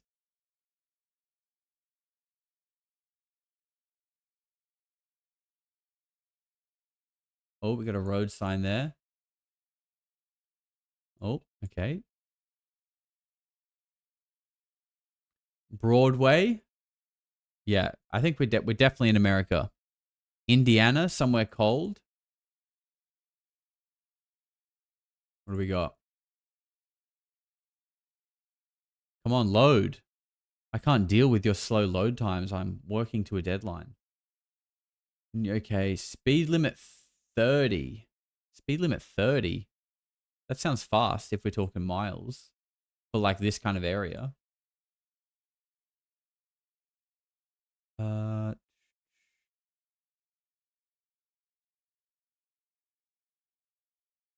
Broadway, that narrows it down. Yeah. Sure. This looks like the Walmart that James filmed his videos from.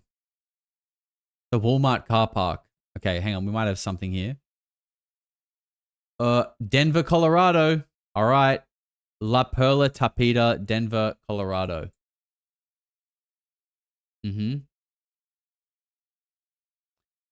All right. Can we finesse this any further?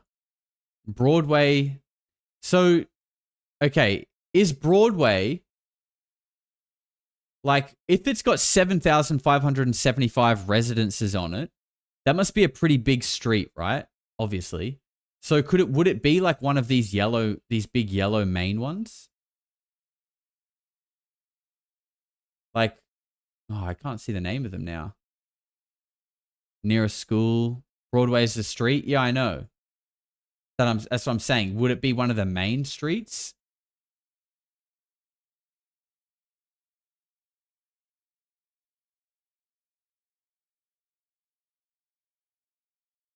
"30 seconds. It doesn't work that way, Josh. Okay, so the names of the streets aren't on the streets. Can you tell me how it does work then? Because we normally, the names of our streets, we put on the streets in our maps in Australia.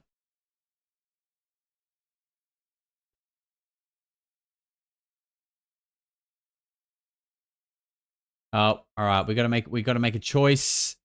I'm going here. 13 Ks. Okay, that's pretty good. We're only 42 points off a max score. That's pretty damn good. 13 Ks, 4,958. We'll take that. That was a good little redemption from the last one. Okay, where are we now? Spielplatz. That sounds German. And this does look very German. Yep. Okay. German confirmed.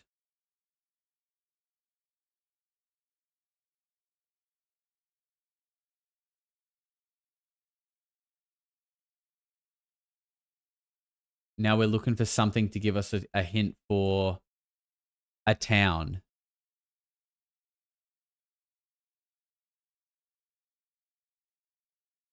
Or Austria. That is true.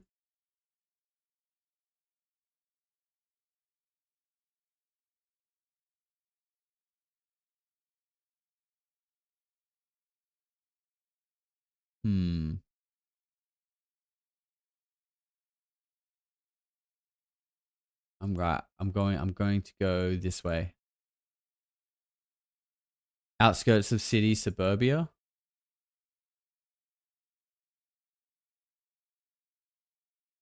Little season change there. Okay, hang on, what's this?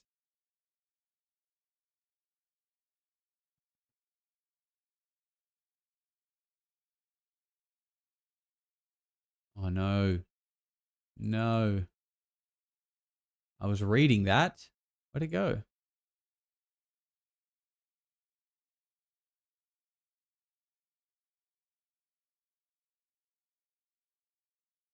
Rostock? Is Rostock a place in Germany? Do we have any German confirmation in the chat about Rostock? Or this place? Production Schule? Rostock is a city in Germany. Okay. What do we got? We got 55 seconds. All right. I think I'll just start looking for Rostock. Oh, God damn it. Germany's massive. Okay.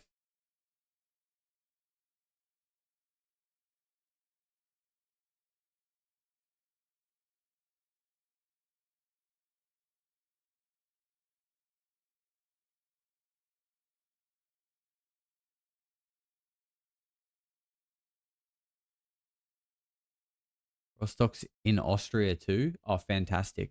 Well, maybe we'll just look somewhere around here then. Around the border. 15 seconds. Oh, no. I can't see it. We're going to go here. Oh, God damn it. Couldn't it be? Oh, it's right there too. You can literally see the name of it on the map. That hurts. Whoever said Austria, get out. I'm blaming you. I'm blaming you for that one. I was venturing north and the Austrian comment took me south. Get out. All right, what do we get? 18,396. Not the best score. At least we got silver rank though. At least we got silver. All right, let's do it again.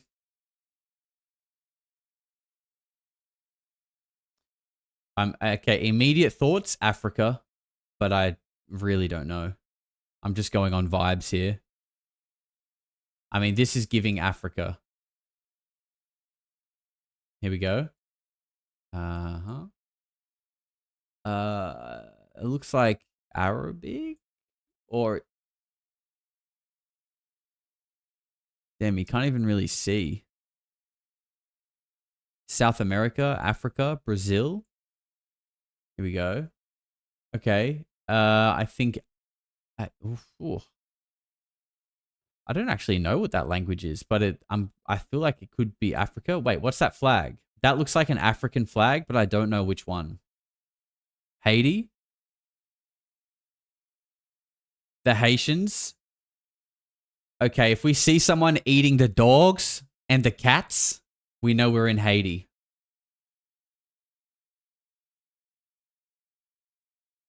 Malaysia? Thailand? It sort of looks like Thai, but I don't think it is. Thailand? No, I don't think that's Thai. It looks similar to Thai, but I don't think it is. Oh, here we go. Oh, dude, the thing's going weird. I want to go down here. Oh, what the fuck? Gansberg. Cambodia? Oh, that's not a bad shout, actually. What are they, what's their language there? Like Cantonese or Mandarin or something?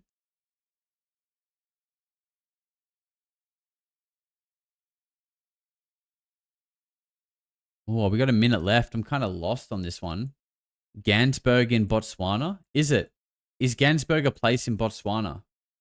That doesn't look like it. That looks like a company though, doesn't it? Like just, you know, like the way that it's, that looks more like a business logo.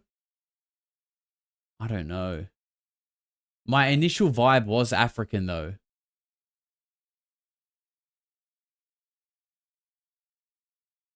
$40 seconds. What do we got here? True money. Ugh, nothing. Gansberg is a beer. Yeah, that looks like a beer sign, to be honest.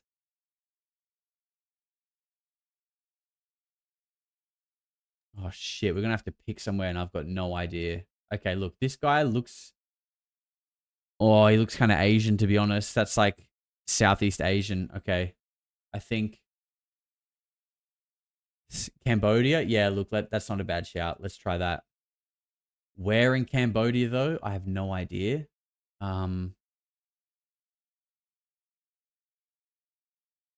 Yo. That's pretty good. Cambodia was right. Just outside Phnom Penh. 169 Ks away. Well done. That one was a team effort. Well done, everyone. Good job. Okay. I'm getting America vibes straight away. Very, very. Look at those letterboxes. Come on. Wait, they're driving on the left? Wait. Oh, no, they're not. This guy's just parked like a retard.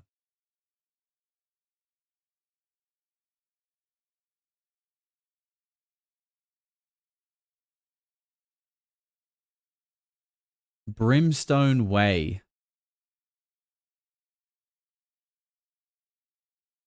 They're just parked there. Yeah, you're not allowed to park like that in Australia, though. You get a fine for that. If you park on the side of the road with your car facing the wrong way that it's meant to be going, you get a fine for that.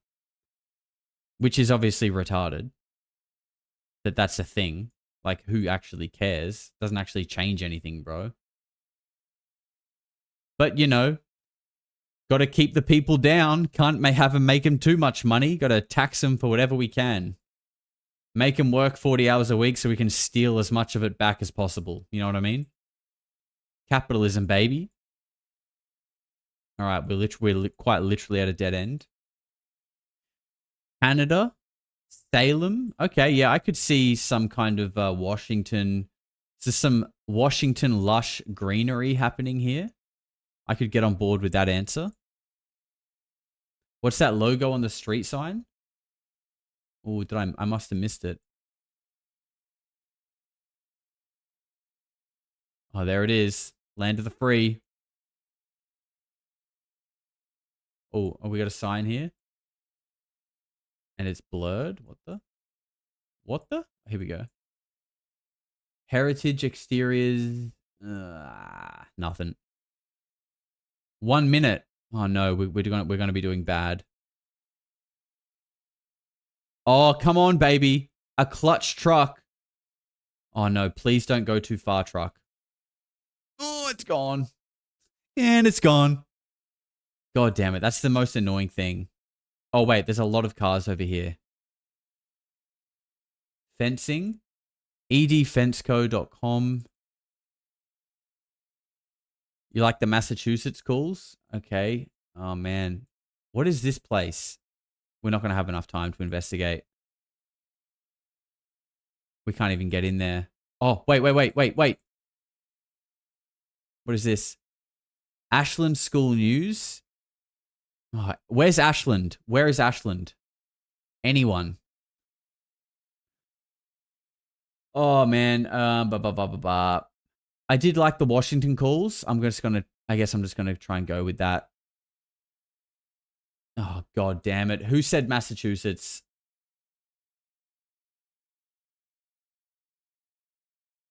Errol. Coley. Yep. Perfect harmony. Yep. See, I should have paid more attention to you guys. I hang my head in shame.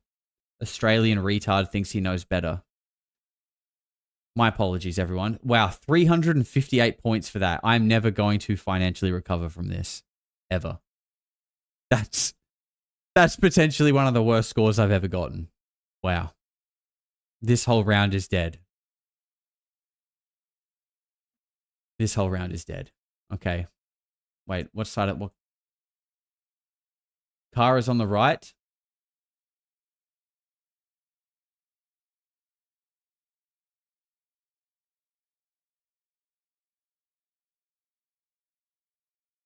They have a Salem in Massachusetts.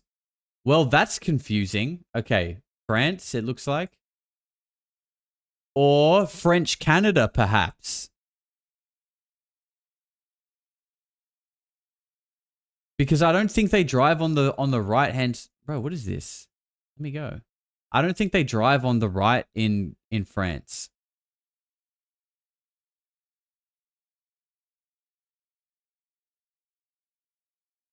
Do they drive on the right in French? Not the French Canada. The worst kind of Canada.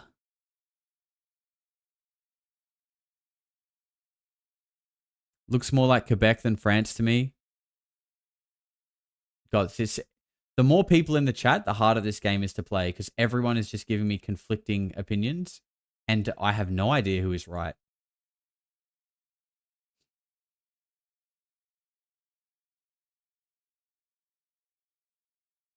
Okay, here we go. This might give us some clues. Lyon. Okay, we're in France. Where is Lyon? Okay, here, Lyon. So we're somewhere near Lyon. This sign is pointing us that way. Ooh.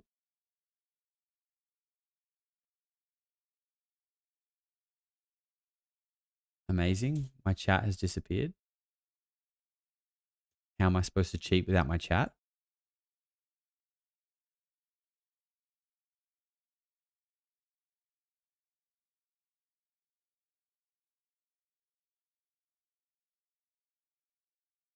East side, near the French Alps, east side of France. Okay. So if this is Lyon, so we go like somewhere in here perhaps. Maybe Grenoble.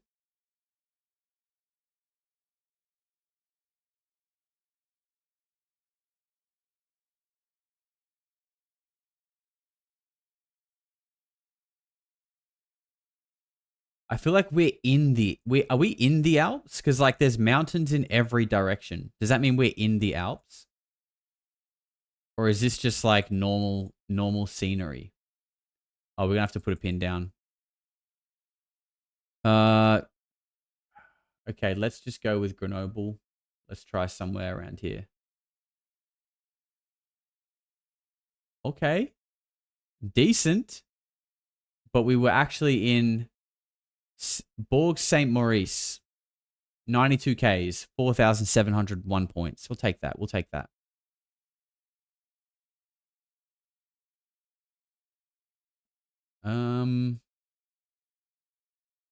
Okay, feeling like America again. I feel like I've said that in all of them.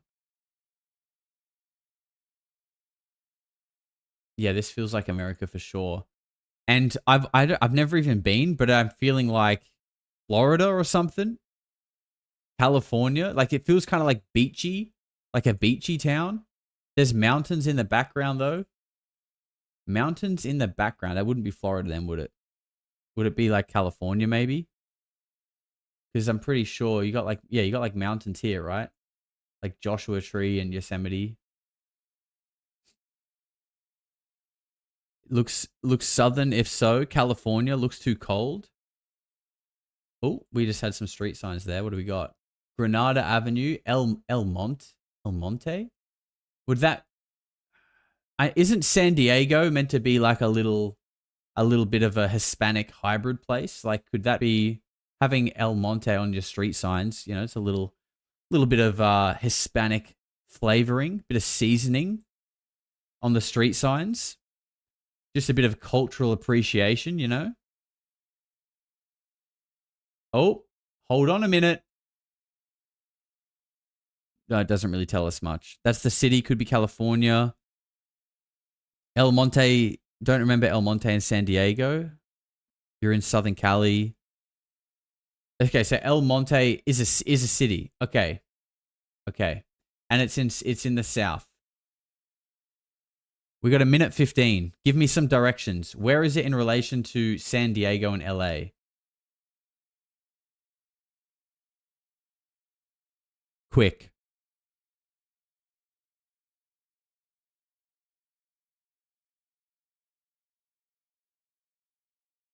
North of San Diego?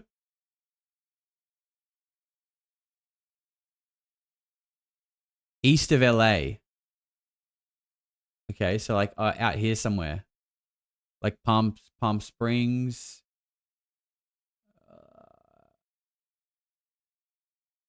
30 seconds. We got a little bit of time. Go a bit more near LA. This is LA.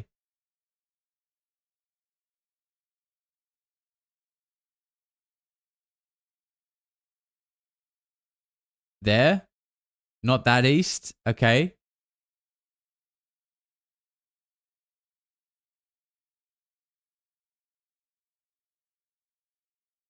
I'm thinking it should be here. Oh god, we got to pin it. Oh god, we got to pin it. Okay, I'm going here. Okay, not too bad.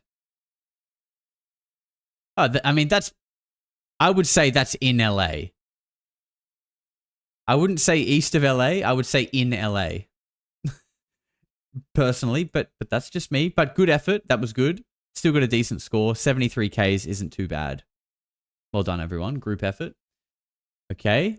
This is the last one in this round. Like Turkish or Arabic or something like that. Yeah, I think maybe Turkey. Or, I don't know, actually. Let's see. That car looks very European.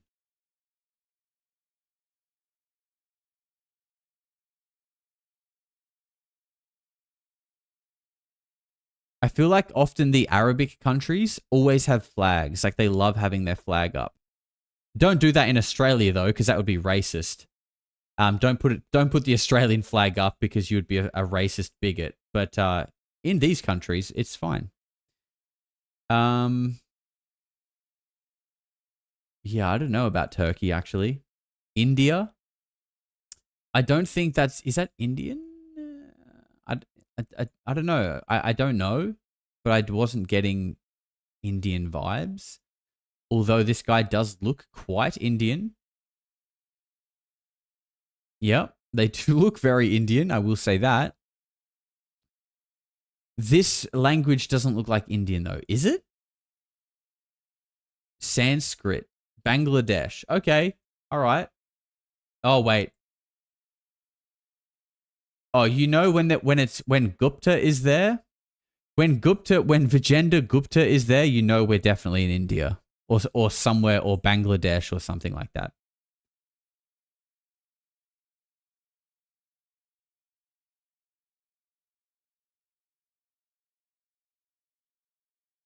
I used to live there. Where is it, Sean? Where are we? In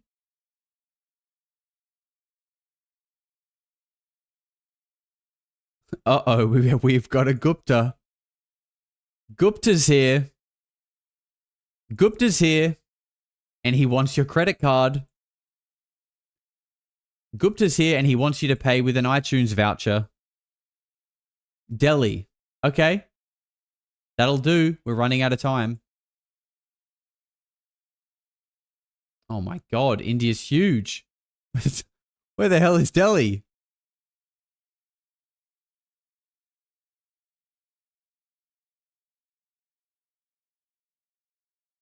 Holy shit. East?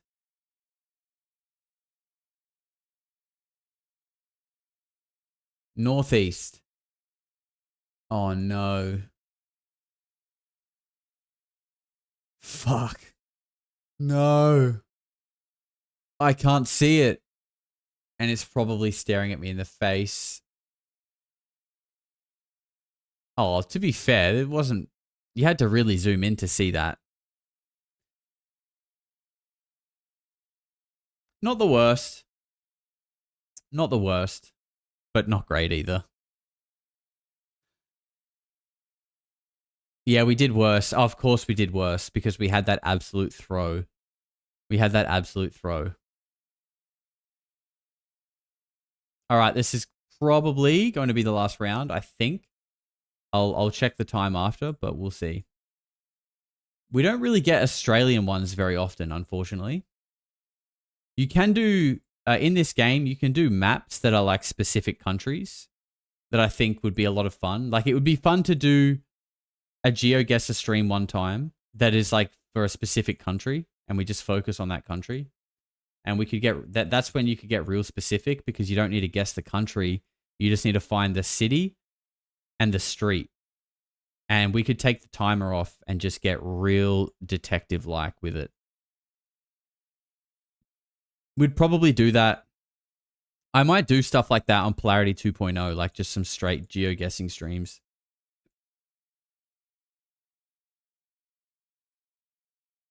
Looking America. Now this could be Florida. Okay. Oh. Property of CPOR waste. What would CPOR be? Like that Rain Goat guy? Yeah, shout out to Rain Goat. He still hasn't answered my message, by the way. Ooh. No. Colorado area code. It's a city in Southern Cal. Oh, here we go. We might get a bit in this intersection here. Concord Boulevard, 6th Street. Concord Boulevard. So if we could find Concord Boulevard, you're in California again. If we can find Concord Boulevard and 6th Street, we would be able to get a really good score. Blue Bins, USA, California, New Mexico, Nevada. Okay, so we're in like the Southwest. What city though? If we can find the city, we can try. Oh, we're not gonna have enough time. We're running out already.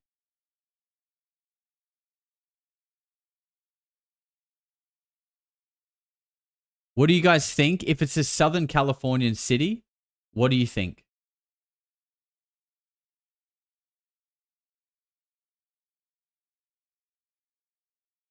Concord? Is Concord a city? Oh, not this again. Near San Fran? Concord is a city? Where though? Everyone's saying Concord, California, but that I need to know where it is, and we do not have the time. So people are saying north. Someone said near San Fran. We're just going to try and lock that in. Boom. That was very good. The San Fran shout was huge. Well done, everyone. 27 Ks, 4,909 points. That's a great start to this round. Great start. If we can continue like this, we may get gold rank. I don't think I've ever gotten gold rank before. Okay, we're in the middle of bumfuck nowhere. Perfect. What does this look like to you guys? Kind of like Greek islandy a little bit.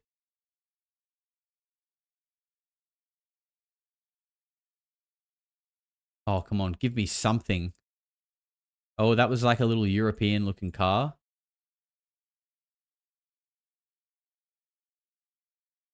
Yeah, it looks like grape or like olive farms. And you know, like this is sort of like the landscape of the Greek islands. But goddamn, get me out of this miserable alleyway, please.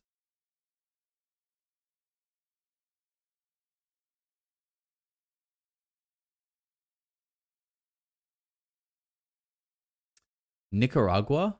Oh, I don't know about that. Maybe?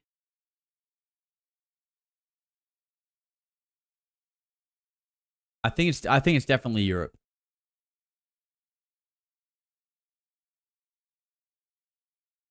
Strada. Isn't Strada like Spanish or Portuguese for street?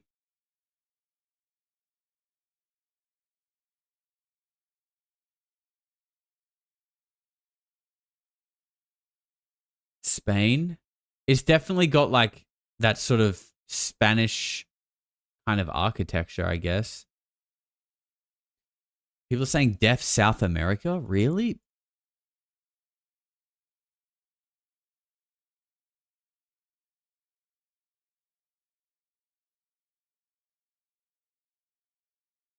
Oh no, there's a huge split here.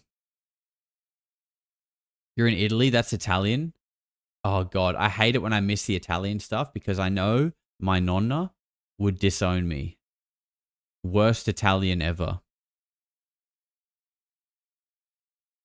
Okay, I'm happy to... okay, I'm going to lock in Italy. Where in Italy?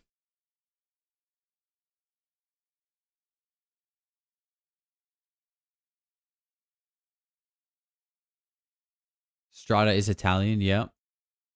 Sardinia? Ooh. Oh shit, we better start looking. We're not going to get anything in this goddamn hellhole of an alleyway. Whereabouts is Sardinia? Is it south?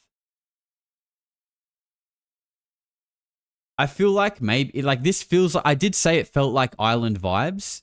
So I'm just going to maybe throw it down here somewhere. I think I have to. Oh. Oh. The 95K guess. We'll take that. Yep, we were on the island. Not bad. Not bad. We were just outside Palermo. We'll take that. We'll absolutely take that. Well done, everyone. Good job. On to the next one. Oh, God. Fuck. I hate these ones where you just have nothing and you just spend the whole time just spam clicking down the road. This is where you need God to send you a truck with a business that has their address labeled on it. Okay? America? Can we maybe establish America? Yep. Miss Chief Fan says USA.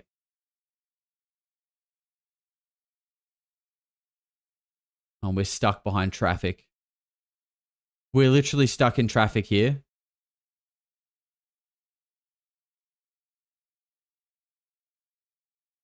Okay, there's a car approaching.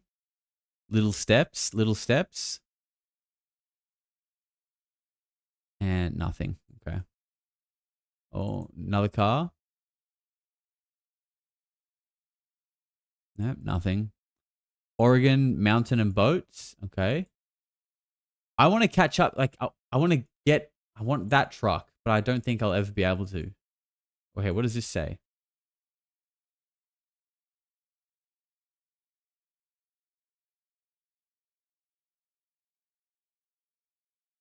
"90 seconds. Wrights Mount Road and Waits River Road."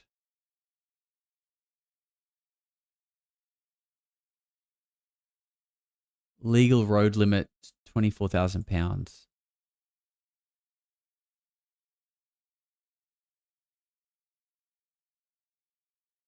What are we thinking, guys? We got a minute. Come on, give me something.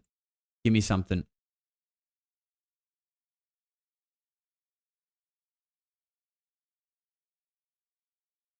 It's America? Yep. Where? Where in America is this? Tennessee? Oh yeah, I could. Yeah, Tennessee has oh, what's this? Bradford, Waits River. That to me is like, that's town. They're towns, right? 6 miles that way, 6 miles that way. That's how I read that. Bradford in Vermont. Where's Vermont? Where is that? That's not a, is that a state?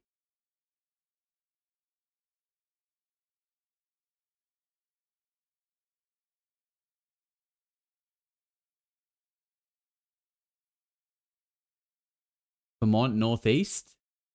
Is it a state?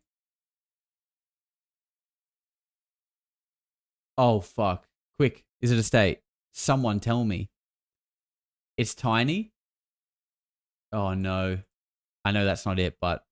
Oh, look, I got pretty close with my rushed... Oh, my God, it's very big. That was not bad with my rushed click there. We'll take that. We got over 4,000 points. We'll take that. Well done, everyone. Good job. That was quite clutch, to be honest. Well done. Oh, me. Ah. Ooh. That's not English.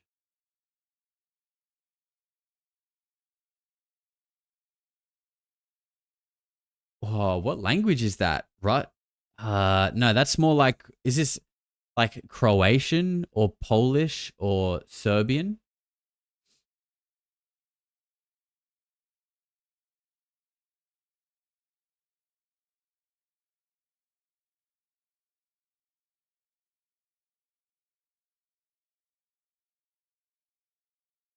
And we got another sign here. .cz, Croatia. I'm assuming .cz or Czech. Whatever the .cz web address is, that's where we are.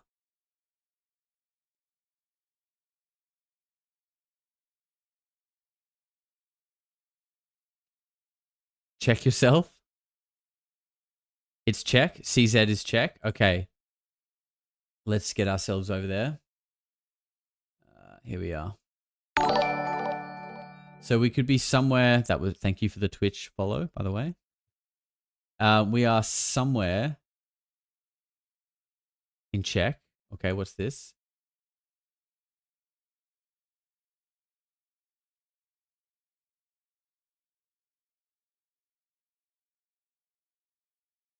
Again, this is like a case where I could be reading the name of a town, but I just don't know what I'm looking at.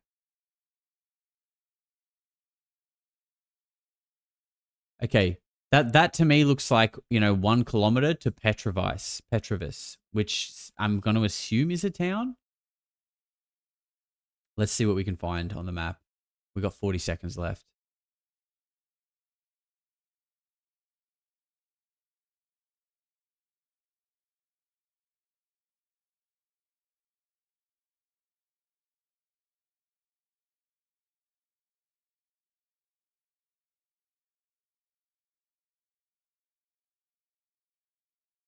Go towards Prague. Yeah, we're sort of centered over Prague.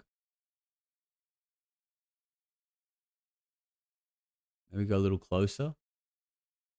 God, it's so intimidating that when you go closer, so many more names just pop up. Oh, we're running out of time. I'm going to say that we are somewhere here.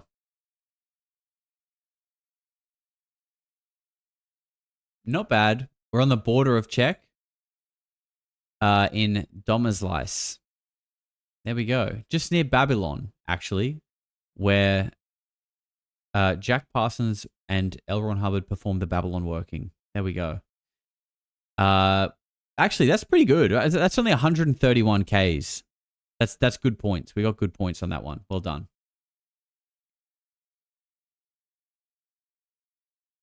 Mahalo. I'm going to say we're in Hawaii.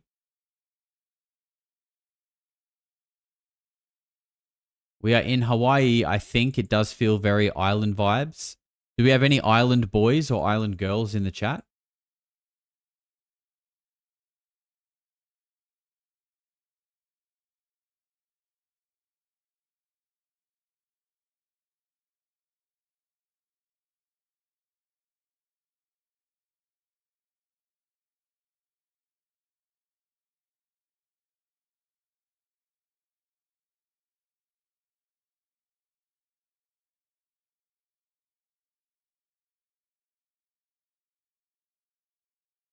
Frizzy is an island boy. Dan Garden is also an island boy, just trying to make it. I respect the hustle. Dan Garden's just an island boy trying to type a thesis on the Egyptian Tic Tac scans, but didn't make it. That's an island boy that didn't quite make it. NFL Hawaii.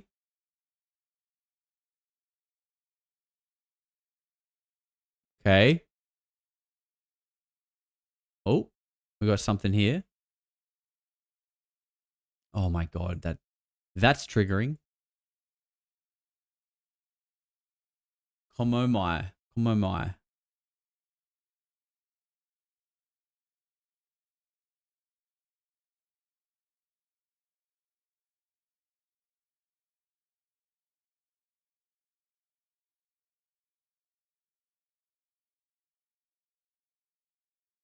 I don't like this direction. I feel like it's leading us to nowhere. Look, okay, can we at least get what island? If we could at least get the island correct. I mean, we've got like a 1 in 5 chance of just getting it right with a guess. Like, I've been to Honolulu.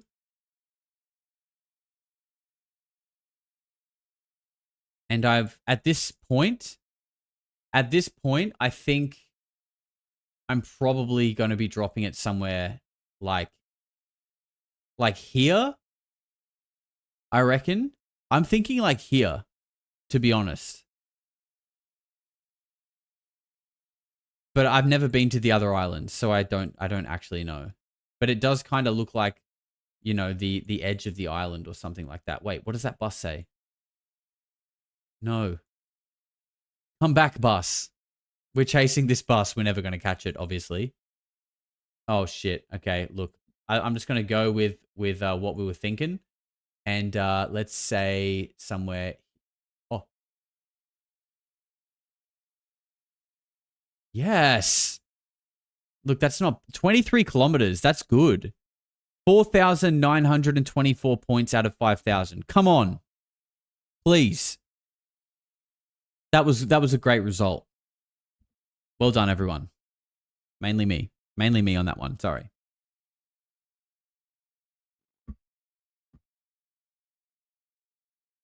Oh, did we get gold? I don't know if that's gold. It kind of looks like we hit it. How long have we been streaming? 4 hours and 57 minutes. I think that will bring our show to an end. Guys, this is it. This is the last time you're going to see me in this room. Thank you for having a fun, long stream with me. Like I said, there's going to be a few things coming on the channel over the next couple of days. Hopefully, some redacted old live streams as videos. But once we get into our new digs, we'll be streaming again, and the show will go on. So nothing, nothing's really going to change other than the scenery. But like I said, I'm doing my best to try and make it have the same vibe. I'm literally packing giant purple lights in my suitcase, so the vibes will continue. Again, if you haven't, Josh Stradamus TV is my other channel. Hopefully you guys are subscribed there. It's down below. That's going to be documenting all the travels and all the fun stuff. I've got 2 videos on there already, and I'm probably going to film another one wrapping all of this up and packing my studio. I was actually going to give you guys like a little studio tour, which I'll film, I guess, just after this, because I'm about to pack it all down and kind of show you how it's all going to convert into a suitcase and what it looks like set up over in Bali. But let me just check I haven't missed any super chats. NM says, hey everyone, made it, sending lots of love. Thank you very much. Yes, always lots of love in this chat. I'm super grateful for all of you guys just for being cool people to hang out with, dig into all of this weird shit with, and obviously for all the generosity and the comments, the shares, the likes, all of it. Please, if you haven't, join our Discord. It's free. The link is below. Members get their own section. You can also support the channel by buying some merch. So the Polarity merch store is right here. We've got some new stuff in there as well. So go and check that out. You can buy me a coffee, become a member, but really just watching the videos and keeping the channel alive, especially on the new channels, the Josh Stradamus and Polarity 2.0. The support over there would really mean a lot, so we could get those up and running properly as well. So guys, thank you. I feel weird, like I don't want to go. I don't want to go, but I have to. It's 5 p.m. and I have to pack all this shit up and get moving. So again, guys, thank you so much. Do we still have... No, I don't have it open. I was going to end the stream with the song that we played at the start. But if you want to watch that again with all your weirdo pets, that is on Polarity 2.0. So go and check that out. Guys, I love you so much. Thank you for all the support. We're about to start a new chapter, and it's going to be super, super exciting. So I'll see you guys on the other side. Until then, keep being good to each other. Be kind. You know what to do. Touch some grass. And I'll see you guys when I see you. Take care. People are going to say, what the hell is going on? And stay plugged. No matter how far you go into the dark, when you flip, you go exactly the same place to the light. In our galaxy. Everything. Because everything is in balance. Everything is a polarity. I think it's just going to get weirder and weirder and weirder, and finally it's going to be so weird that people are going to have to talk about how weird it is.